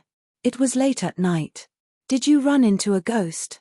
Mo Ran opened his mouth, then closed it stupidly. He looked past Shui Meng and saw Chu Waning sitting by the table. There was a brand new bandage and medicine on the table. "You are..." Shui Meng glared at him. "Apply the medicine. Shizun's shoulder injury hasn't completely healed yet. I haven't changed my dressing for a few days, and some of my wounds have been damaged by the suffocation." "Mo Ran," he asked blankly, that's too tight, too tight?" Shui Meng frowned and thought for a while. "Oh, the gauze. It was too tight before. Some blood stuck to the wound. I almost couldn't get it off." Halfway through his sentence, he suddenly stopped and looked at Mo Ran suspiciously. "You were eavesdropping on us?" Mo Ran rolled his eyes and tried to keep his face in order. "The walls of this inn are so thin. Who could eavesdrop? If you don't believe me, you can go to the side and listen. If you stick to the wall, you can even hear the sound of breathing." "Oh, is that so?" Shui Meng nodded. After a while, he felt something was wrong. "Wait, how did you know? Did you stick to the wall and listen?" "Mo Ran," Shui Meng was furious. "Mo Wei you pervert." Mo Ran said angrily, "Who knows what you won't do to Shizun?" Shui Meng was a pure person. He didn't know what Mo Ran was talking about and became even angrier. "What nonsense are you talking about?" He turned his head and said, "Shizun, look at him." Chu Waning put on her outer robe and pulled it together. She combed her hair as she walked over coldly. She sized Mo Ran up from head to toe. "What's the matter?" I heard from next door." Mo Ran stammered and braced himself. I thought Shui Meng was bullying you." "What?" Chu Waning didn't understand. He narrowed his eyes. "Who bullied me?" Mo Ran wanted to slap himself. They were looking at each other awkwardly when Shimai came up. "Mo Ran, why are you in front of Shizun's room?" Mo Ran was even more speechless. There was a misunderstanding. Shimai smiled. "Then, has the misunderstanding been resolved?" It's resolved. Mo Ran said. "Shimai, didn't you ask the waiter to bring hot water for you to bathe? Shizun hasn't bathed yet, right? I'll go downstairs and ask them to bring more." Shimai said, "No need." He took out 4 small wooden tokens made of nanju and smiled. "The waiter said that there's a natural hot spring next to this inn. The inn owner built a special bathhouse for it. You can take these tokens to bathe. I'll give one to each of you." Mo Ran felt that as a homosexual, he shouldn't be bathing with 3 other people. Shui Meng was one thing, but Shimai was as holy as a god in his eyes. He didn't dare to think too much about it. But he knew about Chu Waning. After his rebirth, he had a few intimate interactions with him. It was very likely that he would lose his mind if he saw him take off his clothes. Mo Ran immediately covered his face. "I'm not going." Shui Meng turned pale with fright. "You're going to sleep without bathing? It's so dirty." Mo Ran said, "I'll ask the waiter to bring hot water up." Shimai was confused. "This inn doesn't boil hot water. All the guests bathe in the hot spring." Mo Ran had no choice but to take a change of clothes with them and bathe in the hot spring. This inn knew how to take advantage of the situation. They knew that most of the guests here were Taoists who went to the Jincheng pool to seek the sword. Thus, They simply named the bathhouse Jincheng Shuiying for luck. Mo Ran was afraid that he would faint, so he didn't dare to bump into the other two. He hurriedly changed his clothes and wrapped a towel tightly around his waist. He first ran to the pool and found a quiet place to bathe. Because it was already very late, there weren't many people in the pool. They were scattered far away. Mo Ran had a white towel on his head. His entire body and half of his face were submerged in the water. When he exhaled, bubbles came out. After the first person finished changing, he walked out of the room with his long legs naked. Mo Ran stole a glance and let out a sigh of relief. Luckily, it was Shuemeng. Although Shuemeng was handsome, he wasn't Emperor Ta's cup of tea. The two looked at each other. Shuemeng pointed at him. "You stay away from me." "Why?" "Because you're dirty." Mo Ran, haha. The bathhouse was foggy. After a while, Shuemeng, who was wiping his body with a soap, suddenly said, "Shizun, over here." Mo Ran's face was half submerged in the water. Hearing this, he almost choked. Although he knew that he shouldn't look, his eyes still couldn't help but look to the shore. This look really took his life. Mo Ran was caught off guard and immediately drank 2 mouthfuls of water. He didn't care about the disgust and quickly dived deeper. Only his eyes were above the water. He didn't expect that Chu Wanning and Shimai would come out together. 2 people.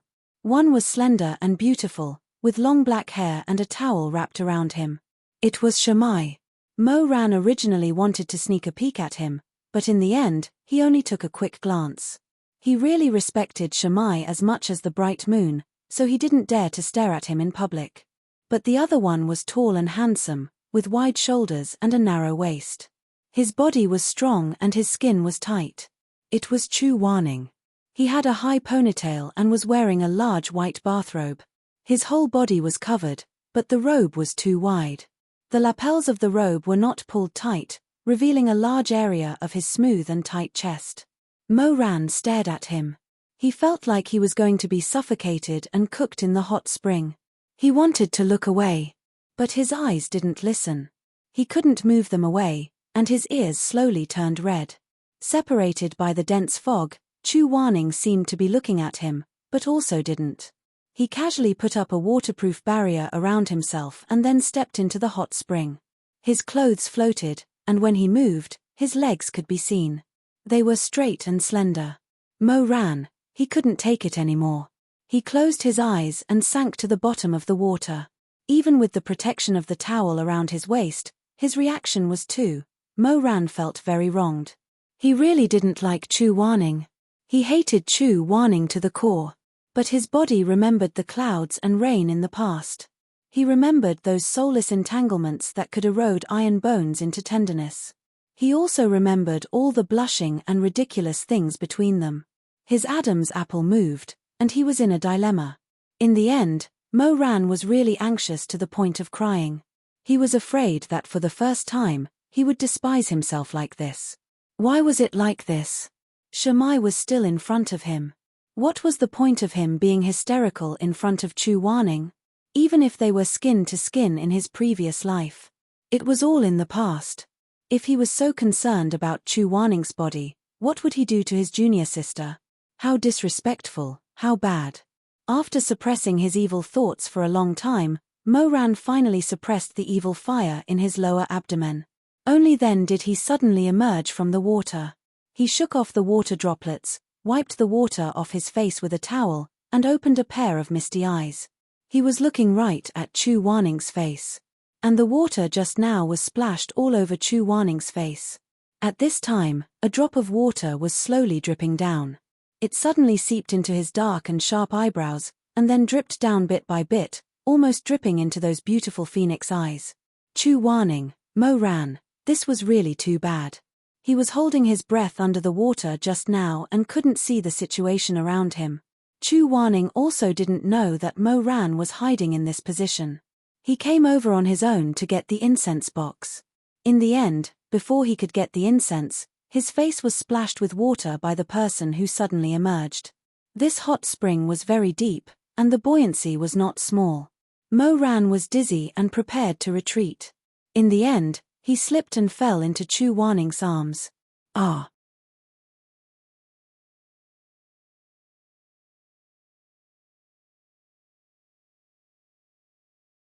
Chapter 36. Chu Wanning didn't have time to think and reached out to support him. In the warm spring water, the two people's skin was pressed against each other. Mo Ran immediately felt a spark of electricity shoot up his tailbone, causing goosebumps to rise all over his body.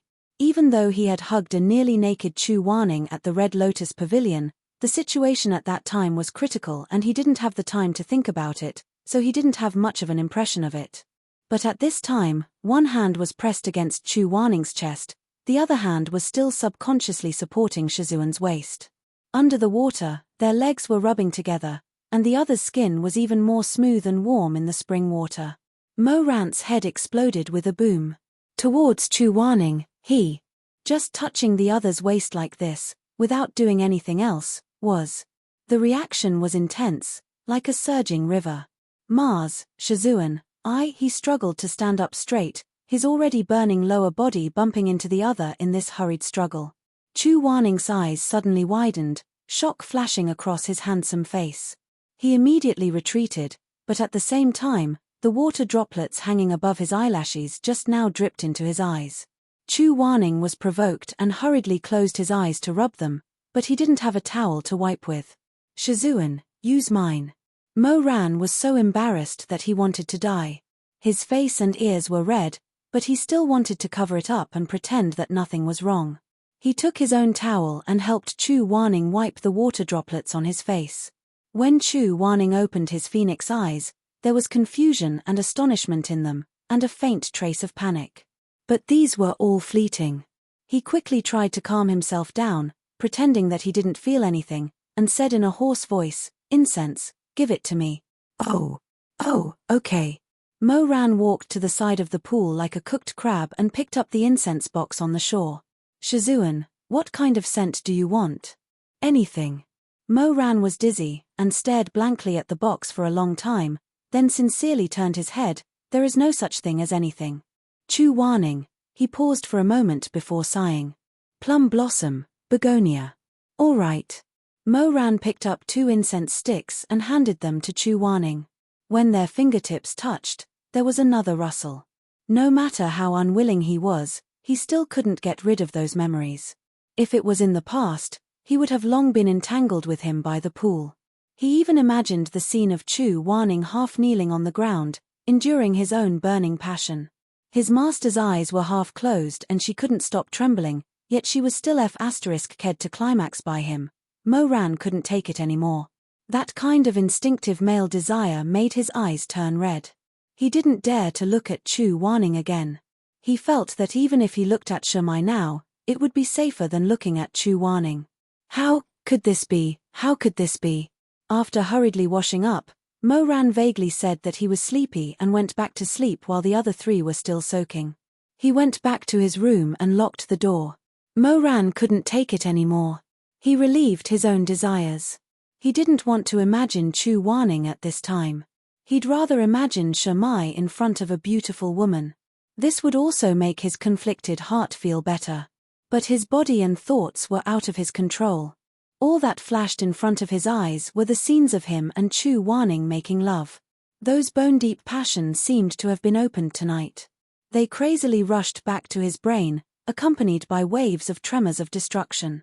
He treated himself roughly, just like when he was entangled with that man. When he was on the verge of destruction, he raised his neck and panted unwillingly.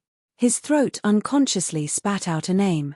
Wanning. After saying these 2 words, he let out a muffled groan and trembled slightly. He released all of his power without holding back, and his palms became moist. After venting, Mo Ran pressed his forehead against the cold wall. His eyes were full of confusion. Shame, guilt, disgust, excitement. He didn't expect that after his rebirth, he would have such a strong reaction to Chu Wanning. He suddenly felt disgusted with himself. Although he didn't get Shimai in his previous life, he spent all his energy on women. But that kind of promiscuity was actually nothing to him. After the candlelight was extinguished, it was just like any other person. Even Rong Ju, who was slightly moved, was just because he looked similar to Shimai. But his feelings for Chu Wanning were completely different. He could clearly feel that it was just an imagination, not a real fusion. He could feel the strong pleasure that he couldn't feel from those little girls. It was not physical. And he didn't want to think about it. He loved Shamai. It was in the past, and it will be in the future. It will never change. After repeating this to himself several times, Mo Ran slowly calmed his breathing. He frowned and closed his eyes. He was anxious and annoyed, but more than that, he felt sad and wronged. He didn't want to be like this. When the desire came, he couldn't help but think about Chu Wanning. After the desire retreated, he didn't want to think about anything related to Chu Wanning. Even if it was a strand of hair, a look in his eyes. He was almost paranoid that the one he liked, the one he loved deeply. It was Shamai. Grandmaster Chu's mind was also in a mess. After all, he directly and deeply felt Mo Ran's desire. The young man's body was very well developed, and was very shocking. When he was excited, it was hot like iron waiting to be fired. Although Chu Wanning quickly recovered his calmness and didn't mention it, that feeling made his scalp numb and he couldn't believe it. What made it even more difficult for him to say was that he also had a reaction at that time. Fortunately, he was shy. Even if he was in the hot spring, he was used to wearing a bathrobe. His whole body was well covered and no one saw it. Otherwise, he wouldn't have anywhere to put his face. But why would Mo Ran? At night, he lay on the bed and thought for a long time. He didn't dare to think maybe Mo Ran also liked him. This idea was too crazy and too shameful. He only thought carefully, maybe Mo Ran also likes. Before the word himself could appear in his mind, Chu Wanning fiercely pinched himself. His pair of phoenix eyes were bright and clear, but they flashed and hid. He didn't even dare to complete this sentence. After all, he was fierce and liked to beat people. His mouth was poisonous and his temper was bad. He didn't look like Shamai, and he wasn't young. Even if Mo Ran liked men, he wouldn't be so blind to like him. He was so arrogant. In fact, because he had been ignored and feared by others for too long in his heart, he had gradually felt inferior to the dust in this long and lonely journey. The next day, he woke up. Mo Ran and Chu Wanning met in the corridor of the inn. Both of them had their own thoughts. They looked at each other but didn't speak first. In the end, Mo Ran pretended that nothing had happened. He smiled at Chu Wanning and said, "Master." Chu Wanning sighed in relief. He didn't know how to respond. Seeing that Mo Ran chose not to mention yesterday's matter, he just followed suit and nodded indifferently as usual. "Since you're awake, go and wake up Shamai. We'll make some preparations, then we can go to Sunrise Peak." Sunrise Peak was covered in snow all year round, so it was very cold. Even cultivators with strong physiques would find it hard to resist this kind of cold. Chu Wanning went to the tailor shop to buy cloaks and gloves for his disciples to wear when it was cold. The lady boss, who was smoking a water pipe, opened her big red mouth to attract people. She said to Mo Ran, "Little immortal master looks valiant and formidable. Look at the black background and the golden dragon under the banner of feng shui. This shoe embroidery is the best. Just the dragon's eyes alone were so delicate that it took me more than 3 months to finish." Mo Ran smiled embarrassedly and said, "Sister, you're so sweet. Unfortunately, I'm going up the mountain to ask for a sword. There's no need to dress so formally." Seeing that this didn't work, the lady boss pulled Shamai and said, "Oh, this immortal master is so beautiful. You're even prettier than the prettiest girl in Dai City. Immortal master, if you ask me, this red cloak with butterflies and peonies suits you best. Why don't you try it?" Shamai smiled bitterly and said, "Lady boss, that's for girls." Shuemeng didn't like to shop and look at clothes, so he didn't want to come over. He just stood there and waited. Chu Wanning chose a black cloak with purple edges for him. There was a circle of white rabbit fur around the eaves of the cloak. The lady boss said, "Immortal master, this cloak is a little too small for you. It's more suitable for a young man's figure." Chu Wanning said lightly, "I bought it for my disciple." Oh. The lady boss suddenly understood. She smiled and said, "You're such a good master." Perhaps it was the first time in his life that he was called a good master. Chu Wanning's body stiffened. Although his face didn't move, When he walked, his hands and feet trembled a few times. In the end, Mo Ran chose a greenish-grey cloak. Shimai chose a moon-white cloak. Chu Wanning chose a plain white cloak and a black one with purple edges. After paying the bill, he went to meet with Xue Meng. When Xue Meng saw his cloak, his eyes widened. Chu Wanning was confused. "What's wrong?" "No, nothing." However, when Chu Wanning turned and walked away, Xue Meng thought that he couldn't hear him. He looked at the edge of the cloak with some disdain and muttered in a low voice, "Purple? I don't like purple." But unexpectedly, Chu Wanning's cold voice sounded, "You're so long-winded. If you don't wear it, then go up naked." Xue Meng, taking a leisurely pace, the four of them finally arrived at the foot of Rising Sun Peak before the sky gradually darkened. Shu Ying Peak was full of spiritual power and had many spiritual beasts and strange birds. Even if it was a Taoist priest, he would not dare to rashly climb the mountain. However, with Chu Wanning here, there was no need to worry about this. Chu Wanning condensed 3 begonia flowers out of thin air. They had the effect of expelling spiritual energy and exorcising evil spirits. He put them on the waists of his 3 disciples. Then he said, "Let's go." Mo Ran raised his head and looked at the towering mountain range that was hidden in the darkness of the night. It was like an ancient giant beast lying still. Suddenly, a myriad of emotions welled up in his heart. That year, at Rising Sun Peak, he announced to the world, the sun, the moon, demons, ghosts, gods, and devils that he, Mo Ran, was no longer satisfied with being the Emperor Ta of the cultivation world. He wanted to proclaim himself the master of the human world. It was also that year at Rising Sun Peak that he married a wife and a concubine at the same time. He still remembered the face of that wife, Song Chiotong. She was a peerless beauty in the cultivation world. From a certain angle, her facial features looked very much like Shimai's. He was not a person who cared about etiquette and honor, so he did not follow the cumbersome rules of the 3 matchmakers and 6 matchmakers. At that time, he held Song Chiotong's slender white hand and pulled the woman with the red handkerchief covering her hand up the stairs. They walked for more than 2 hours up the 10,000 stairs. Later on, Song Chiotong's legs hurt and she could not walk anymore. Mo Ran also had a bad temper. He lifted her veil and was about to yell at her. However, under the hazy moonlight, Song Chiotong's pair of delicate eyes, which were full of grievance and forbearance, looked very much like the old friend who had turned into a pile of bones in the 9 springs. The words of loathing were frozen on the edge of her mouth. She trembled a little, but in the end, the words that came out were, "Shimai, let me carry you." According to seniority, if they were from the same school, then Song Chiotong was indeed his Shimai. Therefore, she was only slightly startled by this title. She thought that since Mo Ran wiped out the Confucian Wind School, he naturally considered the Confucian Wind School to be the pinnacle of life and death, so calling her Shimai was not out of the question. Therefore, she smiled and said, "All right." On the last several thousand stairs, the Emperor Ta, the master of the human realm, the ruler of the dark world, steadily carried the beautiful bride in red on his back and walked to the top of the mountain. He lowered his head and looked at the mottled shadows on the ground. They were in a strange posture, overlapping each other. He laughed, but his voice was hoarse. "Shimai, from now on I am the master of the human realm. From now on, nobody can hurt you." The woman crouching on his back did not know what to say. After hesitating for a while, she softly said, her voice was very soft.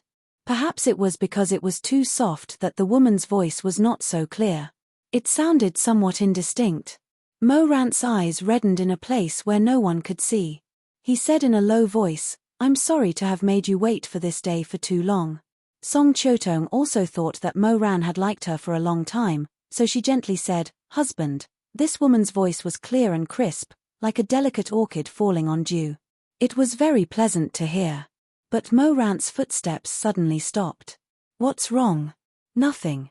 He continued to walk forward, but Mo Ran's voice was no longer hoarse.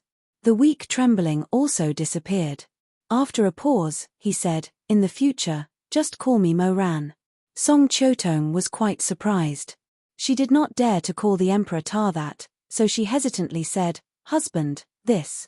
I'm afraid, Mo Ran's tone suddenly became fierce. If you don't listen, I'll throw you down from the top of the mountain. Hey, Mo Ran. Song Chotong quickly changed her words. Mo Ran, I was wrong. Mo Ran did not say anything else. He lowered his head, did not say anything, and continued to walk forward.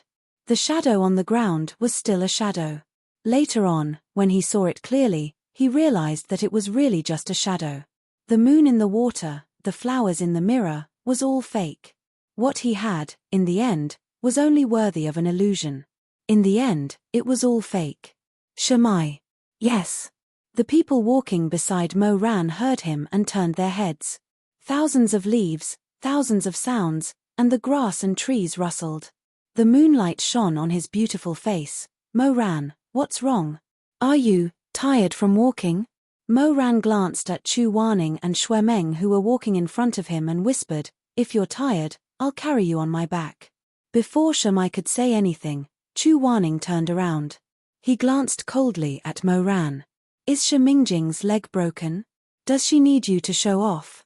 Shamai hurriedly said, Shizun, Mo Ran was just joking. Please don't be angry. Chu Wanning lowered his eyebrows. His eyebrows were sharp, and there was a faint flame in his eyes. Ridiculous, what do I have to be angry about? With that, he flicked his sleeves and left. Mo Ran, Shamai, Master isn't happy, it's not like you don't know him. Mo Ran whispered in Shamai's ear.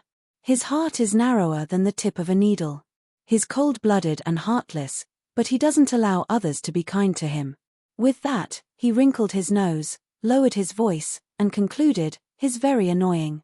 In front of them, Chu Wanning suddenly said sternly, Mo Weiyu, if you say one more word, I'll throw you off the mountain.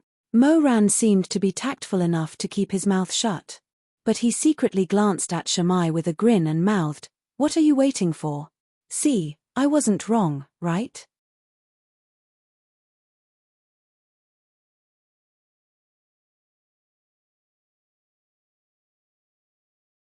Chapter 37.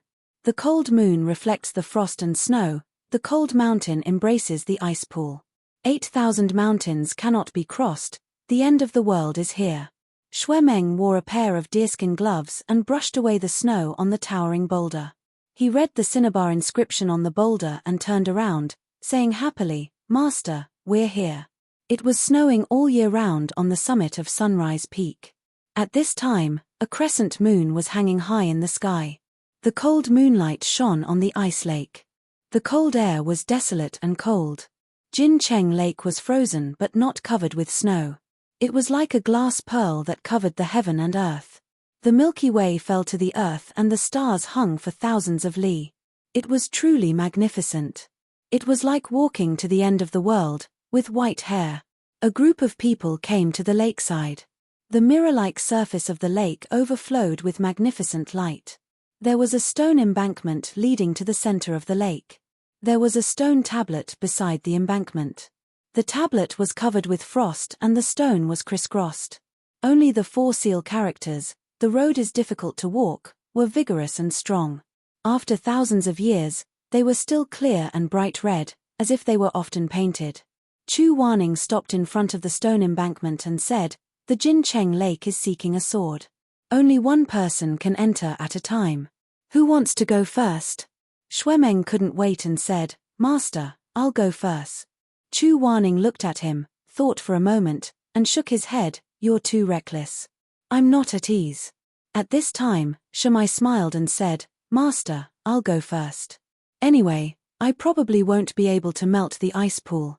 On the vast ice lake, Shamai walked slowly to the end of the stone embankment that could only allow one person to pass. He followed the rules and condensed a ball of wakan in his hand. Then he bent down and put his palm on the ice. Shamai's wakan flowed down the ice and a white light flashed in the distance. Mo Ran held his breath and stood still. His 10 fingers unconsciously clenched and sank into his palm. Shamai tried for a long time, but the ice lake still didn't move. He smiled bitterly and walked back to Chu Wanning, saying, "Master, I'm sorry. It doesn't matter. I'll try again after a few years of cultivation." Mo Ran sighed slightly. He was even more disappointed than the two of them, but he still comforted Shamai, it's okay, there's still a chance. I'll come with you next time. Chu Wanning said, don't talk so much. Go forward, it's your turn. In his previous life, Mo Ran had come to ask for a sword. He was a frivolous youth who had high hopes for the divine martial arts. However, in this life, he was only here to retrieve the sword. He already knew what was waiting for him, so he didn't have that kind of nervousness and anticipation. But there was the warmth of reuniting with an old friend. Walking on the stone embankment, kneeling in front of the frozen lake. He bent down and touched the ice with his palm. Mo Ran closed his eyes. His sheathless modao, the sinful blade that accompanied him to see all the flowers in the world and taste all the blood in the world. Opening his eyes, Mo Ran whispered to the lake, no return, I'm here. As if it had sensed the call of its destined master, a huge black shadow suddenly rose from under the ice of the Jincheng Lake. That black shadow circled under the ice, becoming clearer and clearer. Suddenly, the 1,000 feet of ice shattered. Mo Ran heard Xue Meng's cry of alarm from afar on the shore. His voice was so far away that it was almost inaudible. The ice is melting. The waves surged, and the lake water soared to the sky. A dark green Jiao dragon soared out, each of its scales was 7 feet wide. In a split second, the surface of the Jincheng pool was surging with water mist. Under the moonlight, the Jiao dragon shone brilliantly and breathed out a mouthful of air. At the same time, an ancient enchantment fell down beside the lake, separating Chu Wanning and the others from Mo Ran. Inside the enchantment, a man and a Jiao dragon looked at each other. Mo Ran narrowed his eyes, facing the water that filled the sky, and looked up at the Jiao dragon. The Jiao dragon held a pitch-black modao in its mouth. There was no scabbard, and the simple blade was thick but sharp. It could cut through iron and cut through gold. The dragon turned the modao into a size suitable for mortals. It slowly bowed down its colorful body and placed the blade in front of Mo Ran. However, it did not immediately raise its head. Instead, it stared at the other party with its ginger-yellow eyes that were as tall as 2 adult men. The Jiao dragon's eyes were like 2 bronze mirrors, clearly reflecting Mo Ran's reflection. Mo Ran held his breath and waited for it to speak. If things did not change, then he only needed to go to the foot of the mountain to pick a plum blossom and give it to the Jiao dragon. The old Jiao dragon was graceful and elegant, which allowed Mo Ran to take advantage of it. Unexpectedly, after waiting for a long time, the Jiao dragon did not give him the weapon as easily as it did in his previous life. Instead, its dragon whiskers danced, and its huge yellow eyes narrowed. Then, it raised its front claws and wrote 2 words on the snow in front of Mo Ran. Mortal. Mo Ran was stunned. He clearly remembered that in his previous life, this Jiao dragon could speak. Why was it mute in this life? After the mute dragon finished writing these 2 words, it immediately denied itself. It used its thick and fat claws to erase the words and wrote another string of words. No, a mortal can't have such strong spiritual energy.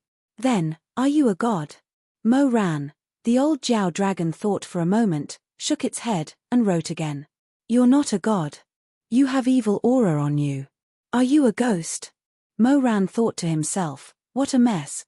I'm just reborn, what's there to think about?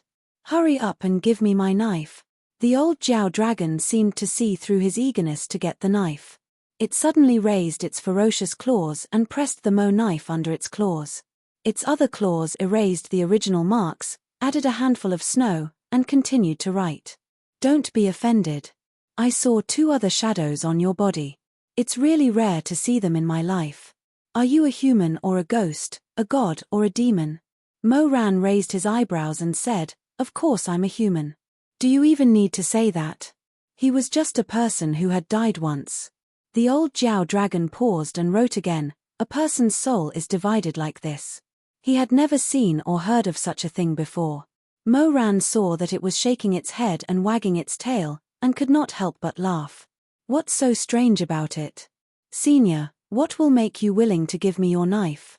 The old Jiao dragon sized him up for a while and wrote, then stand there and don't move. Let me cast a spell to take a look at your soul. I'll give you the knife, okay? He did not expect it to make such a request. Mo Ran was slightly stunned and hesitated.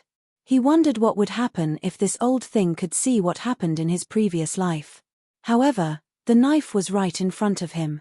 The power of this Mo knife was fierce and ruthless. It was a rare divine weapon in the world. If he rejected it, it would be impossible to obtain it in the future. After hesitating for a moment, Mo Ran looked up and asked, "Yes, but Senior, will you be willing to give me the knife no matter what you see on me?" The old Jiao dragon wrote, "This is the rule. I naturally won't go back on my word. Regardless of whether I was good or evil in the past." The old Jiao dragon paused for a while and then wrote, "Even if you were evil in the past, I can't stop you. I only hope that you will be good in the future." Mo Ran rubbed his palms and said with a smile, "All right, since Senior has said so, I naturally have nothing to refuse. Senior, please cast your spell and take a look." The old Jiao dragon raised its body slightly and arched its dragon body that was overflowing with light. It exhaled a breath, and then its eyes glowed with a bright red glow. Mo Ran looked up and found that the layer of red light was actually a thin layer of fog. The blood fog gradually deepened and gradually covered his reflection. After a long while, when the fog slowly dispersed, his standing figure reappeared in the old Jiao dragon's eyes.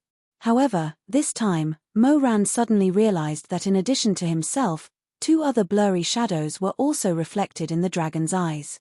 They were standing faintly behind him, one on the left and one on the right. Mo Ran was shocked and immediately turned his head to look, but there was nothing behind him. It was snowing. Where was the figure of the other people? When he turned his head again, the two people in the dragon's eyes became clearer and clearer. It was like something that was slowly rising from the bottom of the water. Mo Ran stared at them for a while and suddenly felt that the two shadows were very familiar. He couldn't help but take 2 steps forward.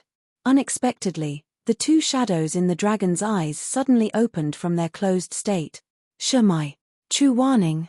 He didn't expect that it would be them. Mo Ran was very shocked. He staggered 2 steps back and couldn't finish his sentence. "How this is?" The 3 people in the old Jiao dragon's eyes stood quietly. Their faces were calm, without the slightest expression. They just peacefully stared into the distance. Mo Ran was extremely shocked. After a while, he saw the red blood fog rise again. The shadows in the dragon's eyes began to turn from clear to blurry, and finally disappeared. The old Jiao dragon exhaled, the dragon's whiskers trembled, and then quickly wrote, "I can't see through it. In all my life, I have never seen a person's soul imprinted with the mark of 2 other people. It's very strange. My soul has their mark. Yes." After the old Jiao dragon finished writing this word, he paused for a moment and wrote again, "I don't know what happened to you. How deep is your obsession that you can entangle with other people in your soul?" Mo Ran stared at the crooked words on the snow, as if he was choking. His face slowly turned red. His obsession with Shimai was deep in his bones. Even if it was engraved in his soul, even if the old Jiao dragon could see him together with Shimai, he didn't think it was a big deal. But Chu Warning. What was going on? What obsession could he have with Chu Warning? Could excessive hatred be a kind of entanglement? The man and the dragon were so deep in thought that they didn't notice a slight strange wrinkle on the water of the Jincheng pool. By the time the monstrous waves broke through the sky and split the shore, it was already too late. The water of the Jincheng pool was split into 2, as if it was cut by a knife and an axe. 2 groups of strange beasts rushed out from the waves. They had the bodies of leopards and the heads of cows. Although they weren't as big as the old Jiao dragon, they had sharp horns on their heads and sharp claws. Hundreds of them gathered together, but the old Jiao dragon wasn't afraid. He looked at them with his yellow eyes. Mo Ran asked, "What's going on?" The old Jiao dragon paused and wrote, "Gauchan Upper Palace." Glancing at these 4 words, Mo Ran felt like he was struck by lightning. Gauchan Upper Palace's master killed and ruled all the weapons in the world. This incipient god created the world's first sword and helped Fushi eliminate the demon bandits. That awe-inspiring incipient god was actually these hundreds of cows. This was too shocking. Mo Ran couldn't accept it. While he was in a daze, he suddenly heard the sound of zun from afar. The zun was a very ancient instrument. In their era, not many people knew how to play it. As the zun sound got closer, the stampeding beasts gradually stopped. In the end, they bent their front legs and knelt on the two sides. When the tide of beasts dispersed, a man wearing luxurious clothes and carrying a long sword rode over on a chileen. The man had a handsome face and delicate features. He had a very gentle face. He stood in the wind with snow on his body. His clothes fluttered softly in the wind. The zun in his hand had a glossy luster. His 10 fingers pressed on the hole and he put it near his mouth to play. As the last note stopped, the hundreds of cow heads turned into water droplets. They were formed by an illusion. The man put down the zun and sized up Mo Ran. Then, he smiled warmly, "You're indeed a rare talent. No wonder Wang Yu is so curious about you. I'm Gauchen Upper Palace and I live in the Jincheng pool.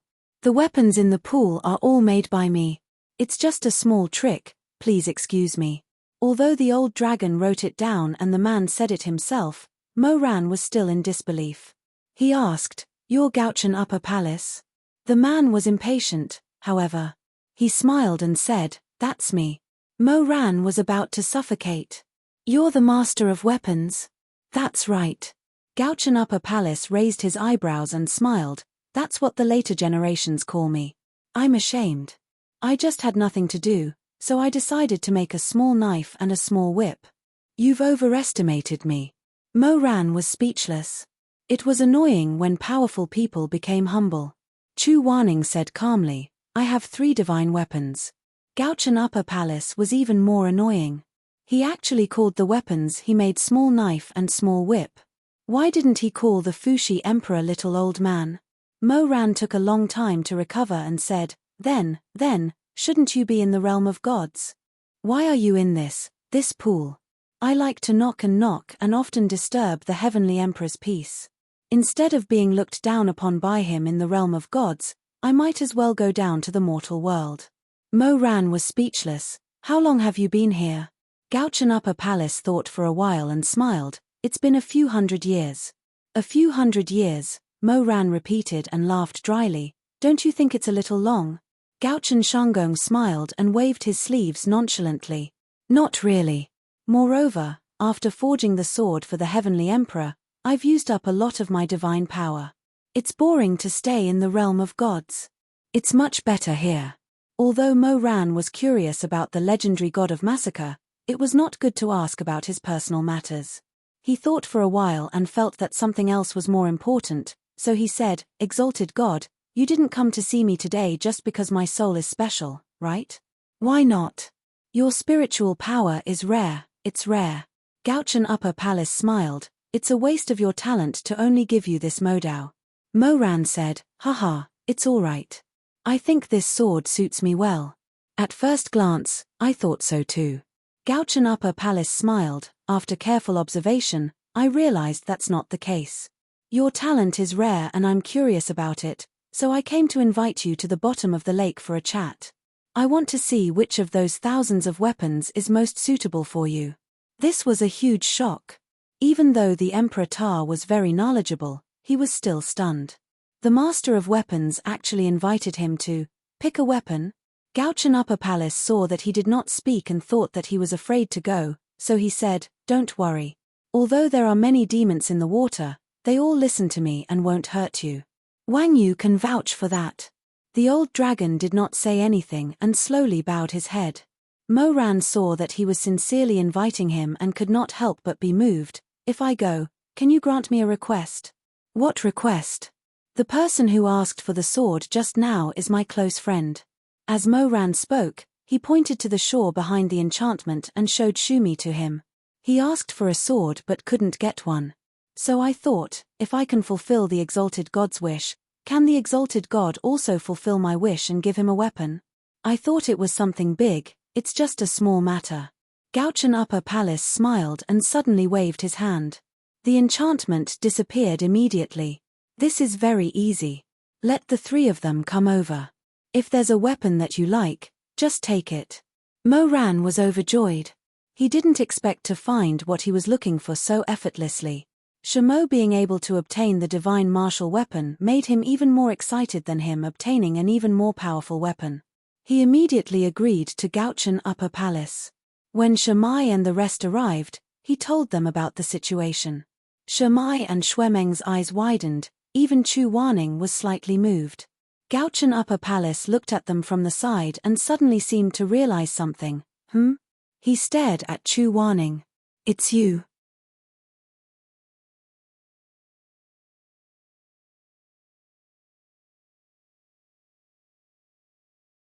Chapter 38.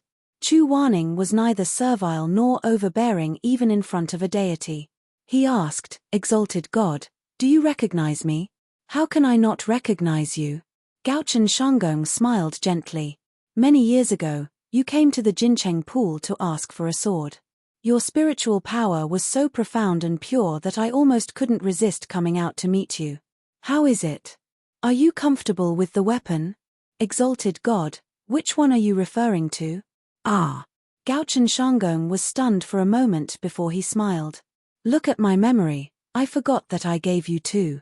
Chu Wanning said, "It's okay. Tianwen is good." "Tianwen? That willow vine." "Oh, I see." Gaochen Shanggong smiled. "You named it Tianwen? What about the other one? What's it called?" Chu Wanning said, "Joga." "How about Joga?" "The cold air is strong, it doesn't use much." Gaochen Shanggong sighed. "It's a pity." After they finished talking, Gaochen Shanggong turned around and said, "Wang Yu, I'll bring them down. The spiritual power on the water is thin, it's not good for your body. You should go back earlier." The old dragon nodded and created a huge wave. Its dragon scales shone as it entered the pool.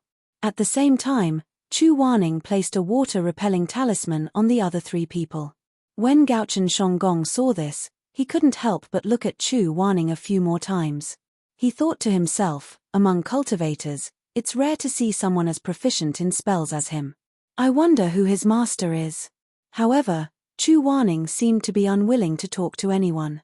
Gaochen Shanggong didn't want to ask for a rebuff. After everyone was ready, they waded into the cold Jincheng pool. Because of the talismans, Mo ran and the rest moved as if they were on land. As they reached the bottom, a vast and boundless underwater world gradually appeared in front of them. The bottom of the lake was covered with a large amount of fine and soft white sand, crisscrossed by crisscrossing paths, and floating aquatic plants. There were rows upon rows of exquisitely constructed houses. On the streets and alleys, spirit beasts and immortal demons of all shapes and sizes were walking back and forth. Some demons and monsters that would never be able to coexist peacefully in the mortal world could coexist peacefully here. Gaochen Shanggong said, "Jincheng Lake is rich in spiritual energy, forming a grotto heaven. Creatures settled down here, and often, they wouldn't migrate for generations. As a result, there were many things that were different from the mortal world. If you're interested, you can look around." While they were talking, they saw a rabbit spirit with snow-white skin and red eyes riding on a white tiger with slanted eyes. The rabbit spirit was wearing a white robe. She was graceful and elegant, and her expression was proud. She kept scolding the tiger to walk faster. When he looked at the tiger again, its head was lowered and its eyebrows were lowered. It didn't look imposing at all. Everyone was speechless. Gaochen Shanggong brought them along the main path. The shops on both sides were crowded with demons and monsters. After walking for a while, they arrived at the downtown area. There were even more demons and monsters dancing around. It was a marvelous scene. Jincheng Lake is used to communicate with the outside world. Most of the items they need are exchanged here. Shuemeng said, "Rumors say that Jincheng Lake is formed by your blood. If that's the case, they are all supported by your spiritual energy. You must be the owner of this place, right?" "I'm not the owner." Gaochen Shanggong smiled faintly. "Too much time has passed. I've left the God world for many years, and my spiritual energy isn't the same as before. Now that I think about it, what happened when the world was created is just like a dream. How much does it have to do with me now? Now, the person in front of you is just a little sword forger." While he was talking, he brought them to walk around the downtown area. The creatures at the bottom of the lake stayed with Gaochen Shanggong all the time, so they had forgotten about his identity as an incipient God realm expert. When they saw him, they didn't have any special reaction. They just continued to sell. Fish blood steamed bun. Fresh fish blood steamed bun. Shuiran snake's skin. It's the best material for clothes. Last 3 feet. If I sell them all, I'll have to wait for the next one. Selling cuttlefish daiko. I just spat out some ink this morning. It's the best thing to use this daiko to paint. Hey, hey, little girl, don't go. The shouts in the market were endless. The strange sights were too much for the eyes to take in. The headless ghost was sitting in front of a stall selling hairbrushes and rouge powder.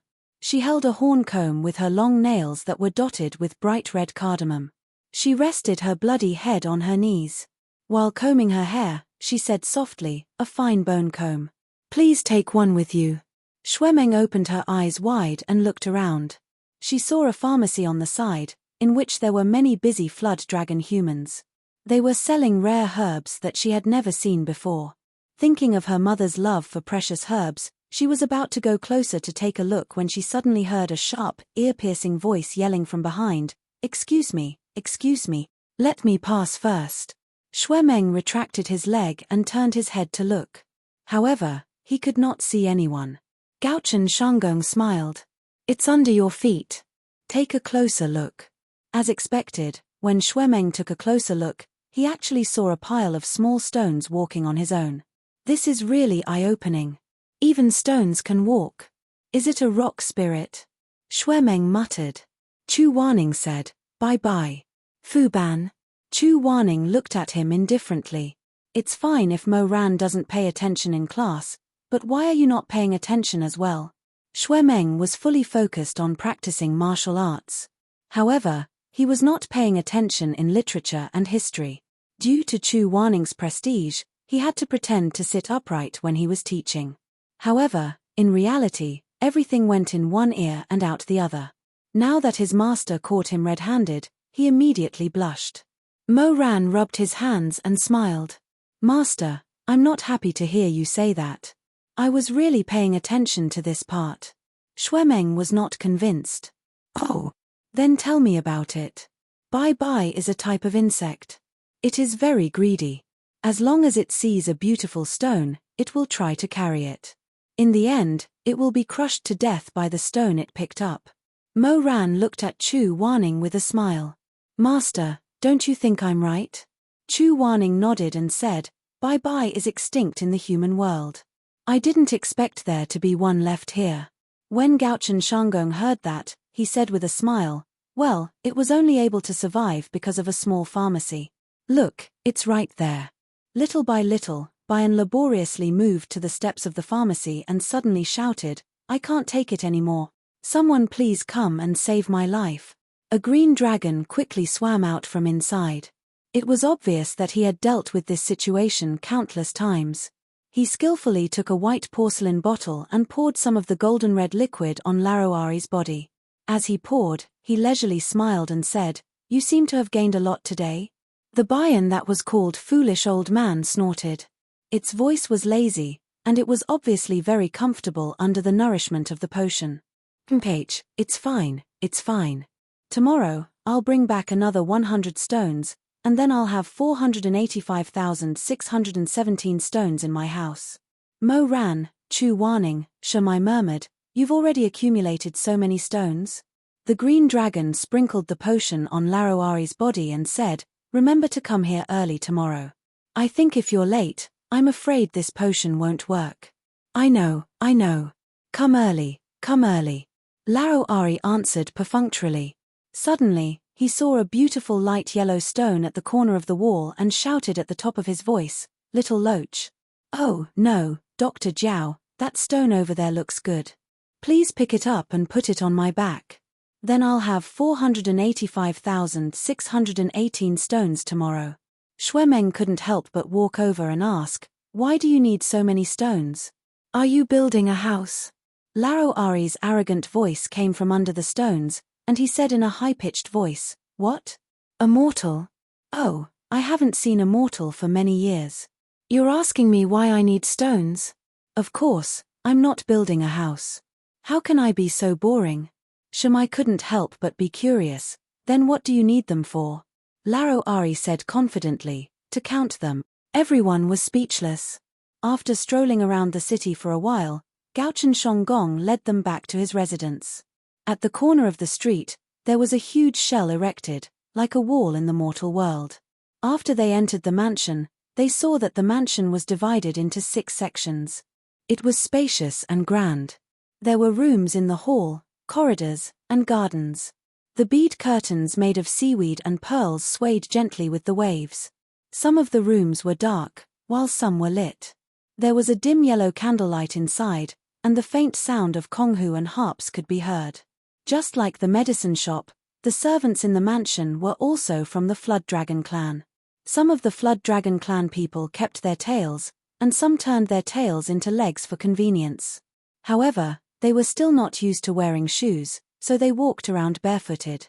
Gauchen Shonggong saw that the 4 of them had strange expressions on their faces, so he smiled faintly and said, "Everyone, please don't be surprised. I have a good relationship with Wang Yu, so we live together. He was once the Eastern Sea Crown Prince, and these servants followed him here after he settled down." Wang Yu was the Black Flood Dragon elder. Mo Ran obtained God's martial spirit from the Black Flood Dragon in his previous life, so he was very close to it. When he heard what Gauchen Shonggong said, he couldn't help but laugh. Then where is he? Such a huge creature like him should have transformed after he returned to the bottom of the sea, right? Otherwise, this place won't be able to accommodate him. Gauchen Shonggong nodded and said cheerfully, "Of course. However, he's old, so his physical strength isn't very good. He just came to the surface of the water, so he should be resting now. If you want to see him, you'll have to wait for him to wake up." While they were talking, a flood dragon person with long brown hair floated over. He bent down and bowed to Gauchen Shonggong. When he opened his mouth, he spoke with an elegant voice. "You're back, exalted God. Prince Wang Yu has already told me what happened. Exalted God, are you going to bring the guests to the divine armory immediately?" Gauchen Shonggong didn't answer first. Instead, he looked at the guests warmly. Seeing that the 4 of them had no objections, he nodded, "That's good too. Also, please ask the kitchen to prepare some wine and dishes. We'll start the banquet when we return from the divine armory." The crowd walked through the courtyard and came to the last entrance. In the middle of the courtyard, there was a giant willow tree. Perhaps it was different from the ones in the mortal world. The trunk of this willow tree was so thick that it would take 10 grown men to hug it. The bark was old and strong, and the willow branches hung down like a green veil. Shuemeng's voice was dry. "Wow, how old is this tree?"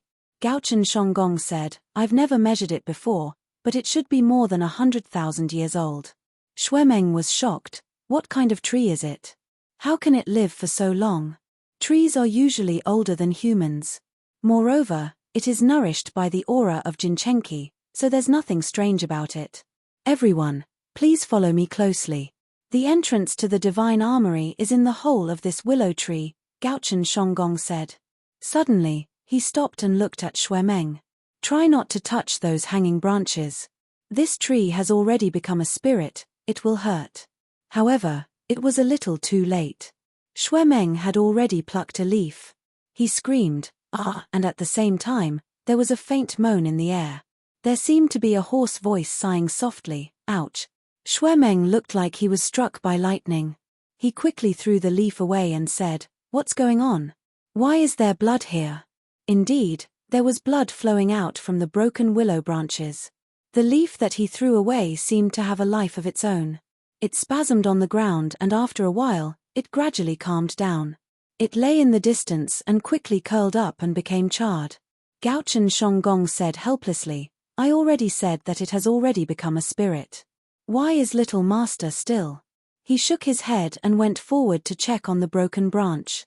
He urged his spiritual energy to calm the blood of the willow tree.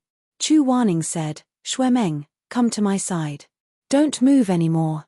"Yes, master." Shuemeng knew that he had made a mistake.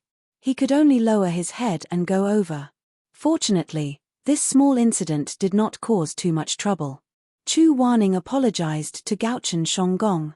The other party was indeed an incipient god. He was magnanimous. He only smiled and said, "This little master's actions are too fast." Shuemeng's face turned red. He followed behind Chu Wanning and lowered his head. He did not utter a word.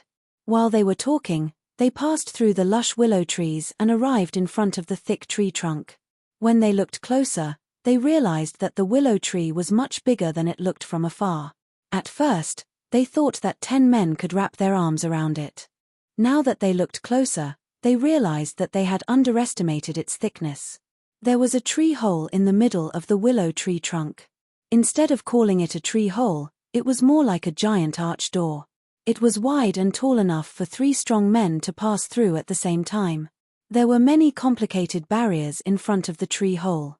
Gaochen Shonggong dispelled them one by one. He then turned around and smiled. The Divine Martial Library is inside. It's a little small and messy. Please don't laugh at it. Mo Ran was curious. He followed behind Gaochen Shonggong and was about to enter when Chu Wanning casually pulled him behind him. He said faintly, "Slow down." He then walked in first. Mo Ran was very familiar with his actions.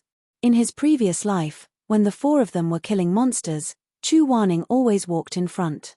At that time, he only knew that his master was impatient and arrogant. He did not want to fall behind the younger generation. However, Mo Ran was reborn. His thoughts were different from before. He looked at Chu Wanning's white robe disappearing into the darkness of the tree hole. He suddenly hesitated. This person walked in front. Was it really because he was impatient and arrogant?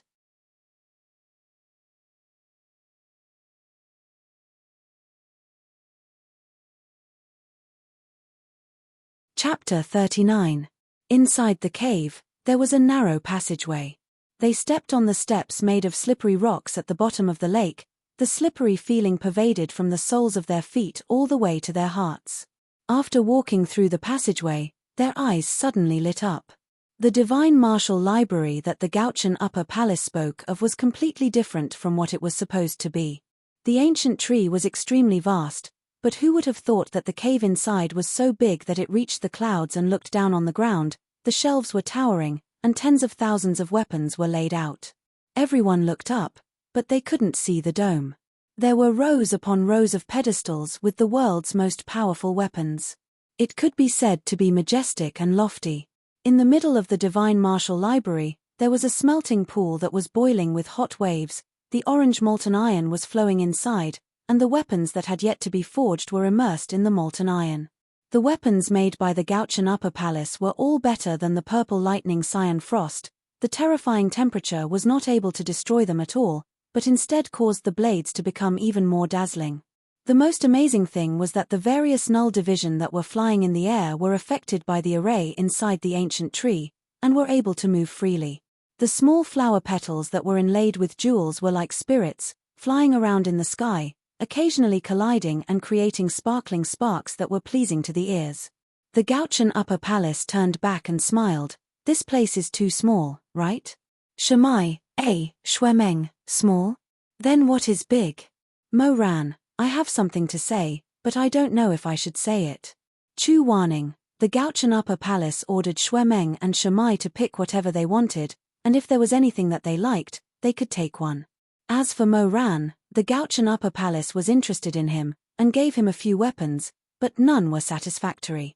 Phoenix Cry Scorched Tail. The 14th weapon was handed over. The Gaochen Upper Palace was not discouraged. Try this. Mo Ran, this. I don't know music. Don't worry, just a few strokes will do. Mo Ran did as he was told and played a few notes on the guqin, which had a shiny front end and a charred tail. Who would have thought that the strings would not stop vibrating and would produce a sharp note? Gaochen Shangong immediately tossed Feng Ming aside. Fa Ju returned to his original position with the guqin and switched to a jasper peeper. Mo Ran. Forget about that. He was a grown man. Why would he play the peeper like a sissy? Only the gigolos of the Kunlun Treading Snow Palace would do such a thing. Gaochen Shangong insisted, give it a try. All right. Mo Ran couldn't refuse, so he could only take it and do as he was told. However, he seemed to be a little resentful, for he didn't even play twice before the string snapped. Gaochen Shangong stared at the broken string and said after a long time, do you know what this string is made of? Moran said. You don't want me to compensate you, do you? It's the white hair of Goddess Wushan, Gauchen Shangong muttered. It can't be cut by swords or burned by fire. It's the essence of the earth spirit. You. Moran turned around and said in horror, Master, I don't have the money to compensate him. Chu Warning, Gauchen Shangong played the strings and muttered to himself, would count as earth. You can destroy the essence of the earth spirit. Could it be that the most suitable weapon for you is the essence of the wood spirit? What? It shouldn't be. For some reason, Gauchen Shangong glanced at Chu Warning. Chu Warning caught his gaze and asked, what shouldn't be? Gauchen Shangong didn't answer immediately. Instead, he waved his hand and summoned a pottery zun. As the sound faded, a blood-red summoning array appeared in the sky. Ji Baihua, come out. Moran looked up abruptly. Shuemeng and Shemai were also attracted by the commotion. Gauchen Shangong's fingertips froze in the air as he activated the complex array in the sky. Immediately after, a fox immortal with a fluffy tail broke out of the array. Silver powder rustled and flowed around her. The fox immortal circled in the air before landing in front of Moran. This fox immortal was extremely good-looking. When he got closer, one would realize that he was a man. There was a red mark on his forehead, and his peach blossom eyes were slightly raised. He was wearing a luxurious brocade robe and was holding a golden brocade box in his hand. He glanced at Gauchen Shangong and smiled, exalted God. Gauchen Shangong said, you should know why I called you, right? I know. Gauchen Shangong asked, what do you think? Ji Baihua smiled and said, not bad, we can try. The two of them went back and forth, completely ignoring the other four people. Moran couldn't help but ask, what are you talking about? Little immortal, you can't wait anymore? Fox immortal concubine Baihua said brightly, speaking of which, it's interesting. Before I appeared, I sensed your spiritual power from afar. I thought you were at least an old man with white hair, but I didn't expect you to be a handsome young man. Moran was speechless. Gauchen Shangong said, Ji Baihua, tell me the serious thing first. All right, I'm just kidding. Ji Baihua narrowed his eyes and swung his tail. What's the serious thing? Aya, little go, don't stare at me like that. It's a long story. Moran smiled and said, can you make it short? Ji Baihua also smiled and said, sure. If you want to make it short, it's actually very short. He channeled his spiritual power and floated the brocade box in his hand in front of Moran. Come, take it. As expected, it was short and to the point. Moran took the brocade box and weighed it in his hand. The brocade box shone with a golden light and was overflowing with colorful lights. It was unknown what kind of divine weapon was stored inside. However, the box did not have any gaps. The only decoration was a pattern of yin and yang on the surface of the box. Two carps, one black and one white, were intertwined, forming the shape of the 8 trigrams. How do I open this? Ji Baihua said, Hehe, the way to open this box is to leave my mouth and enter your ears. No one else is allowed to hear it. Shuemeng asked, do you mean that we should leave? Ji Baihua smiled and said, there's no need for everyone to leave. I'll just offend this little immortal. As he said that, he waved his hand. Moran's vision suddenly turned dark. Unknowingly, the two of them were already in a small secret room. Little immortal, don't be nervous. This is the space-shifting technique that I'm good at.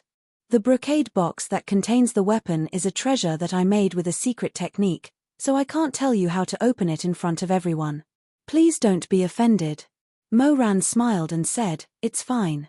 However, I'd like to ask, what kind of weapon is inside that needs to be stored in a brocade box?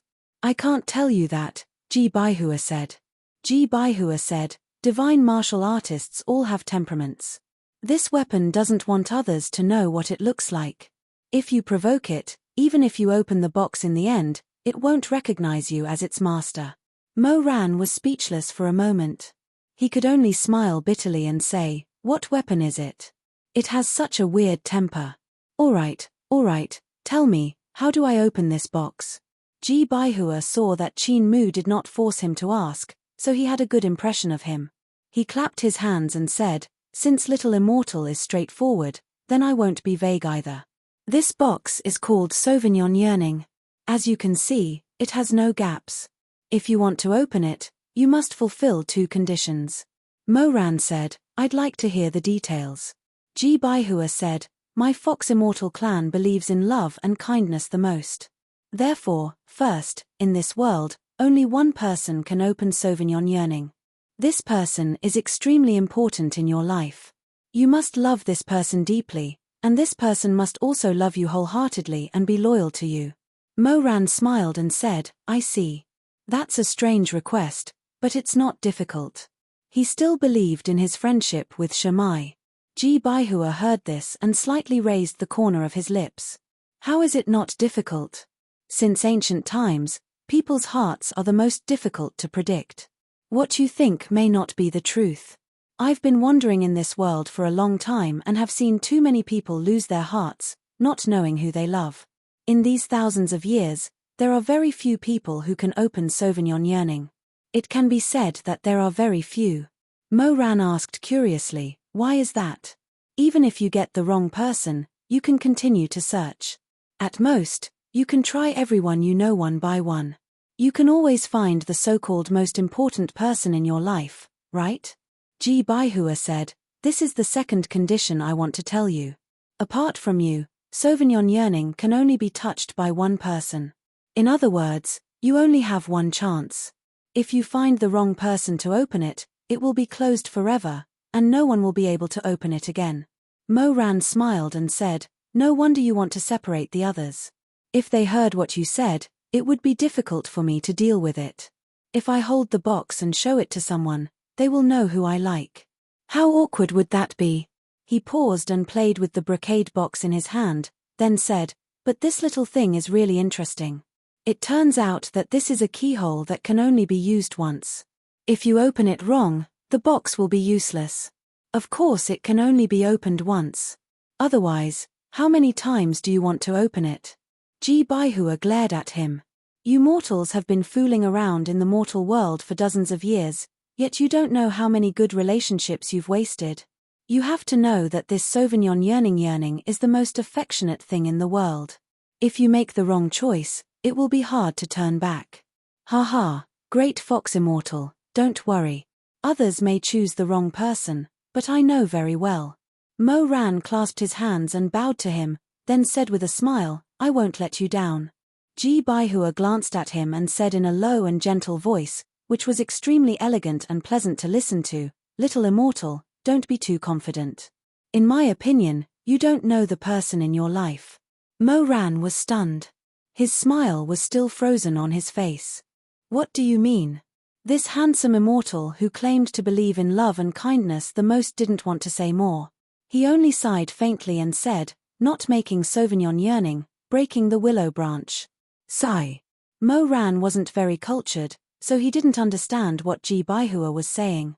However, he always felt that Fox Immortal was hinting at something in a roundabout way. Unfortunately, he was stupid and couldn't figure out the reason no matter how hard he racked his brain.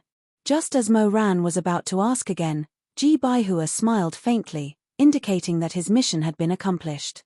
He waved his sleeve and sent Moran out of the secret room. Then, he suddenly froze, becoming stiff and stiff. Soon after, with a crashing sound, he broke into pieces, leaving behind a black chess piece that fell to the spot where he had been standing. It was a pity that Moran didn't see this. If he saw it, many things at the bottom of the lake would probably change. When Moran came back to his senses, he found himself back in the Divine Martial Library with the Sauvignon Yearning in his hand. The other 4 people were waiting for him in the library. Seeing him come back, Gauchen Shangon grinned and said with a bright smile, "That little fox is really interesting. She even has to be so mysterious when opening a box. How is it? Do you know how to open it?" At this juncture, he didn't have time to think about it. Moran thought about it and said with a smile, "Easy, easy." He walked to Shirmai casually and said, "The design of this lock is very interesting. I think you guys won't be able to figure it out even if you try to figure it out for 10 years. If you don't believe me, why don't you take a look?" As he spoke, He passed the box in front of Shimai casually. The box was shining brightly in front of Shimai. The golden light shone on Shimai's gentle and beautiful eyes. "Shimai, you try it first." Mo-Ran wanted to act as if nothing had happened, but his heart was in a mess and his palms were sweating. This was a gamble on whether or not he would be able to obtain a new divine martial skill, so he should be extremely cautious. However, he also felt that he was already extremely cautious. He was someone who had died once, so how could he not know who he cared about the most? He wasn't stupid. Shimai hesitated for a moment, but in the end, he took the Sauvignon Blanc from Mo-Ran's hands. Mo-Ran's heart was in his throat. However, after staring for a long time, everything was normal and there was no sign of movement. Mo-Ran was speechless. Shimai carefully held the box and looked at it carefully. His fingertips brushed the pattern of the yin and yang fish, and then he said curiously, "There's no gap at all. I can't see the chain eye anywhere. Why was there no reaction? Why was there no reaction from the Sauvignon Blanc when Shimai touched it? Could it be? Ah, yes. It was the gloves." Mo-Ran glanced at the deerskin gloves on Shimai's hands and was about to ask Shakwang to take them off and try again. Suddenly, without warning, a hand with slender fingers and well-proportioned bones reached over and steadily took the Sauvignon Blanc. Mo-Ran looked like he was struck by lightning. He screamed, "Shizun!" Chu Wen-ning jumped in fright and almost dropped the box. However, this person's calmness was so deep that no one could see the chaos in his heart. Mo-Ran wailed as if he had lost his beloved. "Shizun!" Shuemeng had goosebumps. Hey, didn't I just take your box? What's wrong with you? You're screaming like someone stole your wife." Mo-Ran was so angry that he almost fainted. He couldn't say it out loud, so he covered his face and howled, "Oh my God, Chu Warning. Why aren't you wearing gloves? You're so afraid of the cold. We all wear gloves in the ice and snow, why are you the only one who doesn't?" Suddenly, Mo-Ran was stunned. That's right. The exorcism begonia they wore had to be connected with Chu Warning's spiritual power. That was why Chu Warning didn't buy a pair of gloves for himself from the start. He didn't wear gloves because he wanted to protect them. However, he didn't care about him at all. It was only when he was about to open the Sauvignon Blanc that he suddenly realized that Chu Warning, who was most afraid of the cold, was frozen the whole time. Mo-Ran wanted to cry, but no tears came out. He thought that he was really unlucky to have missed out on Shun Wu just like that. Just as he was feeling stuffy in his chest, who would have thought that as Chu Waning's fingertips gently touched the yin-yang fish, the two fish made of metal seemed to come alive. They actually began to nimbly coil around the box. There was a slight pause. With two crisp ka sounds, the yin and yang fish intertwined with each other. Finally, they protruded and turned into two handles. Chu Warning turned the handles and the Sauvignon Blanc split into two, revealing the shiny golden object inside. Mo-Ran was stunned. Ji Baihua's words were still ringing in his ears. Only one person can open the Sauvignon Blanc. This person is extremely important in your life. You need to love this person deeply, and this person must also love you wholeheartedly and be loyal to you. This person is Chu Warning. How could it be Chu Warning? Impossible. Absolutely impossible. How could he love Chu Warning so deeply, and how could Chu Warning like him? What a joke. This must be a mistake. There must be something wrong with the box. This box is broken. However, this wave of shock was not over. When Chu Warning picked up Shun Wu from the Sauvignon Blanc, something even more shocking happened. This time, Mo-Ran wasn't the only one who was shocked. The other three people, and even Chu Warning, were slightly moved. Their eyes reflected the brilliance of the weapon, and a bunch of sparkling willow vines illuminated everyone's faces. Chu Warning, Shuemeng, Shimai. These two words were stuck in Mo-Ran's throat for a long time before he spat them out with difficulty. He was full of disbelief. Tianwen. You're tuning in to the Dreamy Chapters YouTube channel. We're so grateful for your support and don't forget to subscribe to join us on this incredible journey through captivating stories. Your generosity through donations truly makes a world of difference, as it's the primary source of revenue that allows me to expand and enhance this channel for you. Thank you from the bottom of my heart for being a part of this adventure.